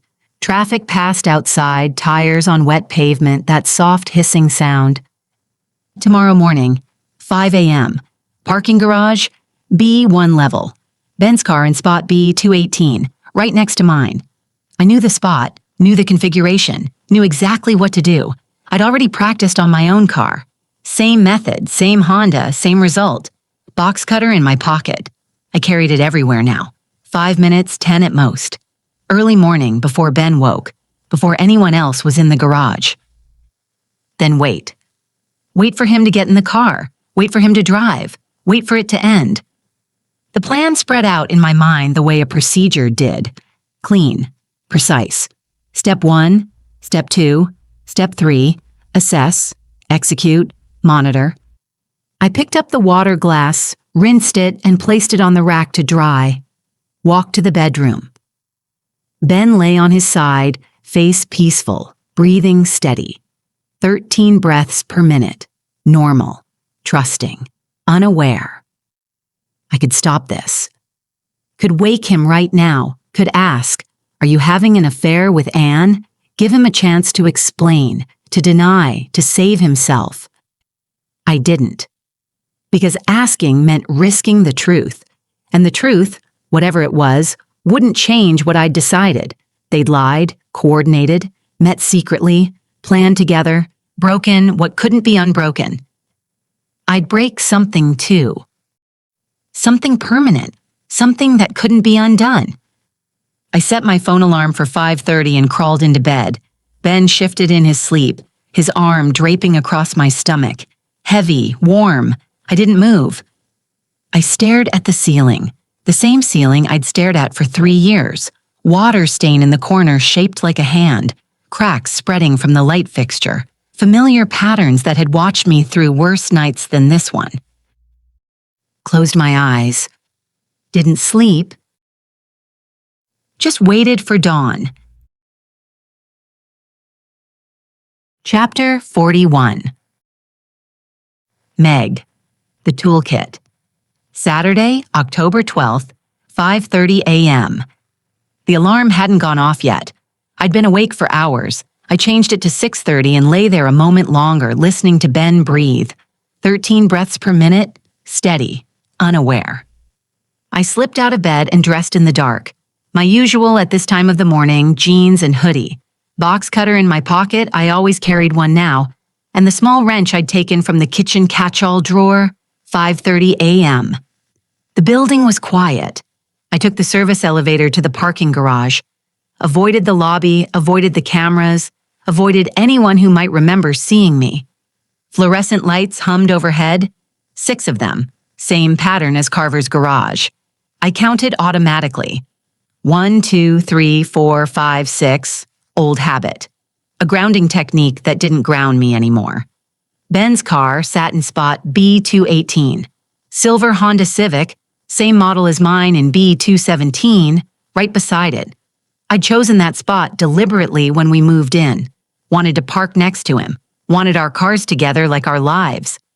I regretted the proximity now. It made what I was about to do too visible. But I'd changed his oil before. Anyone who saw would think that's what I was doing. I popped his hood and got underneath with the creeper from the building's maintenance closet. Resident perk. Shared tools for car maintenance. This time I had a headband flashlight on. Muscle memory. I'd practiced this weeks ago, late at night on my own car, testing whether I still remembered. That had been tentative, exploratory, just a scratch to see if I could. This was deliberate. I found the brake line running from the master cylinder to the front wheels. Clear amber fluid inside, pressurized. One nick, precise, not a slice, created a slow bleed. Fluid started dripping immediately. I wiped it with the rag from my pocket. Then the parking brake cable, a quarter turn loose, just enough to make panic feel like user error, like driver mistake when the pedal failed. They'd pull the parking brake desperately and it wouldn't catch. They'd think, I'm pulling it wrong, I'm panicking, I'm not doing it right. They wouldn't realize the cable had been loosened, wouldn't realize it was sabotage. Not until it was too late, if ever. I wiped everything clean. Brake assembly, hood latch, creeper, tools, then crossed to the utility sink in the corner. Industrial soap, always kept there. I'd planned for that. Scrubbed my hands under scalding water until the orange lye smell almost covered the engine oil. Almost. I checked my work. Clean. No evidence. 9 minutes from the apartment, the brake fluid would be leaking. By minute 7, the pedal would feel soft. By minute 8, spongy. By minute 9, at the curve, nothing. Empty reservoir, failed brakes, sharp hairpin, 50-foot drop. I closed the hood. The latch clicked softly. Back upstairs. I shed the hoodie, washed my hands again under scalding water, pumped soap 3 times and scrubbed until my skin turned red. Applied my lotion. Something familiar. Changed into fresh clothes and crawled back into bed beside him, listening to him breathe, waiting for 6:30. My alarm went off on time. I hadn't slept. I got up, showered, and got ready for my 12-hour shift, a Saturday I'd picked up weeks ago. Ben went to the gym most Saturday mornings when he wasn't on call. Coffee shop after. Both trips meant driving. Route 140 if he took his usual way. The fluid would leak slowly. Soft pedal by minute 7, spongy by 8, nothing by 9. The hairpin curve at the bottom of the grade. It didn't matter whether it happened on the gym run or the coffee run. It just had to be before the evening, before Anne's event, before anyone expected him somewhere and started asking questions. By the time I got home from my shift, it would already be done. An accident. Then I'd figure out what to do with Anne. My heart rate was 68 beats per minute. Steady, controlled, empty. The way I'd felt since I was 16. Since the funeral. Since the vow. Since everything. Chapter 42. Meg, the suitcases. Saturday, October 12th, 6:00 p.m. The apartment smelled like stale coffee and the lavender detergent Anne had bought me for my birthday. Familiar, safe, wrong. I dropped my bag by the door. 11.5 hours at County General. Extra coverage I'd picked up weeks ago before everything unraveled. Before I knew what Saturday would become. Ben's car was still in the garage when I parked. Spot B218, right where it had been at 5:30 this morning. I'd expected him to drive somewhere. Errands, the gym, anywhere. The brake fluid would leak slowly. By the time he reached Dead Man's Curve, the pedal would be dead. Simple, clean, accidental. But he'd stayed home, never left. When I didn't get a call at work about an accident, I knew my plan had failed. It didn't matter now. Tonight was the big reveal. Whatever they were planning ended tonight. I heard the shower running. Steam drifted down the hallway, then I noticed them. The suitcases placed right there by the entry. Blue duffel, Ben's, black roller, Anne's. Both packed, both waiting. So he lied. There was no storage facility. My hands went cold. I stepped closer. The duffel sat half-zipped. Clothes folded inside, passport sitting on top. My chest constricted. Breath coming too fast. 18 per minute. Nearly hyperventilating. I ran through the technique from nursing school. Inhale 4, hold 4, exhale 6, for patients in crisis. I was in crisis now. This wasn't just telling me about the affair. They were leaving, tonight. After humiliating me publicly, after the showcase, after the big reveal, they'd run away together. Venice. The flights I'd found in his browser history. October dates, tomorrow probably. They'd planned their escape while I worked, packed their bags in my apartment, flaunted it. My phone buzzed. Anne, 6:15. Hey, almost there. Running a bit behind. Be there in 10. Make sure you're dressed nice. I stared at the screen. Dressed nice? For what, exactly? Public humiliation required an audience. The shower cut off. Water hammered through the pipes, then silence. Ben emerged from the bedroom 2 minutes later. Button-down shirt, slacks, something expensive on him, citrus and cedar. He looked good. Guilty good. The way people look when they're about to do something terrible and want to look their best doing it. "Hey, you're home," he forced a smile. "How was work?" "Fine." I couldn't manage more than that. My throat had closed. "Good, good. Anne's on her way. She texted you, right?" I nodded. "How was the gym today?" Ben came over and kissed my cheek. "I stayed home. Went yesterday." Understanding arrived like a fist. I hadn't factored that in. A knock at the door, then a key turning in the lock. Anne entered. Evening gown, navy blue, elegant. Hair done, makeup perfect. She looked like she was going to a wedding. "Meg, you're not ready." She sounded excited, almost frantic with it.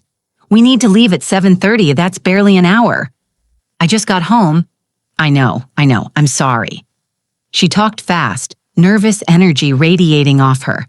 "I called earlier to let you know I'd pick you both up, remember? But we're running behind. The venue had some last-minute things, and I had to coordinate with everyone and—" She stopped, breathed. "Anyway, can you shower and get dressed? Really nice? This is important." I stared at her. Anne in a gown. For dinner? An announcement? Public destruction? She glanced at the suitcases and turned to Ben. "While Meg's getting ready, we should drop these at the storage unit. I hate clutter. I'm too hyper to just sit and wait." Storage. The lie tasted like copper. Ben nodded. "Good idea." He looked at me. "We'll be back by 7:30. Be ready, okay?" They each grabbed a bag. Ben hoisted the blue duffel over his shoulder. Anne pulled the black roller behind her and walked out the door together. 2 suitcases, Venice tags, evening gown, storage. Who are they fooling? Train station, airport, leaving together. My jaw clenched. I went to the closet and pushed hangers aside, looking for the gown I was sure I had somewhere, trying not to think about what dressed nice really meant, whether there was actually an event, or whether they were pushing the lie as far as it would go. Maybe 5 minutes passed, then someone at the door. Ben rushed in, breathless. "Came back for my car key. Someone parked in front of Anne's car. We have to take mine." Dread pooled in my stomach. "Your car?" "Yeah, mine's not blocked. We'll just use that." He grabbed his keys from the hook by the door. "The car I'd sabotaged this morning. Brake line nicked. Cable loosened. Slow leak. Dead man's curve was between here and downtown. Fatal. Both of them, in that car, right now." Before I could process it, before I could speak, Ben was already out the door. "See you at 7:30. Look pretty." The door closed. I stood in the empty apartment, silent, frozen. They were in Ben's car, the sabotaged car driving downtown, Route 140, both of them, not just Ben alone on a morning drive the way I'd planned it. Anne was beside him in her evening gown, probably laughing about whatever lie they'd feed me next. But I didn't move, didn't call, didn't warn. I walked to the bathroom and turned on the shower. Water pounded against the tile. Steam rose and filled the bathroom. In the mirror, my face looked pale, hollowed out. I looked away. Got ready. They'd said 7:30, I'd be ready for whatever came next. Chapter 43. Meg, surprise. Saturday, October 12th, 7:02 p.m. The black dress clung to damp skin, hair still wet at the ends from the shower. I'd chosen the one Anne bought me last Christmas. Brings out your eyes, she'd said. Brings out the widow in me, more like. The microwave clock read 7:02. They'd left around 6:45, Ben's car, the sabotaged car. Brake line nicked, parking cable loosened, slow leak that had been draining since 5:30 this morning. 13 hours of fluid loss. I did the math the way I calculated drip rates on the unit. Volume, flow, time. The master cylinder held about 12 ounces. A slow nick, not a slice. Lost maybe an ounce per hour under pressure. 13 hours. The reservoir would be nearly empty by now. First hard brake application, nothing. Pedal to the floor. Route 140 was 9 minutes from the apartment. Dead man's curve at minute 8. Sharp hairpin. 50-foot drop. Old guardrail. They'd been driving for 17 minutes. I dried my hair. Put on earrings. Small gold studs. My hands were steady. Learned from years of inserting IVs into collapsing veins. Muscle memory overrode everything else. I opened the tracking app. Ben and Anne's blue dot moved along a road I couldn't name at that zoom level. I pinched the screen and expanded the map. Worcester Street spread out in gray lines. Then the dot stopped moving. Did the app freeze? Did the car crash? Fear took root behind my sternum. The microwave clock read 7:26, 40 minutes, plenty of time to get downtown and back. Plenty of time for the fluid to drain. Plenty of time for the pedal to hit the floor on a downhill curve. They'd take city streets, low speed, gentle braking. The remaining fluid would be enough to handle stoplights. But what if they took 140 coming back? The doorbell rang. My heart stopped, then hammered back at double speed. They made it back? The brakes held? The clock read 7:28, 2 minutes early. I smoothed the same wrinkle in my dress 3 times. The bell rang again. I crossed the living room, hand on the doorknob, and forced myself to breathe. Opened the door. A bunch of faces screamed, "Surprise!" Chapter 44. Meg. Gold and Roses. Saturday, October 12th, 7:32 p.m. Balloons exploded inward. Gold. Dozens of them floating, hitting the ceiling, bouncing off walls. Faces everywhere, Kimberly from work, grinning, phone already out. Ben's parents, Patricia and Robert, both smiling. Neighbors from down the hall. A few faces from nursing school. 10 people, maybe 20, all pushing inside at once, carrying casseroles and gift bags and flowers, the noise hammering my eardrums. Too loud, too many bodies, too much. "Oh my God, you should see your face," Kimberly laughed, recording my reaction. Someone had hung a banner across the living room. Gold letters, 3 feet tall, glittering. "Congratulations, Meg and Ben." Food and drinks materialized on the dining table and kitchen island. Lasagna that smelled like Patricia's recipe, salad and bread. Someone carried in a cake, 3 tiers, white frosting, gold trim, lemon raspberry, my favorite. Patricia hugged me. "Welcome to the family, sweetheart. We're so happy for you." Kimberly appeared at my shoulder. "Girl, are you surprised or what?" I nodded. Couldn't speak. Kimberly grinned. "Ben and Anne have been planning this for months. Willow and Sage didn't work out, so here we are. The food, the cake, everything. They wanted it perfect for you." Months? The meetings, the venue visits, the cake tastings, the lies about whereabouts. All for this, all for me. Someone asked where Ben and Anne were. Kimberly answered, "They went to pick up the cake." She glanced at the one already on the table. "The more the merrier. They should be back any minute." Cake, not storage, not running away together, supplies for my party, and the suitcases. My mind reconstructed everything.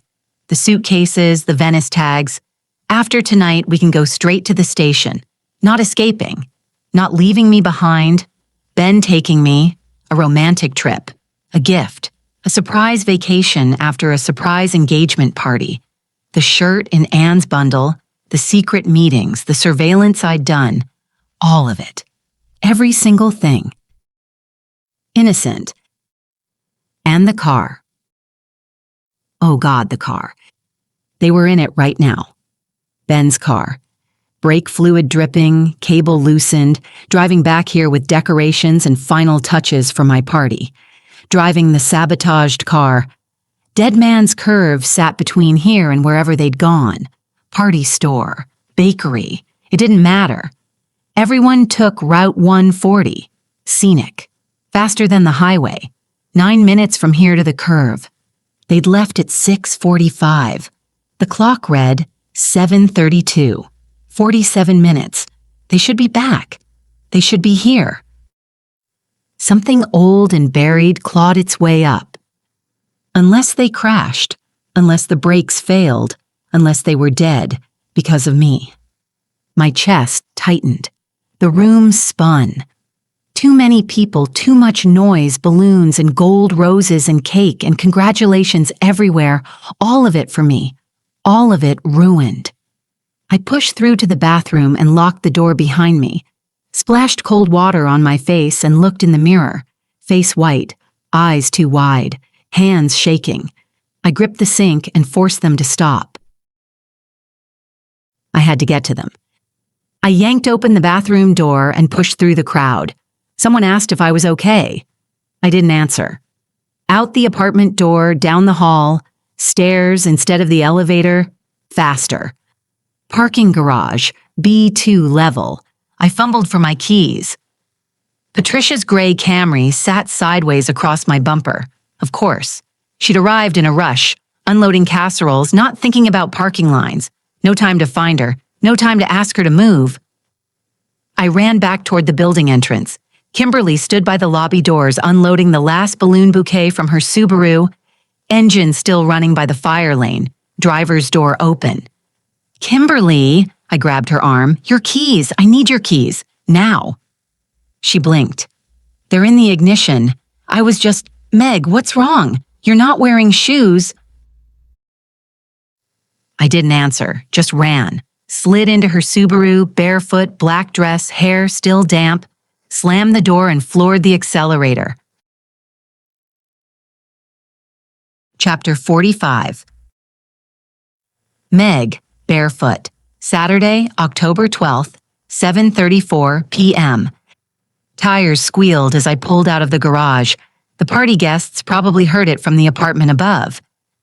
I didn't care. Route 9 east, toward Route 140, toward Dead Man's Curve, toward whatever I'd done. Rain started. Of course, always rain in October, Worcester's relentless autumn. I flicked the wipers on and watched the streetlights blur through the wet windshield, then grabbed my phone and called Ben. It rang and rang, then went to voicemail. His voice, casual and warm. Hey, it's Ben. Leave a message. Ben, don't, the brake, the car. The words wouldn't come. Throat closed. I hung up and called Anne. Same thing. Rings. Then her cheerful voice. Hey, leave me a message. I forced something out. Anne, it's me. The brakes. Don't let him. Not enough air, not enough words. I hung up and called again. Nothing. They weren't answering. Focused on driving, on getting back, on surprising me, on loving me. I pressed the gas harder. The speedometer climbed. 60, 70, 75. Rain fell harder. Dangerous speed in dangerous conditions. I didn't care. I had to get there. Route 140 ahead. I took the exit too fast and felt the Subaru skid, corrected, kept going. I knew this road, 13 years driving it to Carver's garage. I knew exactly where brakes mattered, knew exactly where people died. I crested the hill near Dead Man's Curve and saw hazard lights ahead. A delivery truck, jackknifed across the road, fresh skid marks black on wet pavement, the smell of burnt rubber cut through the rain even inside the car. No. No, no, no, no, no. I killed the engine in the middle of the road and ran. Bare feet hit wet pavement, glass, gravel, pain shooting through my soles. Didn't slow, scream their names. The rain swallowed my voice. The delivery truck driver stood outside with his phone to his ear, voice shaking as he talked to 911. I pushed past him. And there was Ben's car. Silver Honda Civic, nose buried in the embankment. Airbags deployed, white against the cracked windshield. Driver door crumpled. Passenger side worse. Lightning split the sky and illuminated everything for one horrible second. Ben's face through the glass, blood on his forehead. Anne slumped against the passenger window, not moving. Rain pounded down. My bare feet bled on the asphalt, dress soaked through, hair plastered to my face. I stood there. Killer, sister, nurse. None helping. Chapter 46. And the pedal. Ben checked the rearview mirror. Think she suspects anything? I laughed. Meg? She's been so stressed with work lately, I don't think she's noticed half of what we've been doing. Good. He grinned. She's going to lose it when she sees those Venice luggage tags. I can't believe we pulled this off. 3 months of planning. My phone buzzed. Kimberly. Everyone's here. Where's the cake? There's one here already. I typed back, picking up now. 10 minutes. The more the merrier. 3 months of secret meetings with Ben. Guest lists and menu options. Debating chocolate versus lemon. We went with lemon, Meg's favorite. Venue visits, booking Willow and Sage because Meg drove past it once and said someday I'll get married somewhere like that. That hadn't worked out. Cake tastings on lunch breaks. The voice lessons were real. I was taking them. But party planning had taken priority. We'd had to keep everything airtight. Meg was perceptive. One wrong word and she'd figure it out. My eyes watered. After everything she'd given up, the jobs, the sacrifices, holding us together after Mom and Dad died, she deserved this. Deserved to be celebrated. Deserved Venice. Deserved to know how much we loved her. Ben and I had saved for a year. Every spare dollar, every overtime shift. Worth every bit of it to see her face. Ben glanced over at me. You're a good sister. She's the better one, I said, always has been. This is just finally giving back. Showing her she doesn't have to carry everything alone. Route 140 curved through the hills ahead. Scenic route, faster than the highway. Ben had grown up here. He knew these roads. A sign appeared in the headlights. Dead Man's Curve and 15 miles per hour. I'd always hated that name. My phone buzzed again. Kimberly. Is Meg okay? She looks weird, like she's seen a ghost. I frowned and typed back. Just surprised, probably. We're almost there. Hit send and looked up. The curve was right ahead. Ben pressed the brake. I heard it. A soft, wet compression, nothing like the firm catch it should have made, like something giving way that wasn't supposed to. He pressed again, harder, and I heard the same thing. That same wrong sound, no resistance, no catch. His face drained of color. Ben. My voice came out calm at first. Nurse training, assess before panic, and then urgent. Ben, the brakes. He pumped the pedal. The speedometer held at 35, approaching the hairpin. Too fast, way too fast. His knuckles went white on the wheel. Hold on.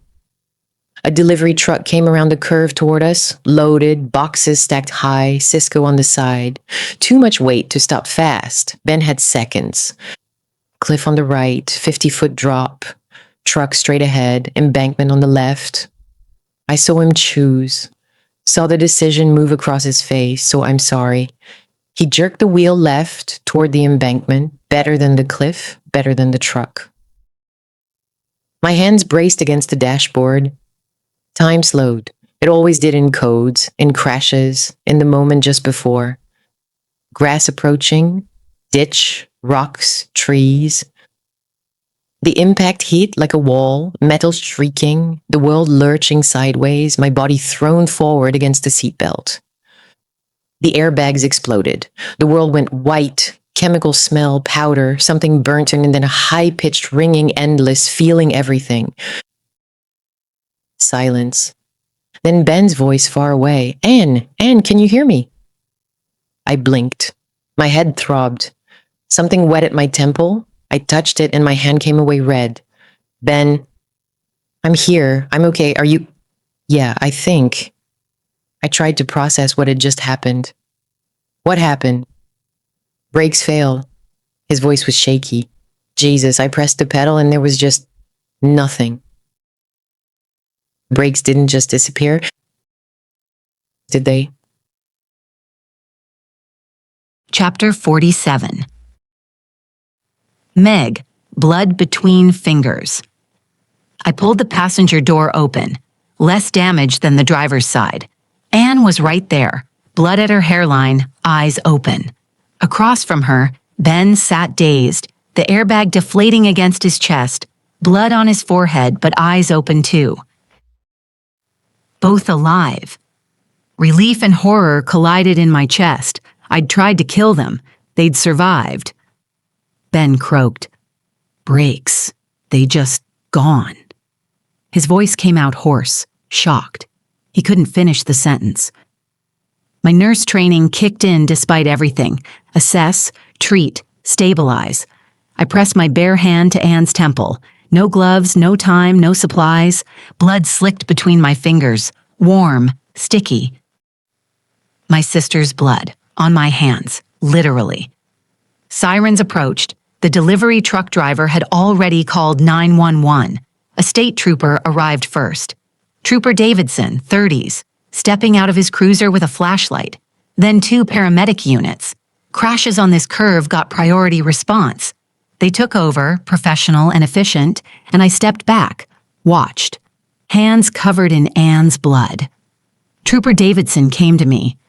You were first on scene? I was driving and saw the hazard lights, pulled over to help. A lie. Borrowed car, black dress, bare feet bleeding. The story didn't make sense. I told it anyway. You know them. My voice broke. That's my sister and my fiancé. His eyes narrowed. You just happened to be on this road? A shiver moved through me, not from the cold. I nodded, couldn't speak. The paramedics loaded Anne onto a stretcher. She stirred, found my hand through the oxygen mask and squeezed. The party, she murmured. Everyone's waiting. The cake. Did we get... She blinked, eyes finding mine. I'm sorry, we ruined your surprise. A pause. You're not mad, are you? I shook my head, managed one word. No. Not mad, destroyed, guilty, murderous, but not mad. A paramedic touched my arm. You should get checked too. You're in shock. I looked down. Black dress, bare feet bleeding from glass and gravel, hands covered in Anne's blood. Rain poured down now, soaking through everything. I was shivering and hadn't noticed. Trooper Davidson stood nearby, notebook out, writing, observing. The paramedics started closing the ambulance doors. I stepped forward.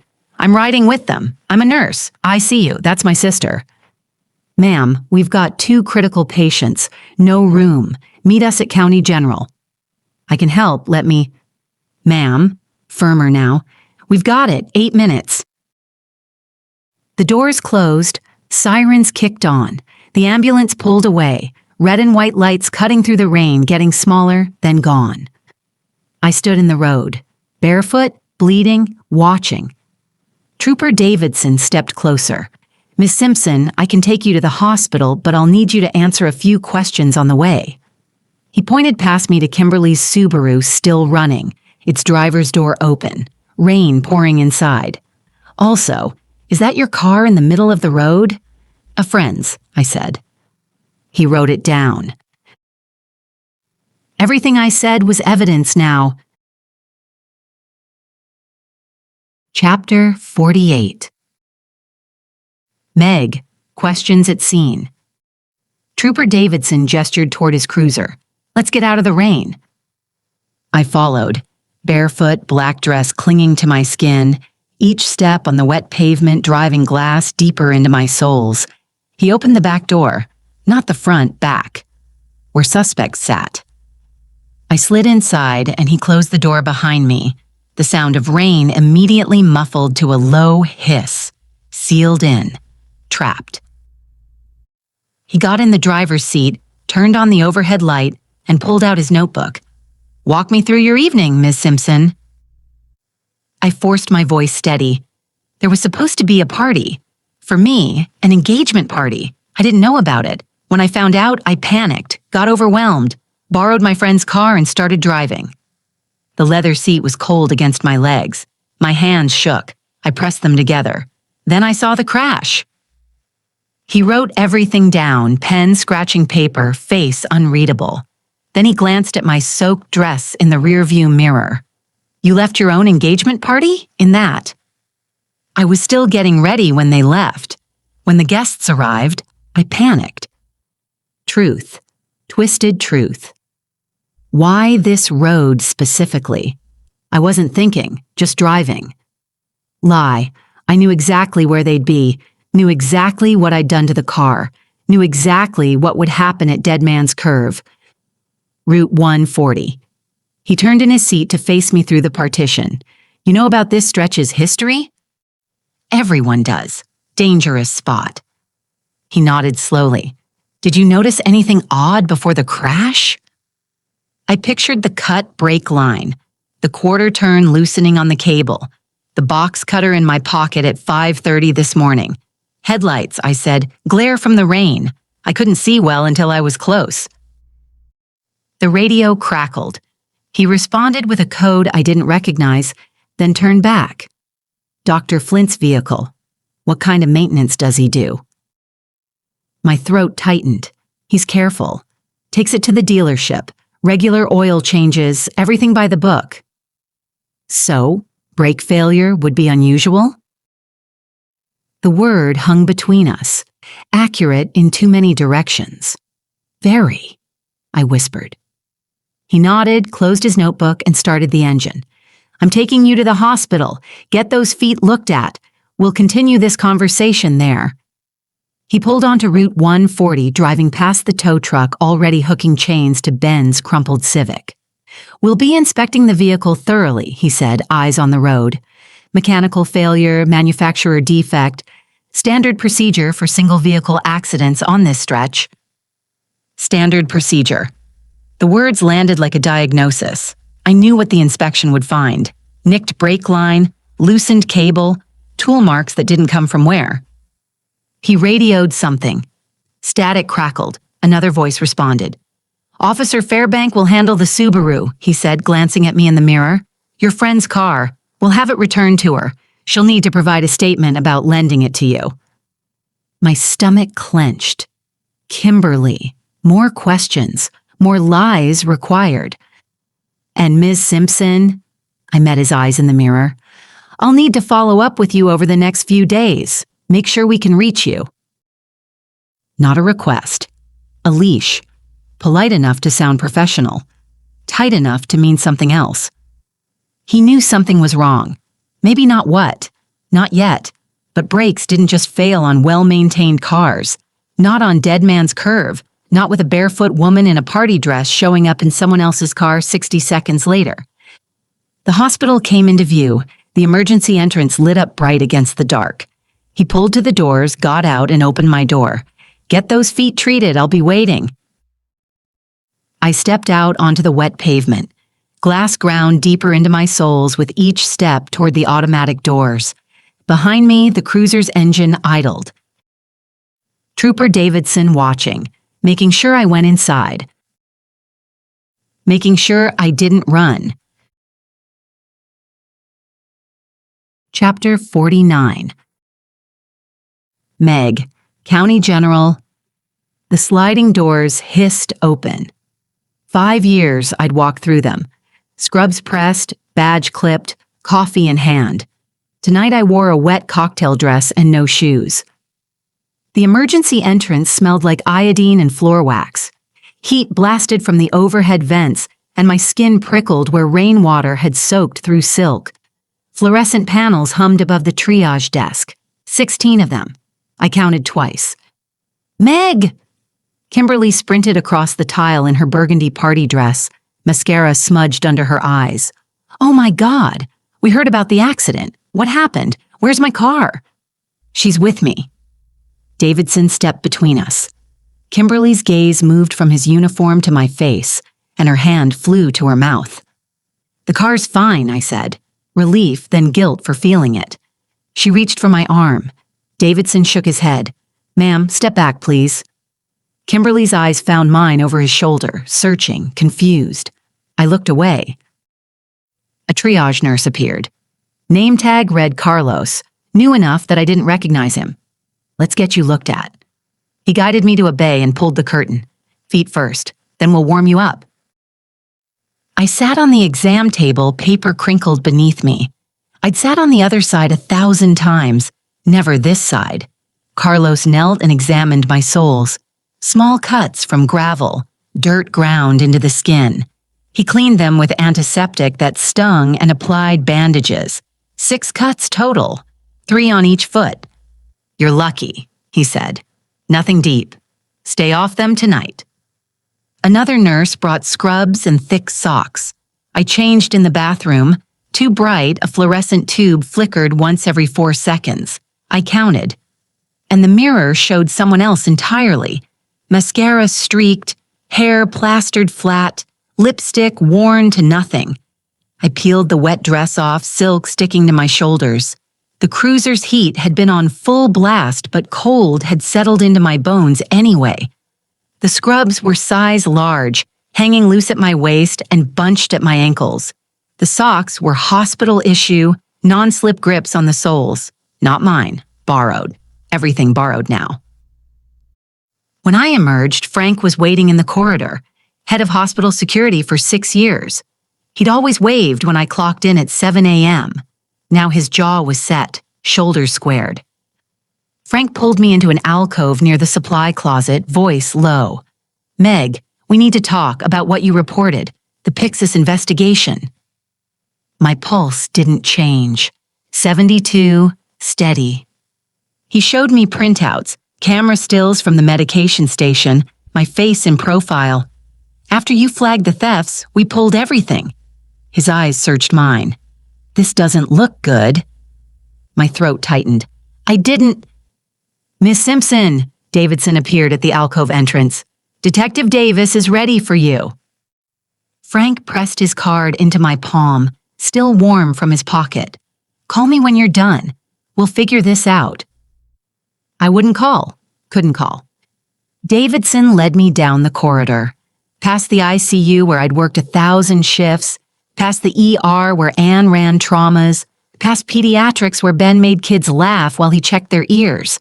My whole life contained in one building, contaminated now. Through the window of conference room B, I saw them. Anne in a neck brace, white gauze taped across her temple. Ben with his left arm in a sling, abrasions down the side of his face. Both alive, both bandaged, both talking to a woman in a dark blazer who took notes. Detective Tasha Davis, I would later learn, she had their story already, their version, their timeline, the baseline against which everything I said would be measured. Davidson opened the door to conference room A. "Have a seat, Miss Simpson. Detective Davis will be with you shortly."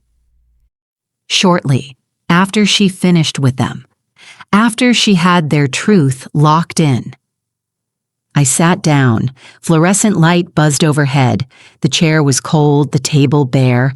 I folded my hands and pressed them together to stop the shaking. And waited. Chapter 50. Meg, the detective. The conference room was gray. Walls, table, chairs, all the same flat gray that absorbed light. 4 fluorescent panels hummed overhead, a higher pitch than the hospital fixtures, the sound boring into my skull. Detective Davis entered. Early 30s, navy blazer, dark hair pulled back so tight it stretched her temples. She set a leather folder and a digital recorder on the metal table between us. The recorder's red light blinked on. "This conversation is being recorded. Do you understand?" "Yes." She opened the folder and slid a business card across the table. "Detective Tasha Davis, Worcester CID." The card sat between us. "I want to be up front with you. We're not treating tonight as a criminal matter at this stage." "Not criminal." The knot in my stomach loosened slightly. What we have is a single vehicle accident on a stretch of road with a history. She clicked her pen.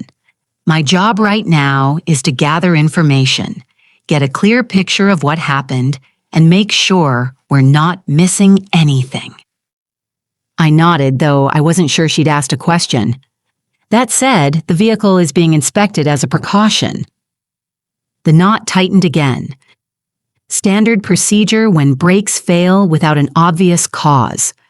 She watched my face. You're not under arrest. You're free to leave at any time. Then she leaned back slightly. But anything you can tell me tonight helps us understand what Dr. Flint and your sister went through. The room seemed quieter after that. I told the story. Went to work in the morning, came home, surprise party, guests arriving as soon as I got out of the shower. I panicked, drove out in Kimberly's car, saw the crash at Dead Man's Curve, ran down the embankment. Davis took notes while I talked, her pen scratching across the paper, each stroke too loud in that gray room. Her face stayed unreadable. Her eyes dissected every word. She raised her eyebrows. You left your own engagement party. Barefoot? I was in the shower when they arrived. When I came out and saw all the people, I panicked. And drove to Dead Man's Curve. I wasn't thinking clearly, I just drove. The story frayed as I said it. Didn't make sense. I knew it. Davis knew it. She leaned back, pen poised. Miss Simpson, have you ever been to Dead Man's Curve before tonight? The pause stretched too long. Yes, I drive through sometimes. How often? I don't know, every now and then. For what reason? It's on the way to... I stopped. There was nothing. I just drive sometimes. To think, clear my head. Davis made a note. Then she leaned forward and folded her hands on the table. We're inspecting the vehicle now. Brake failure at Dead Man's Curve is noteworthy. Noteworthy. Meant suspicious, improbable, investigated. That curve has a history, she continued, eyes fixed on my face. My hands started shaking. I pressed them flat on the metal table. Cold surface, palms leaving fog prints. But the shaking didn't stop. Davis saw it. Miss Simpson? I've heard of it, I said, the words coming out cracked. Everyone around here has. But you still chose to drive that road tonight. I didn't choose. I wasn't thinking. She closed the folder, clicked her pen off. That's all for tonight. Don't leave Worcester. We'll be in touch. Davidson had told me to stay reachable. This was different. This was an order. I stood. My legs shook. The borrowed scrubs clung to my back where sweat had soaked through and the bandages on my feet pulled against the cuts. I made it to the door. Miss Simpson, one more thing. I turned. Her eyes locked on mine, sharp, measuring. Do you know of anyone who might want to harm Dr. Flint or your sister? The question was a test. She wanted to see if I deflected, accused, revealed. Ice water moved down my spine. No, everyone loves them. Lie. I'd wanted to harm them. I had harmed them.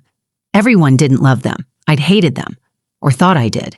Now I didn't know what I'd felt, or what I felt now, or whether there was any difference anymore. Davis nodded slowly and wrote something in her folder. She didn't show me what. We'll talk again soon. Chapter 51. Meg, service exit. I needed to see them. Anne and Ben needed to know they were okay, but I couldn't move, couldn't walk down that corridor to their rooms, couldn't face what would happen when they saw me. What would I say? Davidson stood near the elevator talking into his radio. I turned the other direction toward the staff restrooms near the ICU. My territory. The bathroom was empty. White tile, fluorescent hum, industrial soap. I locked myself in the third stall from the door, the same one I always used during shifts, and sat on the toilet lid with my hands shaking too badly to hold my phone. Everything replayed: the Pyxis thefts, the evidence fabrication, the brake line, oil spreading under Ben's Honda in the dark of the parking garage, Anne's blood between my fingers, her voice through the oxygen mask. "I'm sorry we ruined your surprise." Davis asking why I'd chosen that road. What have I done? The catalog formed itself without effort. Pharmaceutical theft, Pyxis access violations, chart alterations, brake line sabotage, attempted murder, 2 counts. The list was too long, punishment inevitable. I couldn't stay here. Couldn't sit in that waiting room with Kimberly and the party guests. Couldn't answer their questions. Couldn't watch realization cross Ben and Anne's faces when they were released. Couldn't hear them ask why. I needed to leave. Now. Before questions became accusations. Before investigations converged. Before truth emerged. I unlocked the stall, washed my hands, water, scalding, counted to 8, and dried them on paper towels that scratched my palms. The hallway was empty. 11 p.m. shift. Change in 30 minutes. I knew the timing. Knew every camera angle, every blind spot, every exit. 5 years I'd worked here. I took the service stairs, gray concrete, metal railing, bleach, down 3 flights through the supply corridor, past laundry services and out the loading dock door. Rain hit my face. Cold. The loading dock stretched empty under a single security light. I stood there in borrowed scrubs that hung loose at my waist, bandaged feet, no shoes, no coat, no charger, no plan. I opened the Uber app. It took 3 tries to enter the pickup location. For the destination, I looked up and saw a neon sign flickering down the street. Rosie's Diner, the R blinking off and on. I typed that in. The car arrived in 4 minutes.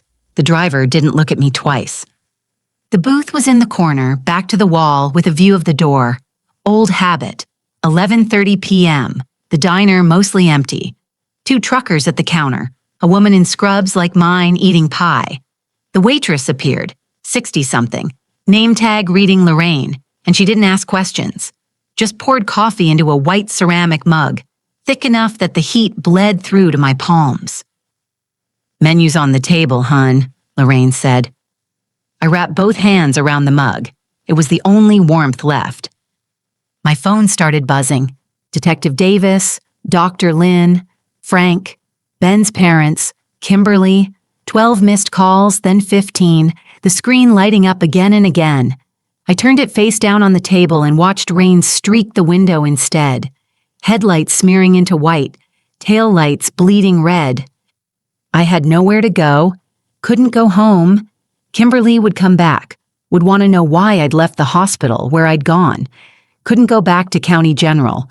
Frank wanted to talk about the Pyxis thefts. Davis wanted to talk about brake lines and Dead Man's Curve and why I'd chosen that road. Couldn't run. Trapped, like always. Except this time, I'd built the trap myself. Lorraine came back with the coffee pot and topped off my mug even though I hadn't touched it. "You okay, hun?" I looked up at her. Her face was kind, weathered. She'd seen things, knew when not to push. "I'm fine." She nodded, didn't believe me, and walked away anyway. My phone buzzed again. 16 missed calls. 17. The coffee went cold in my hands. Chapter 52. Meg. The long night. The digital clock above the register glowed red. Sunday, 12:17 a.m. I watched the numbers flip. 12:18, 12:19. Lorraine refilled my cup without asking. 4th time, 5th, I lost count. And each time I'd only taken a sip or 2. My phone buzzed against the formica and I let it, counting the vibrations instead. 11, 12, 13. The truckers paid and left around 1. The woman in scrubs finished her pie. By 2:45, the rain had softened to a drizzle, lighter against the glass, and by 4:22, it had stopped altogether.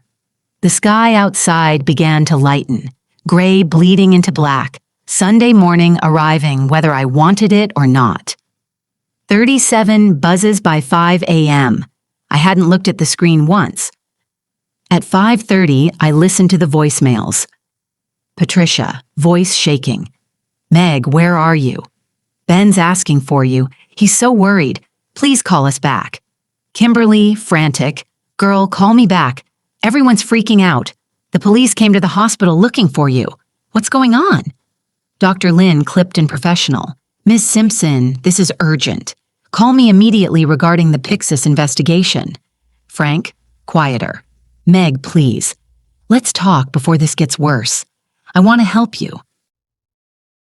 Then Anne, last voicemail, 4:47 a.m. Meg, are you okay? No one knows where you are. Please call me. I love you. I deleted them all. Couldn't listen again. Couldn't respond. I love you echoed in my skull long after the recording ended. Lorraine appeared with the coffee pot one last time, looked at my face and set it down. Han, go home. I gestured at the borrowed scrubs. No purse, no wallet, nothing. She waved me off. Don't worry about it. Just go. The Uber arrived in 6 minutes. 15 minutes across Worcester at dawn. Empty streets, Sunday quiet. I watched my city pass outside the window. County General, where Anne and Ben were in hospital beds right now, alive, asking for me. Shrewsbury Street. My building, yellow brick, 4 stories, the front entrance where I'd taken Kimberly's Subaru a lifetime ago. I went up the service stairs, avoided the lobby, avoided the nosy neighbor on the second floor, avoided questions I couldn't answer. The apartment door was unlocked. Kimberly or whoever left last must have left it open when she rushed to the hospital. Party remnants everywhere. White roses in vases on every surface, browning at the edges, petals curling, water turning gray. Half-eaten lasagna in the fridge, covered in plastic wrap, Patricia's handwriting on the label, from Patricia, love you. The cake still on the counter, 3 tiers, white frosting with gold trim. Untouched, not a single slice cut.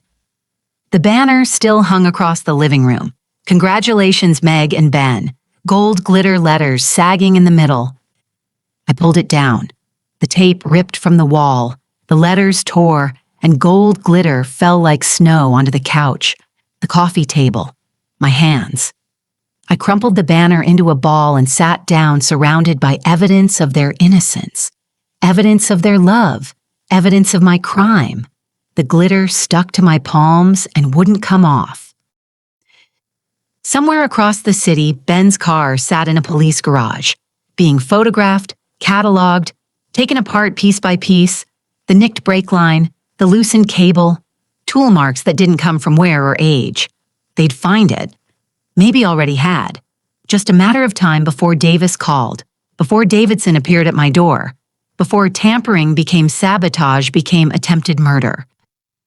I sat with that knowledge the way I'd sat with the coffee. Let it go cold. My phone rang, Ben, his name on the screen, his photo from our engagement day. Both of us smiling, his arm around my shoulders. Happy. That word felt like a foreign language now. I let it ring out. He called again immediately, and again. 12 times before it finally stopped. Then a text. Meg, please, I don't understand what's happening. Are you okay? Anne's awake. Keeps asking for you. We love you. Please come back. We love you. 3 words. A knife. I locked the phone and threw it across the room. It hit the wall and the screen cracked, a spider web spreading from the point of impact. Then silence. Gold glitter settled on every surface, catching the morning light, sparkling like something precious, like something worth celebrating. Chapter 53. Meg. Echoes.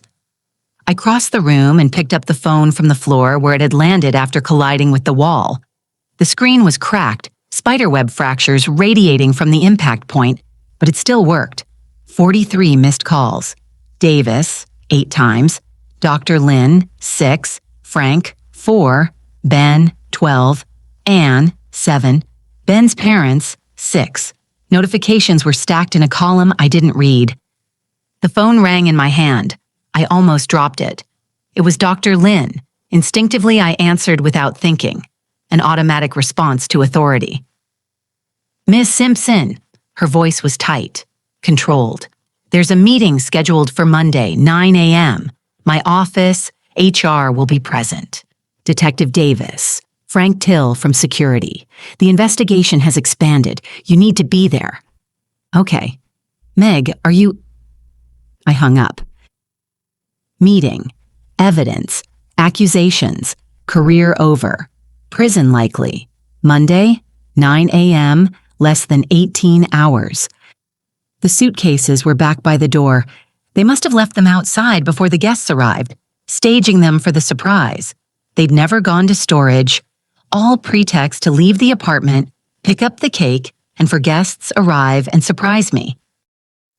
It worked. I opened the black one, mine. Anne had packed it. Sundresses, 3 of them, tags still on, my size, colors I liked.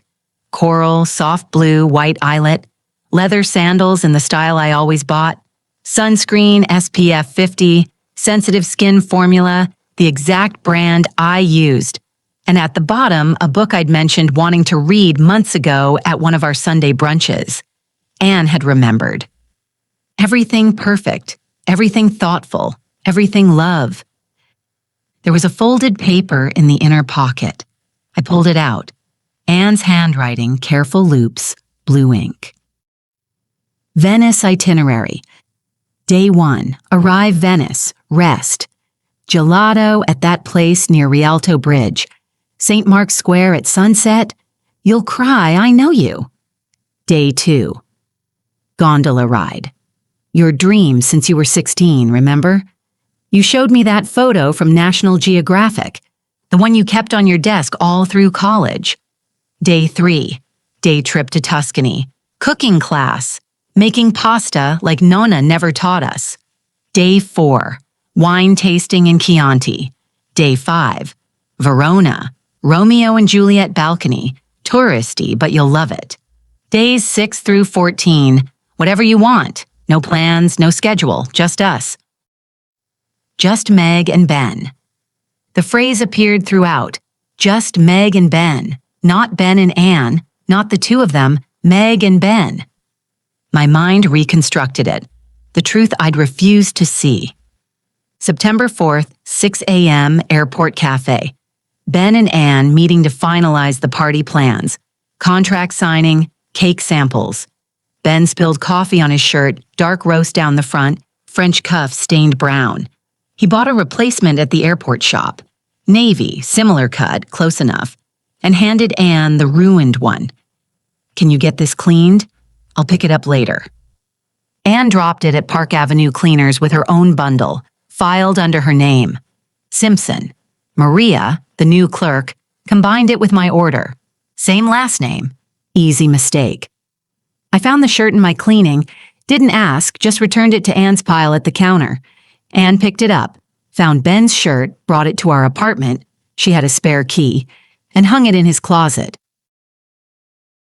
Favor, not evidence, coffee stain, clerk error, sister helping. So simple, so innocent.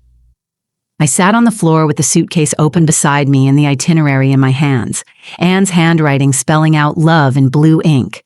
Just Meg and Ben. She'd written it like it was the most natural thing in the world. They'd loved me, saved for me, planned for me. Surprised me, and I couldn't finish the thought, couldn't breathe, couldn't undo, couldn't fix. For the first time in my life, I couldn't fix what I'd broken. The itinerary slipped from my hands and landed on the carpet beside the sundresses, tags still attached. Never worn, never would be. Gold glitter from the torn banner caught the light, sparkling on Anne's handwriting. Outside, the sun set. Sunday evening faded to night. 11 p.m. I lay on the couch, still in borrowed scrubs, hadn't eaten, hadn't showered, Hadn't moved in hours. My body finally surrendered what my mind wouldn't. Eyes closed. Not sleep exactly, more like falling. 36 hours awake since Saturday morning, since before the sabotage, since before everything, and my body simply quit. I drifted, half dreaming. Anne's voice in the dark. You'll cry, I know you. Ben's face through cracked glass, blood on his forehead, gold glitter falling like snow, Lorraine pouring coffee, Davis clicking her pen, 17 cracks in the ceiling becoming 17 years of holding everything together until it all came apart. Gray light through the windows woke me. Monday dawn. The microwave clock read 8:47 a.m. Meeting in 13 minutes. I didn't move. My phone buzzed, Dr. Lynn. I let it ring out. 8:52 a.m. The ceiling had 17 cracks. I counted them again to be sure.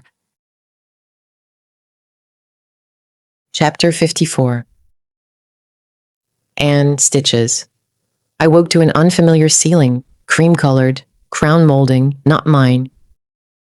The guest room in Ben's parents' house in Shrewsbury. Ben had his childhood bedroom down the hall. I got the room with the floral wallpaper and the cross-stitched Bible verse above the headboard. Patricia had insisted we both stay after the hospital discharged us Sunday night. Too dangerous to be alone. What if you need help? What if there's a medical emergency? And neither of us had argued. I touched my temple, 8 stitches dissolving sutures. The nurse said they wouldn't scar, just a thin line, barely visible. The clock read 9:03 a.m., Monday. Downstairs, Patricia stood at the stove scrambling eggs in a cast iron pan. Too many eggs, enough for 6 people. Nervous cooking.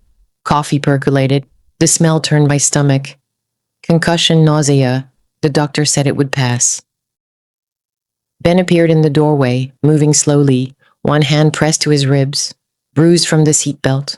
His face was gray, dark circles deep under his eyes. Morning. Patricia turned with forced brightness. Sit, I'm making breakfast. We sat at the kitchen table, the same table where Ben had eaten cereal before school, done homework and lived a normal life. Nothing felt normal now. Where's Meg? Ben asked, the 100th time, maybe more. Patricia set plates in front of us without answering. Robert appeared in the doorway, Ben's father, a retired accountant. Calm voice, but his hands were tight on his coffee mug. The hospital called. She missed the mandatory meeting. 9 a.m., they're looking for her. Ben pulled out his phone, dialed, put it on speaker, straight to voicemail. You've reached Meg Simpson? Leave a message. He hung up and dialed again. Voicemail, again, voicemail. Ben, I said quietly, stop. He set the phone down and stared at his eggs. Didn't eat. The doorbell rang at 9:34. Patricia went to the door. I heard voices, low, official, and then she came back into the kitchen, face tight. Detective Davis is here. Davis appeared behind her, navy blazer, leather folder under her arm. She looked like she hadn't slept either. Dr. Flint, Miss Simpson. She glanced around the kitchen, eggs on the counter, coffee mugs, family photos on the wall. I'm sorry to intrude. May I sit down? Patricia pulled out a chair. Davis sat across from us and set the folder on the table between the toast rack and the butter dish. I'll be direct, she said. The forensics team completed a preliminary examination of Dr. Flint's Honda Civic. She opened the folder and turned a photograph toward us. The underside of a car, a line circled in red marker. The brake line was deliberately cut, not worn, not corroded, cut with a blade. The parking brake cable was also loosened, a quarter turn, both deliberate. The kitchen went silent, even the coffee pot stopped percolating. This wasn't an accident, Davis said. Ben's hand found the edge of the table, gripped it. Someone sabotaged my car. Yes. Who? Davis turned another photograph, security footage, a figure in a hoodie crouched beneath a car in a parking garage. Timestamp, 5:32 a.m., Saturday, October 12th.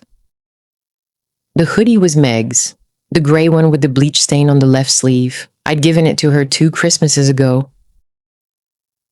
My stomach dropped. Despite Davis didn't say her name. She waited. Let us see it. That's Ben's voice cracked. That's our garage, B2 level. Spot B218. Davis confirmed, your parking space. The camera shows this individual accessing the vehicle for approximately 8 minutes, then returning upstairs via the service elevator. She paused. There's more. Quieter now, only the news from the TV in the background. Hospital security contacted us regarding the Pyxis investigation. Controlled substance theft, chart alterations on patient records. The evidence points to Margaret Simpson. She turned another photograph. Meg at the pediatric ward medication station.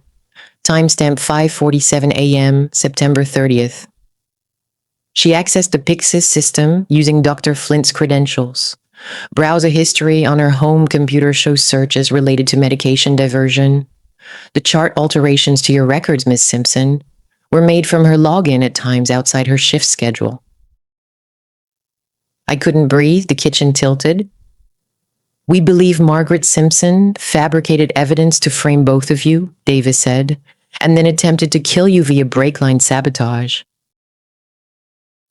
The word kill landed on that kitchen table like something dropped from a height. Ben pushed back from his chair, scraping tile. He walked to the window, stood there with his back to us, shoulders shaking. Davis looked at me. Do you have any idea why she would do this? I opened my mouth. Nothing came out. Then something broke loose. The shirt, I whispered. Oh God, the shirt. Davis waited. 3 weeks ago, Ben spilled coffee on his shirt, and we were at the airport planning her engagement party. He had to sign the venue contract before his flight. My voice caught. He spilled coffee. I said I'd get it clean. Ben turned from the window, eyes red. Same last name, I said, Simpson. The new clerk at the dry cleaner, Maria, she mixed up our bundles. She told me when I came to pick it up. Ben's shirt ended up in Meg's pickup. The words came in fragments now, pieces falling out of order.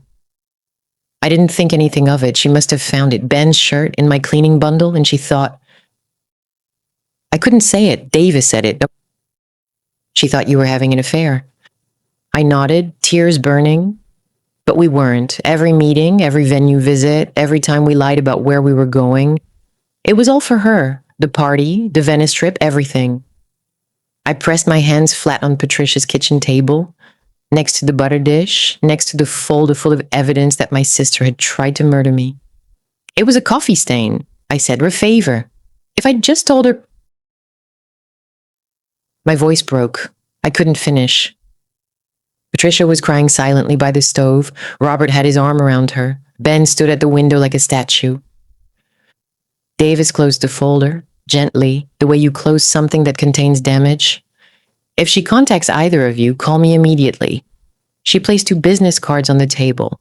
Don't try to engage her. Don't try to handle this yourselves. She stood and looked at me. Your sister needs to be found, Miss Simpson. We have officers at your apartment and at the hospital. She missed the mandatory meeting this morning. She's avoiding contact. But I stood too. The room tilted. I held the table until it steadied. She needs help. I shook my head. She's not a monster. She's my sister. She raised me. Davis's expression didn't change. Professional, careful. We're doing everything we can. She left. The front door closed with a quiet click. The kitchen was silent except for Patricia crying, the coffee pot ticking as it cooled, and the newscaster on TV. Ben hadn't moved from the window. I looked at my hands, still shaking, still pressed flat on the table. My sister, the girl who held me when her parents died, who worked 3 jobs, who gave up everything so I could have braces and textbooks and a life. I didn't know how to hold both of those things at once. I didn't know if anyone could. She had tried to kill me over a coffee stain. Chapter 55. Meg, the drive. The meeting had started 47 minutes ago without me. I lay on the couch in the same position I'd been in since dawn. Borrowed scrubs, bandaged feet, cracked phone beside me. The apartment pressed in around me, wilting roses on every surface. The banner crumpled in the corner. Gold glitter caught the light every time I moved, reminding me of what I'd destroyed. The cake on the counter, frosting cracked and dry. Evidence of love I didn't deserve. I couldn't stay. I stood too fast and the room rushed. I steadied myself on the arm of the couch, then changed. Jeans, the gray hoodie with the bleach stain, sneakers, the only shoes that didn't press against the bandages, keys from the hook by the door. The parking garage was quiet, most residents already at work. My car sat in spot B217, silver Honda Civic, same model as Ben's. The spot beside it, B218, was empty. Ben's car was in a police garage somewhere, being disassembled, being understood. I got in and closed the door. The silence was immediate and total. My hands found the steering wheel, 10 and 2, the leather cold. I didn't have a destination, didn't have a plan. I just needed to move, needed the road under me and the city passing outside the window and the engine noise filling the space where my thoughts wouldn't stop. I pulled out of the spot, up the ramp, through the gate, and into Monday morning light. The city looked exactly the same. Worcester going about its business, traffic on Shrewsbury Street, a woman pushing a stroller, a man in scrubs heading toward County General. I turned east, toward the edge of the city, away from the hospital, away from Davis, away from everything. Route 140 appeared without my choosing it. Muscle memory. I used to drive this road daily to Carver's garage, the route etched into my mind. My hands were headed in that direction before my mind caught up. The trees had turned, peak foliage, reds and golds lining the road, worthy to be photographed and posted online. I didn't see beauty, just road, just forward, just away. The speedometer climbed. 40, 45, 50, cool October air through the cracked window, wet leaves and exhaust, the world narrowing to the lane ahead. For the first time in days, my mind went quiet. Only driving, only the road. Chapter 56. N. Carver. Patricia made more coffee. Nobody drank it. The pot sat on the counter, steam rising, and the smell turned my stomach. Ben had moved from the window to the living room, settling into Robert's recliner, staring at the wall. He hadn't spoken since Davis left. I sat at the kitchen table with Davis's business card in front of me, staring at it until the letters blurred and sharpened and blurred again. My phone buzzed. Davis. Miss Simpson, I need to share something with you. It's difficult. Everything was difficult now. Okay. During our investigation of the brake line sabotage, the forensics team noted the method, the specific cut pattern, the loosened parking brake cable. It matched something in our records. I pressed the phone harder against my ear. In 2012, a man named Ronald Carver died in a single vehicle accident, Dead Man's Curve, same location as your crash. His brake line had been cut, parking brake cable loosened, identical method. The kitchen went cold. Ronald Carver owned a garage on Route 9. Your sister worked there. She was 16 when she started, 17 when he died. I knew that name. Meg had mentioned Carver once, years ago, offhand. The guy who taught me about cars. That's all she'd ever said. Before his death, a police report was filed alleging that Carver sexually assaulted your sister. The report came from a social worker, Rita Valdez, with Child Protective Services. An investigation was initiated. Your sister declined to cooperate. No charges were filed. Insufficient evidence. Davis paused. Days later, Carver's brakes failed on Dead Man's Curve. Ruled mechanical failure at the time. No further investigation. I heard her breathing, choosing her next words. We've reopened the Carver case. The method is identical. The connection to your sister is direct. We believe this wasn't her first time. The phone slipped. I caught it, pressed it back to my ear.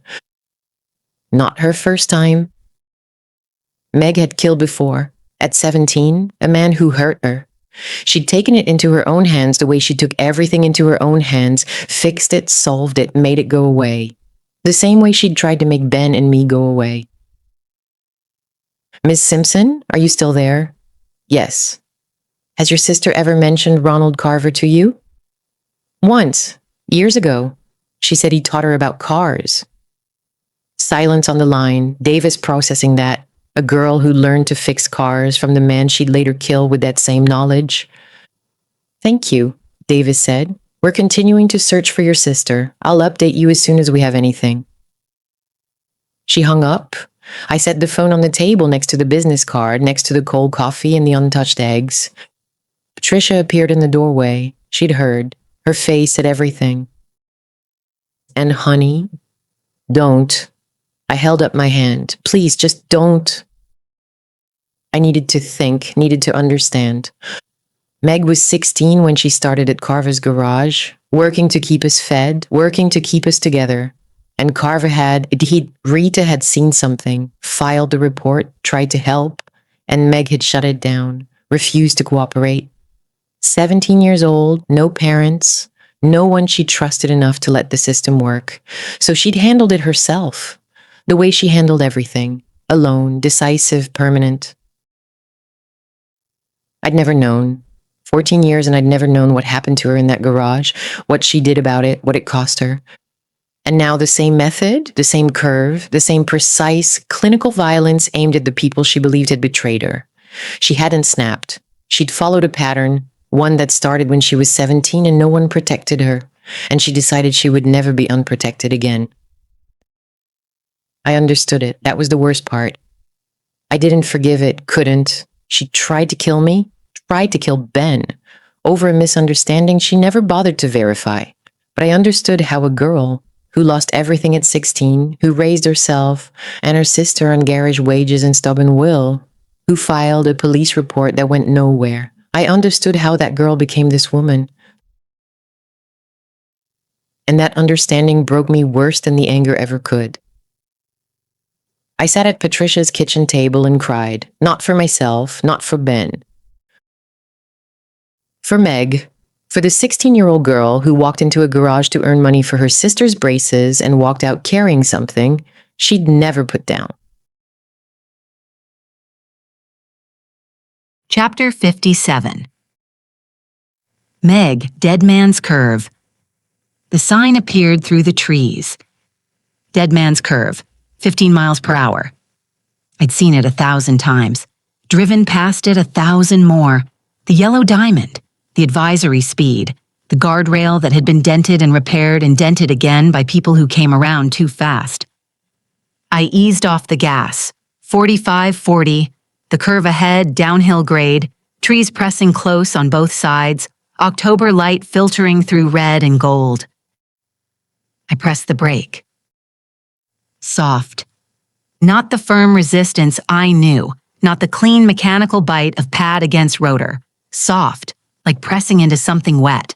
I pressed harder. The pedal sank, halfway to the floor, pressure bleeding out of it. My foot pumped once, twice, 3 times, each press finding less resistance, the pedal going deeper and deeper until it touched the floor mat. Nothing. Speedometer, 38. Downhill, accelerating. The parking brake. I reached for it and pulled hard. Tension, then slack. The cable caught for half a second and released. Loose, too loose. And I remembered. 3 weeks ago, late night, B2 level, my own car, testing the method before I used it on Ben's. The box cutter against the brake line, just a scratch, surface only, not enough to matter. Not enough, not yet. I needed to know exactly how much pressure it would take. Then Ben had interrupted me, and I never went back, never repaired it. Dismissed my own scratch as superficial, harmless. 3 weeks of slow leak, short trips, city driving, gentle braking, never enough pressure to drain the reservoir. Until now, Route 140, downhill grade, hard braking at speed, the same physics I'd calculated for Ben, running through me instead. The curve rushed toward me, guardrail gleaming dull silver in the morning light, trees beyond it. The drop, 50 feet to the rocks below. I knew the distance, had researched it, had planned for someone else to fall. 35 miles per hour, 38, the grade pushing me faster. 3 choices, same as the ones I'd calculated for Ben. Cliff on the right, oncoming lane on the left, embankment straight ahead where the curve bent away. Ben had chosen the embankment, and beside him, love for me in his eyes. I'm sorry. I didn't have anyone beside me. The steering wheel shook in my hands, or my hands shook on the steering wheel. I couldn't tell which. Time didn't slow. That was a lie people told. Time stayed exactly the same speed. Every second precisely 1 second long. I counted them. 1. The guardrail filled the windshield. Old metal, dented from impacts I'd never thought about. People who'd come around this curve too fast. People whose brakes worked fine but whose attention wandered. People who survived or didn't and became a statistic on a yellow sign.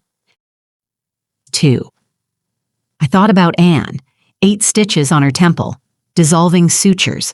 The nurse said they wouldn't scar. I'd scarred her anyway in ways no suture could fix. 3. I thought about Ben, his arm around my shoulders in the engagement photo, both of us smiling, his voice on the voicemail I'd never answered. We love you, please come back. 4. I thought about the Venice itinerary in Anne's careful handwriting. Gondola ride. Your dream since you were 16. She'd remembered. After everything, she'd remembered. 5. I thought about Carver, the garage, the brake line, the first time. How easy it had been, how I'd told myself it was justice and carried that word like a shield for 13 years. 6. The guardrail hit. Metal screaming, glass exploding inward, the world rotating, sky, trees, ground, sky, and then the drop. Weightless, the way falling feels before the landing, before physics reasserts itself, before gravity collects what it's owed. I counted the seconds of free fall. 1. 2. 3. Chapter 58. Tasha, report. Rain against the window. Always rain in Worcester. October wouldn't let up. Davis sat at her desk with the case file open in front of her. Photographs from 2 crash scenes, same curve, same method, 13 years apart. She clicked the recorder on. Red light. Steady. Case number 1847. Subject: Margaret Elizabeth Simpson, age 30. Registered nurse, County General Hospital, Worcester, Massachusetts. Her voice stayed level. Professional. The way it had to be for reports that would be read by prosecutors, defense attorneys, judges, maybe juries. Except there'd be no trial now. Subject deceased, October 14th, single vehicle accident, Route 140, Dead Man's Curve, 9:47 a.m. She looked at the photograph. Meg's silver Honda Civic, nose buried in the embankment, driver's side door crumpled, guardrail split where the car had broken through. Subject pronounced dead at scene. 11:23 a.m. Blunt force trauma, multiple internal injuries, death instantaneous per medical examiner's preliminary report. She turned to the evidence folder and began building the narrative the way she'd built 100 others. Investigation reveals subject responsible for multiple criminal acts spanning 13 years, as follows. She took a breath. Theft of controlled substances from County General Hospital Pharmacy, September through October. Subject accessed Pyxis medication, dispensing system using credentials, belonging to Dr. Benjamin Flint. Video surveillance confirms subject's physical presence during unauthorized accesses, at times when Dr. Flint was verifiably elsewhere. Home IP address, hospital login records, and cellular location data all corroborate. She turned the page. Falsification of medical records. Subject accessed and altered medication administration records belonging to registered nurse Anne Marie Simpson, creating the appearance of narcotic diversion. Subject's login credentials used at times outside her shift schedule. Digital forensics confirm alterations made from subject's home computer. Another page. Browser history printouts. Screenshots. Evidence fabrication. Subject constructed a false digital trail suggesting a romantic relationship between Dr. Benjamin Flint and Anne-Marie Simpson. Browser searches conducted on subject's devices, while Dr. Flint and Ms. Simpson were verifiably in separate locations. Surveillance photographs taken by subject. Timeline constructed to support a false affair narrative. Davis stopped the recorder, rubbed her eyes. This was the easy part. Documented crimes, clear evidence, straightforward prosecution, if Meg were alive to prosecute. She clicked it back on. Attempted homicide. Subject deliberately sabotaged the brake system of a vehicle belonging to Dr. Benjamin Flint, 2019 Honda Civic. Brake line cut. Parking brake cable loosened. Method consistent with subject's mechanical knowledge and prior automotive employment. Vehicle failed at Dead Man's Curve. Route 140, October 12th. Dr. Flint and Ms. Simpson survived with non-life-threatening injuries. Forensic examination confirmed sabotage. She paused. Connection to cold case. Ronald Carver, deceased April 14, 2012. Single vehicle accident. Route 140, Dead Man's Curve. Brake failure. Subject was employed by Carver at time of his death. Weeks prior, a police report was filed by social worker Rita Valdez of Child Protective Services alleging sexual assault of the subject. Subject declined to cooperate. Charges not filed. Subject was 17. Davis looked at the old file. Carver's vehicle had been preserved in evidence storage, standard procedure for suspicious deaths, even those ruled accidental. Forensics had pulled it. Forensic analysis of Carver vehicle reveals brake line tampering, cut pattern identical to sabotage on Dr. Flint's vehicle. Determination made. Subject responsible for Carver homicide. Justifiable, Davis thought, but didn't say. A 17-year-old girl assaulted by her employer, no charges filed, no protection, no justice. So she'd made her own. Davis understood. Didn't condone. Understood. Subject's death. October 14th. Subject left residence approximately 9:30 a.m., missed mandatory meeting at County General regarding ongoing investigations, and drove Route 140, crashed at Dead Man's Curve at 9:47 a.m. Delivery truck driver witnessed the accident and called 911. Subject pronounced dead at scene. She pulled out the forensics report on Meg's car and read it twice before recording. Forensic examination of subject's vehicle reveals brake system compromise. Brake line shows minor abrasion with progressive degradation.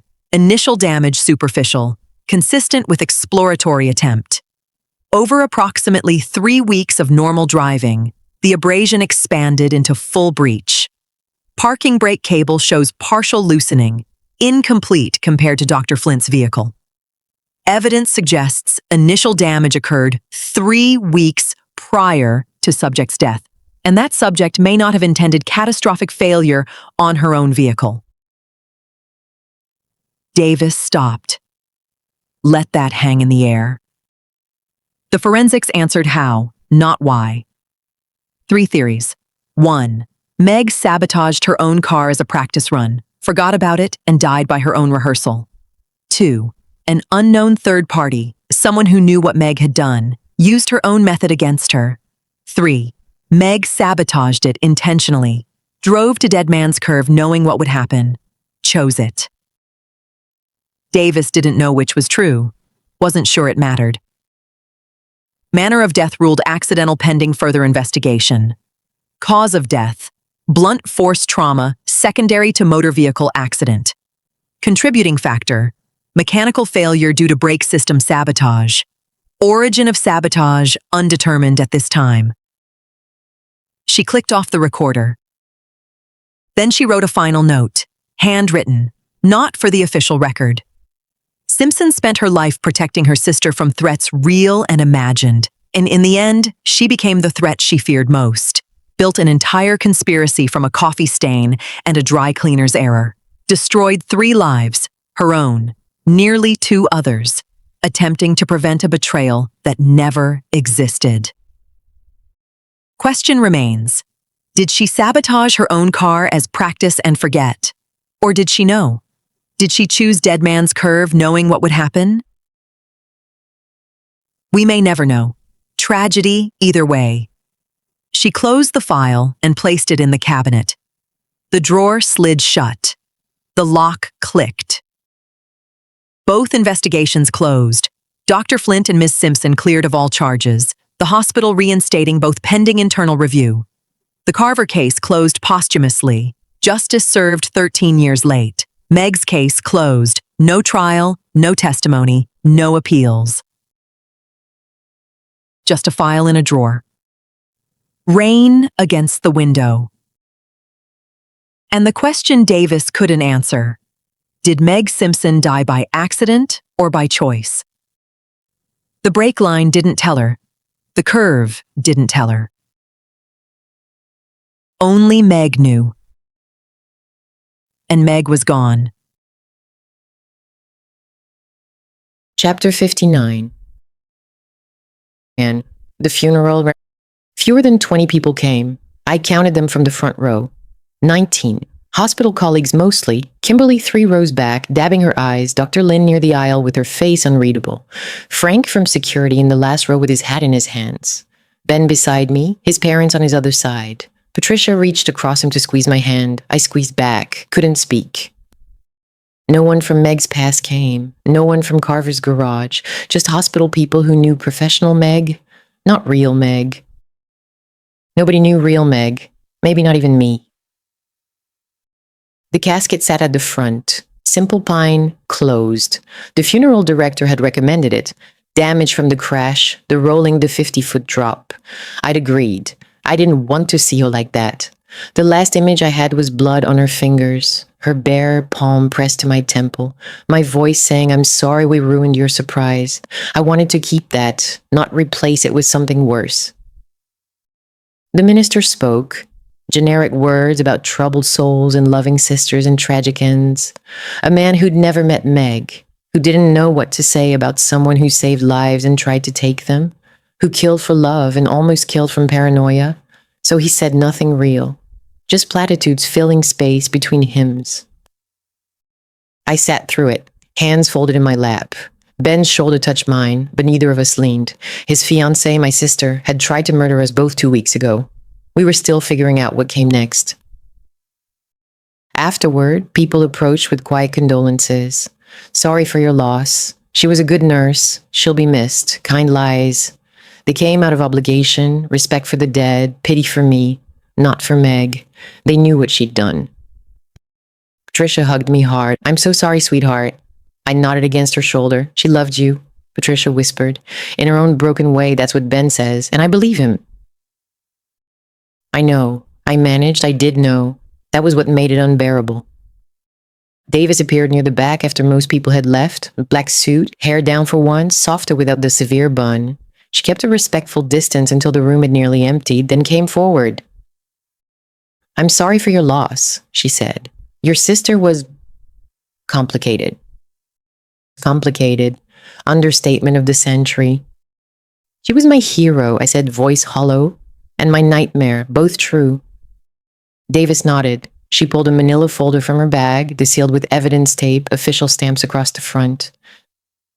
The Carver investigation, the pharmacy thefts, everything documented. She held it at her side. "The DA's office has agreed to leave the decision about public disclosure to you and Dr. Flint. We can make it part of the public record, notify victim families, full disclosure, or we can seal it." I stared at the folder. Meg's life reduced to paper and stamps. I looked at Ben. He shook his head slightly. "Then seal it," I said. "She paid enough." Davis took a breath, nodded slowly. "For what it's worth, I think she loved you more than she loved herself. That was the problem." "Love shouldn't destroy," I whispered. "Oh, but hers did. And mine didn't save her," I added. Davis's expression softened. "You couldn't have saved her. She was drowning long before the crash." "I know."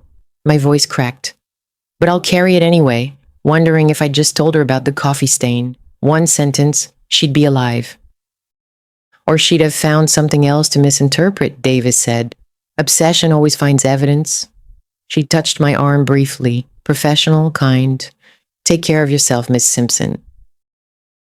She walked away with the sealed folder under her arm. Meg's crimes buried with her. Mercy I wasn't sure she deserved, but mercy I chose anyway. The graveside service was just me and Ben. His parents had gone back to the car and given us space. Gray sky, wind cutting through my coat, November approaching, leaves skittering across headstones. The marker was simple granite. Meg would have hated anything ornate. Margaret Elizabeth Simpson, beloved sister. No dates. I'd chosen not to include them. Didn't want Meg defined by when she died. She was more than that, less than that, both. We stood there, wind biting our faces. She killed for me, I said finally, voice barely audible. Worked herself to nothing for me, stole from me, then tried to kill me thinking I'd betrayed her. Ben didn't answer. What could he say? What she did wasn't your fault, he said finally. I know. I did know. Logically. But logic didn't help, not yet. The wind picked up. Leaves swirled around the headstone, brown and gold and dying. Ben pulled his coat tighter and winced, ribs still tender. We should go, he said gently. I nodded but didn't move. Couldn't leave yet. It felt like abandoning her, even though she was already gone. Had been gone maybe long before the crash. Maybe since she was 17, since Carver, since the funeral when our parents died and she made whatever vow she made to herself in the dark. Since the moment love became obligation, became obsession, became destruction. Goodbye, Meg, I whispered. The wind carried it away. Ben walked ahead and gave me a moment alone. I looked at the stone one last time. Beloved sister, true. Despite everything, despite the lies, the theft, the sabotage brake line, the paranoia, all of it, she was my sister. I'd loved her. Still loved her. Always would. That was the tragedy. Not that she died, but that love, terse and suffocating protective love, had killed her and nearly killed us all. I turned away from the grave. Ben waited by the car. Patient, broken, healing. We'd figure out what came next, how to build something from the ashes, but not today. Today, I just walked away from my sister's grave and got in the car and let Ben drive us back to his parents' house. My apartment was full of ghosts, back to borrowed rooms and borrowed time and borrowed life. Everything borrowed now. Including the forgiveness I wasn't sure I could give, but would try anyway. Because what else was left? Chapter 60. Nan, framework, 12 months later. Morning sickness hit at 6 a.m. I barely made it to the bathroom, knelt on cold tile, and Ben appeared behind me without being asked, held my hair back, routine now, weeks of this. You okay? He asked when I finished.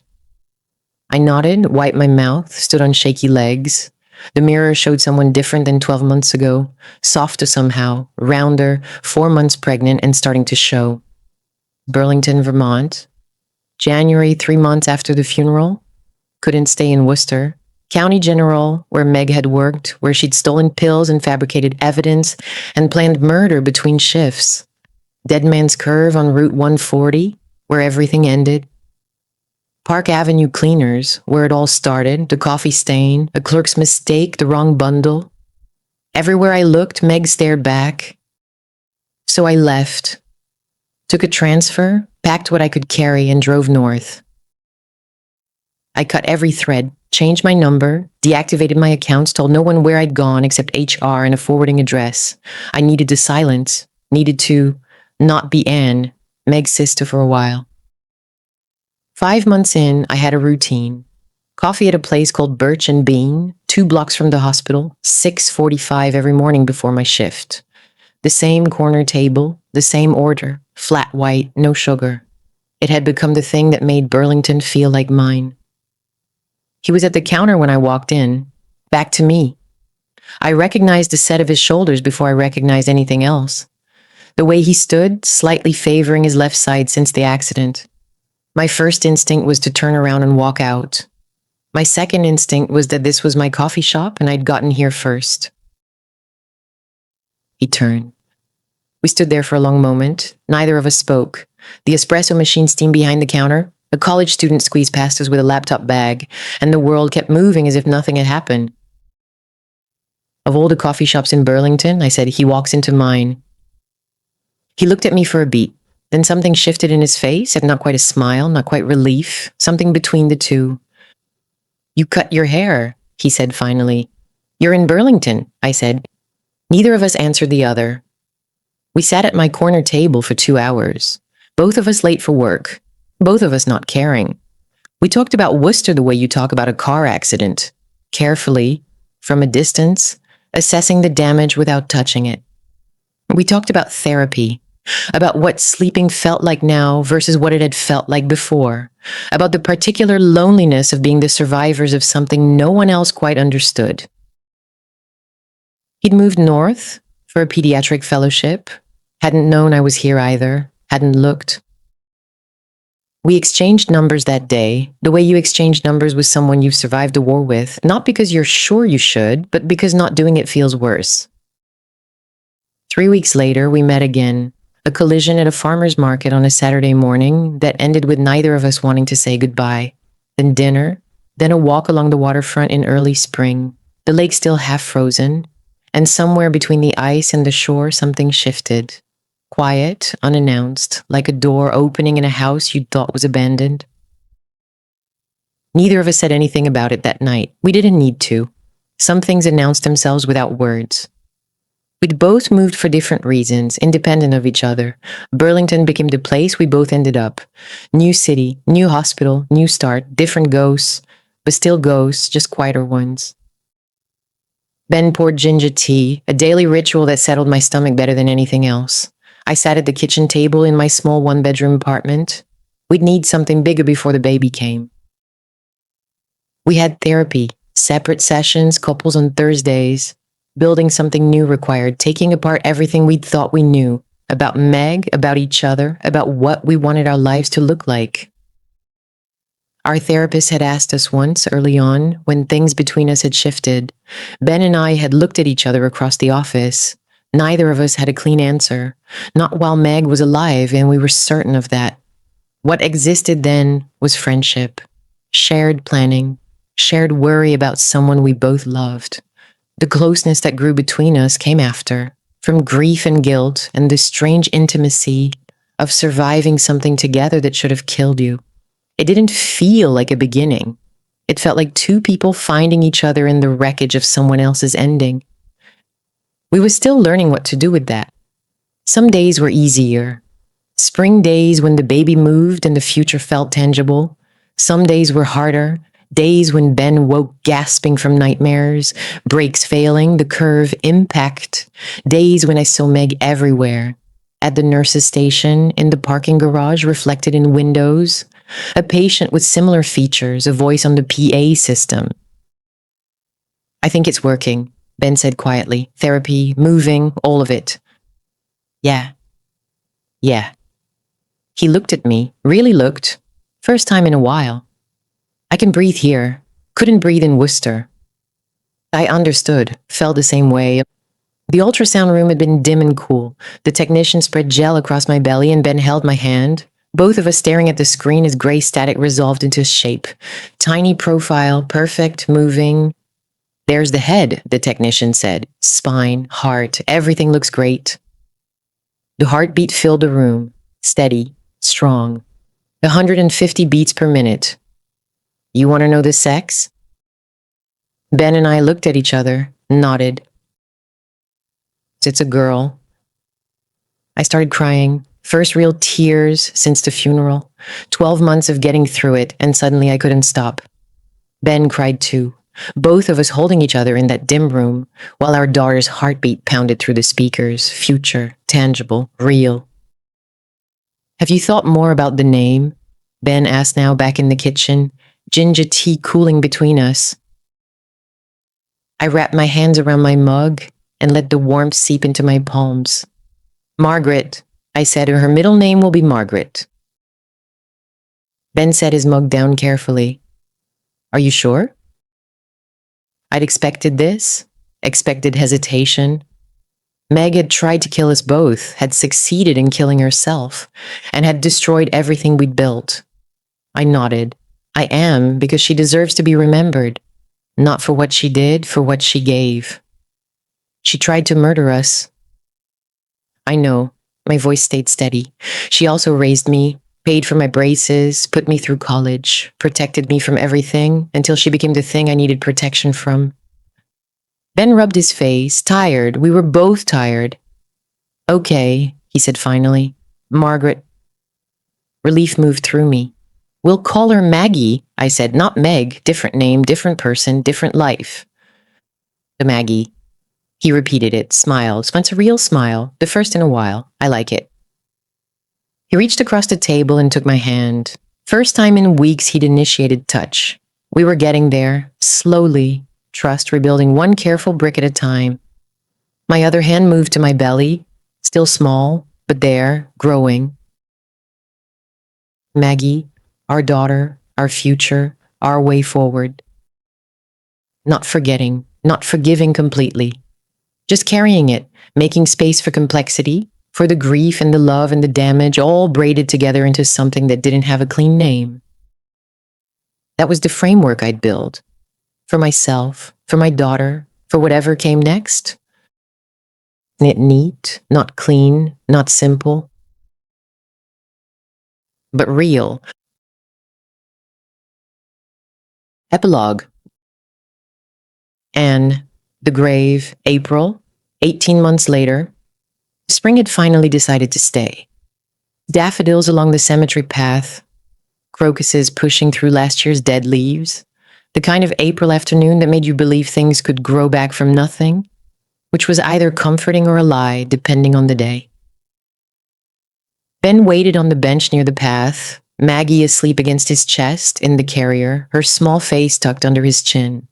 8 weeks old and already she slept through everything. Traffic, voices, wind. A gift, the pediatrician said. We laughed at that, Ben and I, because we knew something about gifts that arrived without warning. I walked to the grave alone. Simple granite, Margaret Elizabeth Simpson, beloved sister, no dates. The same as I'd left it at the funeral, except that spring had softened the ground around it and someone, Patricia probably, had left a small pot of white tulips at the base. I stood there for a moment without speaking, just breathing. 2 weeks ago, I'd found the journal, clearing out the last storage unit, final boxes from Ben and Meg's apartment. I'd avoided them for months, couldn't face them, but the lease was ending and time had run out for avoiding things. Surveillance journals in a desk drawer. Photos, timestamps, notes in Meg's careful handwriting, maps of a paranoia I hadn't known was building while I was busy planning her happiness. I'd almost thrown them away without reading. Almost. Then I saw the date, September 19th, 2 weeks after the airport. I opened to that page. Got my dry cleaning today. Ben's shirt was in it. Navy, French cuffs, monogram BF. Maria mixed it with Anne's bundle. Why would Anne have Ben's shirt? I checked his closet when I got home. It's there, hanging between his gray and his white. She must have returned it. They're coordinating, meeting. She's doing his dry cleaning now? I need to know more. Her handwriting, precise, clinical, the beginning of everything. I'd turned to the last entry, written the night before she died. 3 words. I was wrong. I looked at the headstone now. It was just a coffee stain, Meg. That's all it was. The wind moved through the grass, and you built an entire nightmare from it. I pulled a journal from my bag, held it. You knew, at the end, you knew. My voice cracked. I don't know if that makes it better or worse. Silence, just wind, just spring. We got married in February, small ceremony, City Hall. Just us and 2 witnesses. We didn't want questions, didn't want to explain the empty chair. I paused. But Patricia brought your photo anyway, set it on the clerk's desk. I think she needed you there. I think I did too. My hand moved to my chest, where the ache had lived for 18 months and probably always would.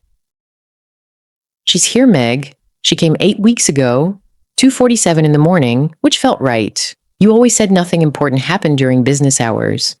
I almost smiled. She has your chin. Ben thinks it's his, but it's yours. I'd know it anywhere. Behind me, Maggie stirred. A small sound, not quite a cry. Ben's voice, low and steady, settling her back down. Her name is Evelyn Margaret. I spoke to the stone the way you say something you've been saving. We call her Maggie, not Meg. Different name, different person, different life. But yours is in there, the real one. The one you never let anyone use because it sounded too soft for someone who had to be hard. The wind picked up and scattered petals from Patricia's tulips across the grass. I'll tell her about you, not the clean version, the truth, that you were my hero and my nightmare, that you saved me and tried to destroy me, that you raised me on nothing and made me into someone, that I loved you, still love you, always will. My voice broke. I let it. I placed white roses against the headstone.